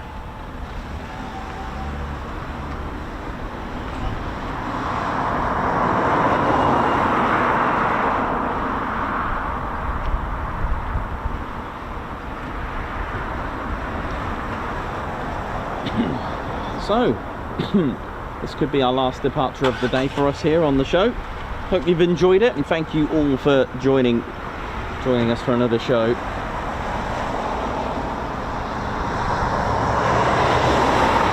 Perez, Natman Bush, how you doing? Paul Mayers, Edward Coates, Alex Blackcap, Pink, Snaky 1979, Wiggles Way, Paul Mayers, Argan, Aspen. How you all doing? Wibbs, how you doing? Thanks for the tiffin. Daniel Walker, oi oi to you, hope you're good. Sharon Catwoman, how's it going? Hope you're good. Ramco DeVray, Margot, Cadwell 5, LEJ Approach, Bundes. Mayhem Marshy, oi oi to you. Argan, Spanner Flight Crew, how you doing? Captain A as well on the show.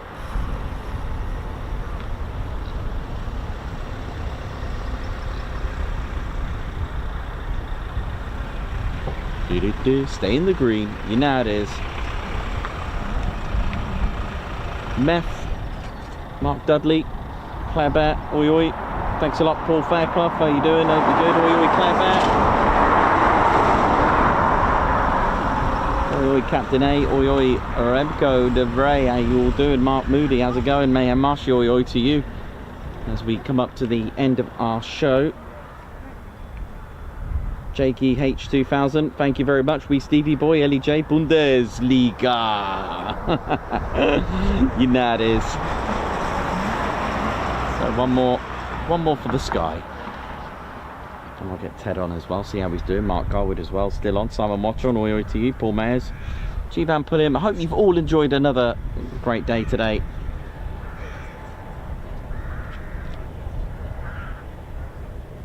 Very close to 96.3k as well, may I add.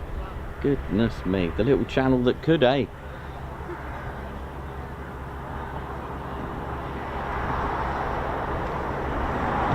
And of course, the Ted Coningsby Display Awards. I need to now contact Melanie,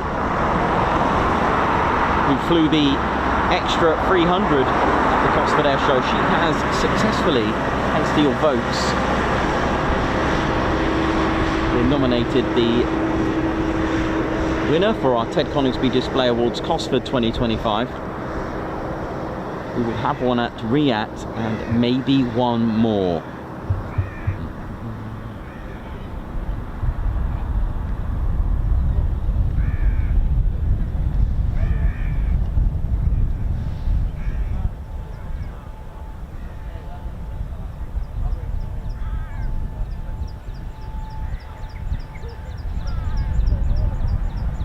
Edward Coates, thank you very much.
Anticipation for our final departure.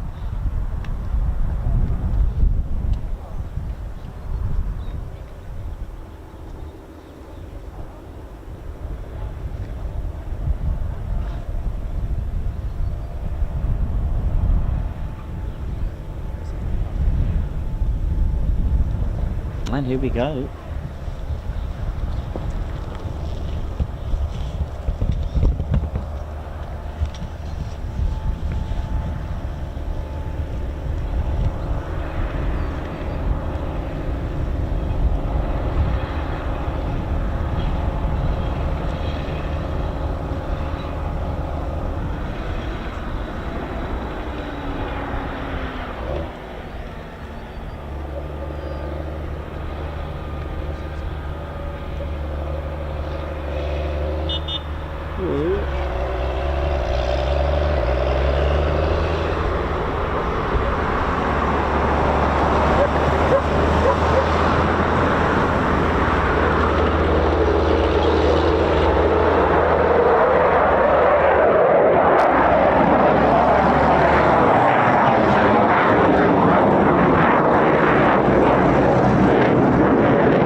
Take care, yeah? Enjoy your books. Yeah, I will. Thank you for the books. Pleasure. Take the hat off, can't wear that.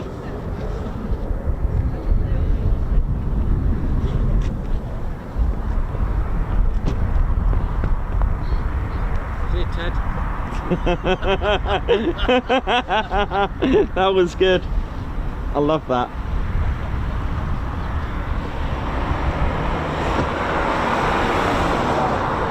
See ya.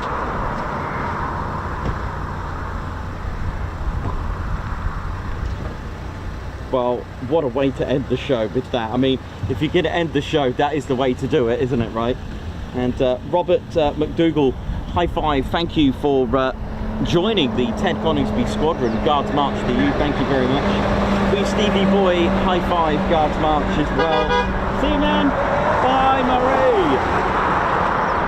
Thanks a lot, Wee Stevie Boy, for gifting a Ted Coningsby membership. Edward Gulliver, thank you very much. High five, welcome to the Ted Coningsby Squadron. Ali Leyland, thank you very much. This will be for my grandson Leighton.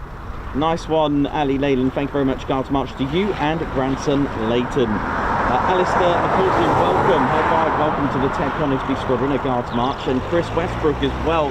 High five, thank you for gifting a Ted Coningsby Squadron membership. Oh, yeah. Sophia King, congratulations on 15 months membership as well. Thank you very much. Morning, Teds.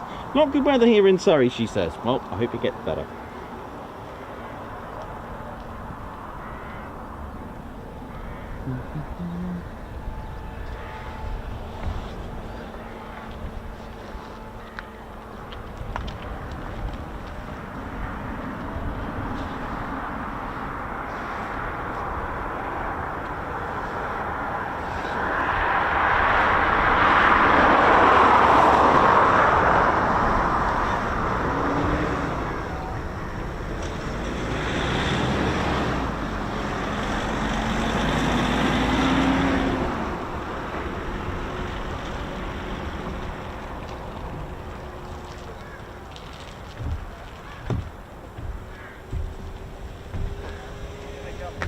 Bye, thank you.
Guten Tag.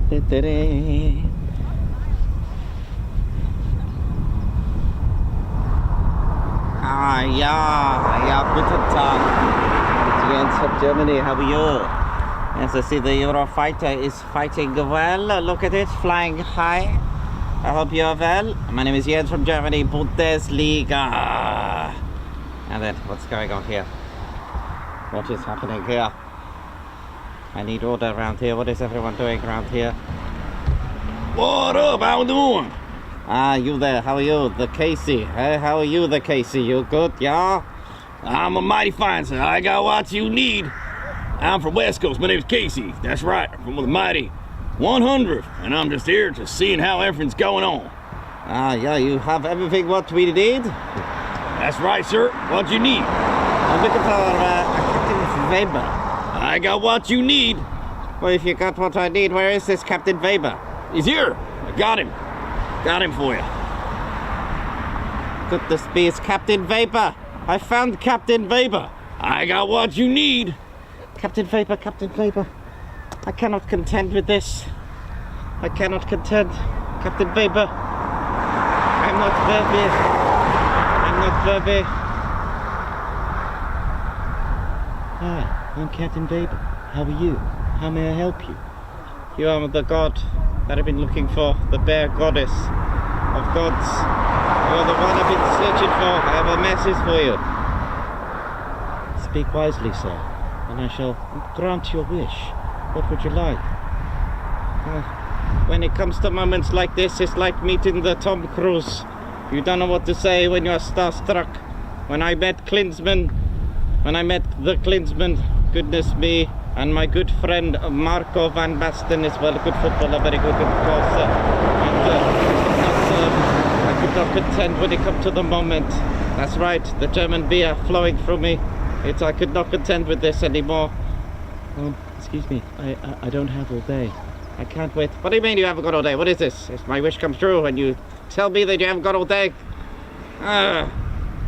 Achtung, Achtung. Bundesliga. You play Bundesliga? I have no idea what you mean. How may I help you today? No worries. Have a good day. My wish is complete now. Goodbye. Oh, okay.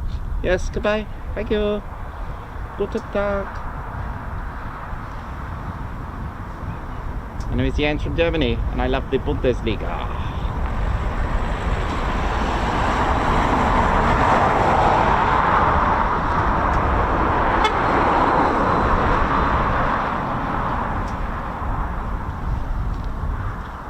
Comedy Ted.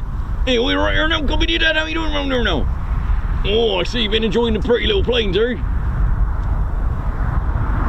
Yeah, what a pretty little plane. My name's Reggie from the RAF Regiment.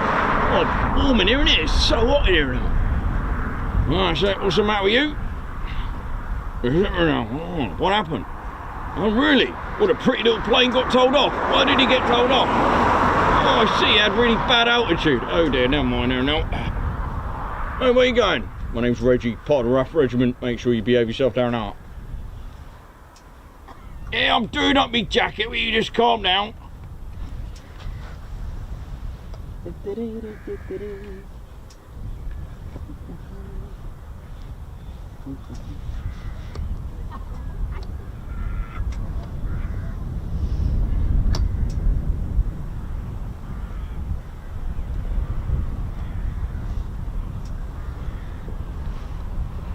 Hello, airport officers. Yes, my name's Wingy. Yes, ha. Yes, how are you? Hey. What is the meaning of this? Who are you? You go and get my chip back at once. How dare you? Shut up! Here it is. Joanna, pass me my horse. Yes. Okay, fine, it's a pony. Just pass me my pony, please. Thank you.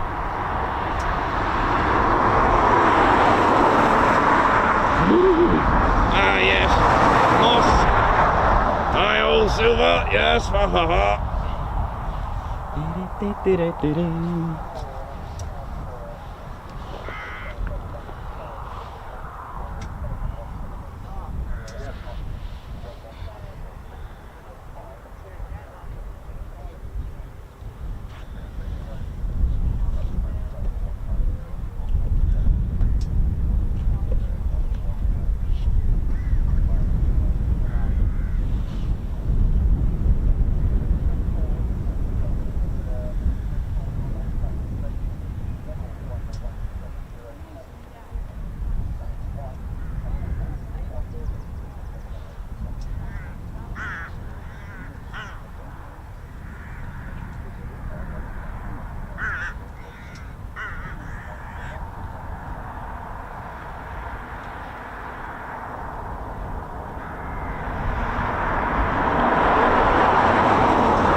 Hiya. You're right.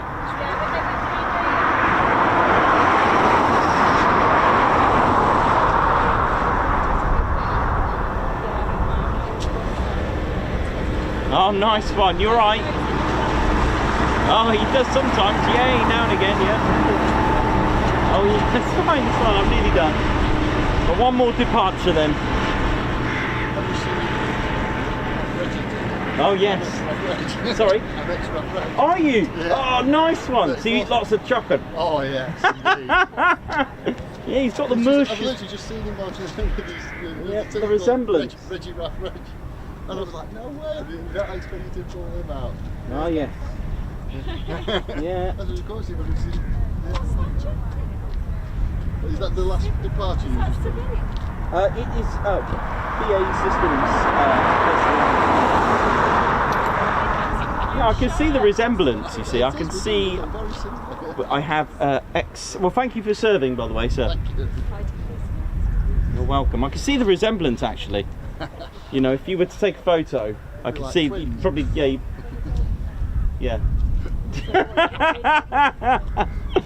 I used to be in Air Force. RAF Reggie. Oh, looks like I'm looking at a mirror down there. Look, oh, you're right now. Yeah, he's got the mush as well. Look, we both like chucking.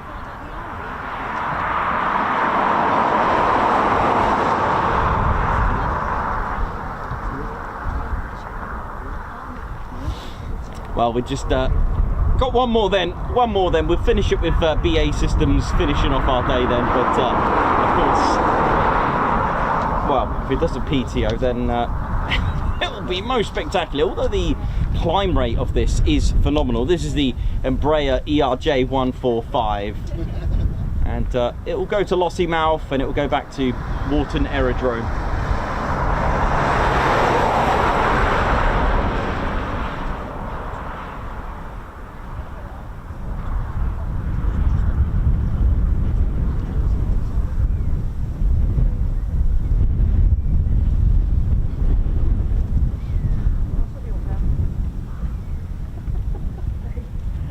Thank you all for tuning in today, and as we have another last departure for the day for us here at RAF Coningsby, just want to say a massive thank you to everyone who has supported the channel.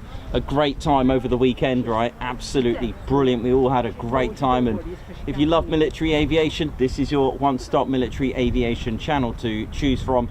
My name's Nikos, I'm your cameraman, historian and commentator, armed with lots of bears to keep you entertained as well, along with some of my knowledge on history, as I'm learning all the time.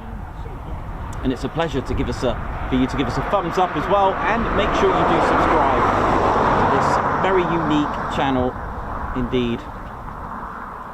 And, do you know, this week for me is an absolute challenge this week to get you some shows. It really is. There are some thunderstorms approaching on Thursday around, but just trying to work out where I'm going tomorrow and Thursday. Friday is fine. We will have a weekend show on the Saturday for you as well, but I'm off on Sunday, so just put that in your diary.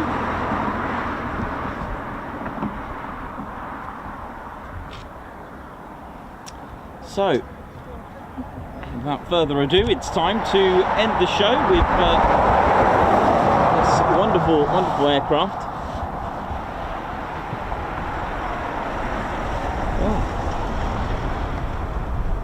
Send it. Is it Felix today or is it Mog?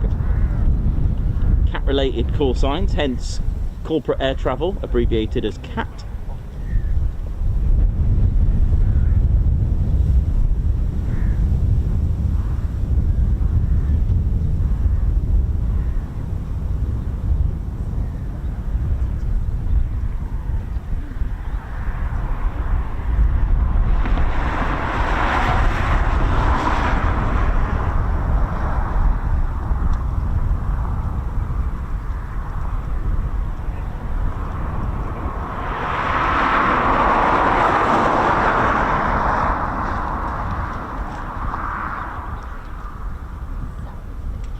Here we go.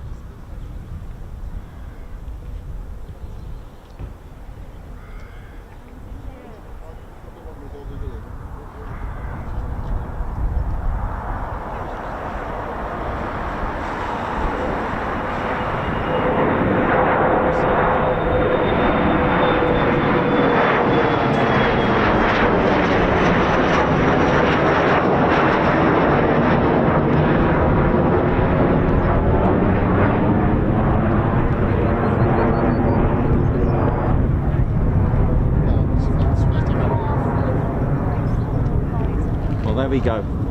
That is officially our last movement of the day, and thank you very much, ladies, gents, and teddy bears. Thanks a lot for that mog earlier. That's cool. Thank yous. Daniel Walker, well done. Nikos for RAF Cosford. Rob, thank you very much. Guards March coming up for you. Thank you. How are we doing, ladies, gents, teddy bears? So thank you very much. Again, I have no idea where I'm going until I go home in a bit now. So keep the notification bell button, and we may have one just pop up stream, not pop up stream. The schedule might pop up in the morning tomorrow if I'm undecided, but we'll see what the weather's doing. Daniel Walker, Guards March, thank you very much for your super chat.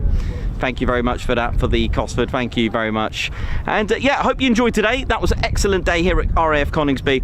We're going to finish up for the day, and just like to say a massive thank you to RAF Coningsby. Thank you very much. And all of our fans and viewers today, thank you very much for today's support. It's been excellent. So, hope you enjoyed it. My name's Nikos, cameraman, commentator, and historian.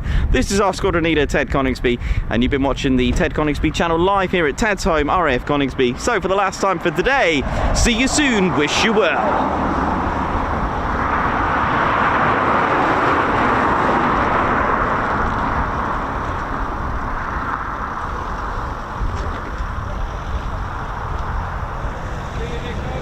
Thank you, bye, see you later.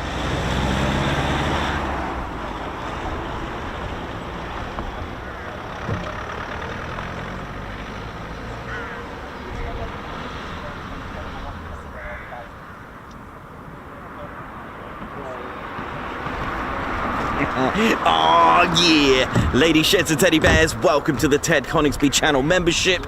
I'm Nikos, I'm your cameraman and commentator. This is our squadron leader, Ted Coningsby. Just want to say a massive thank you to all our members. Guns up, and oh yeah. Take it away, Ted.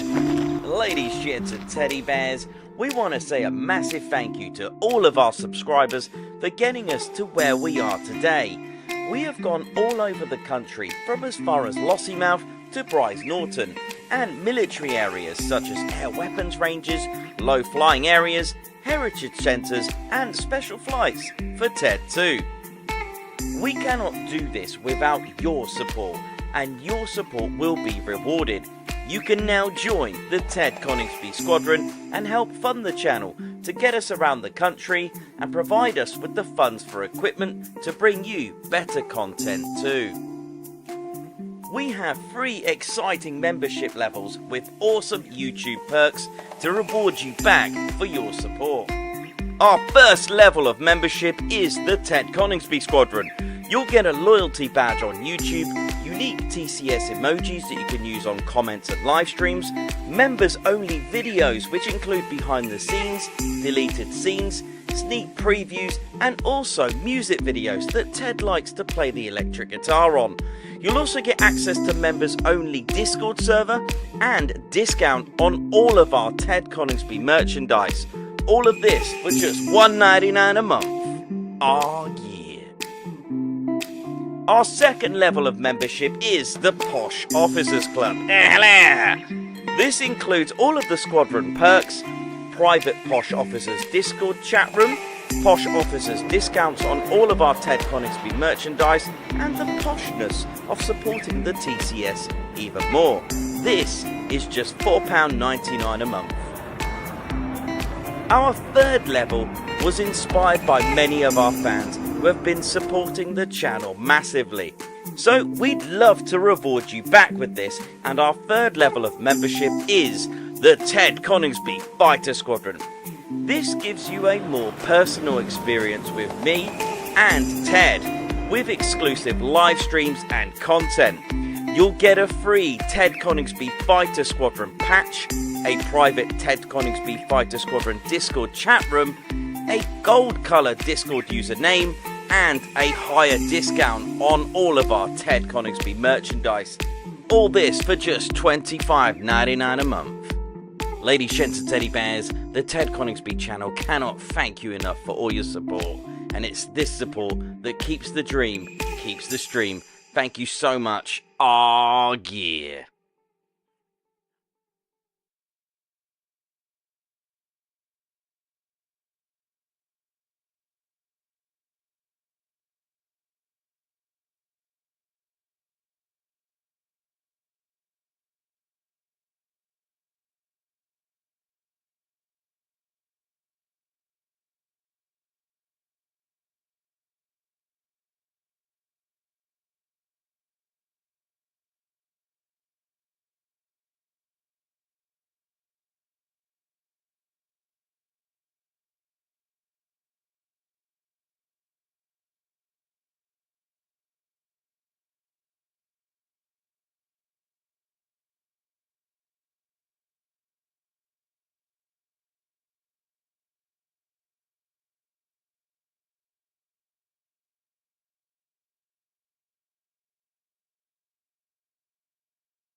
Sierra Golf India, Brian 31, right to 814.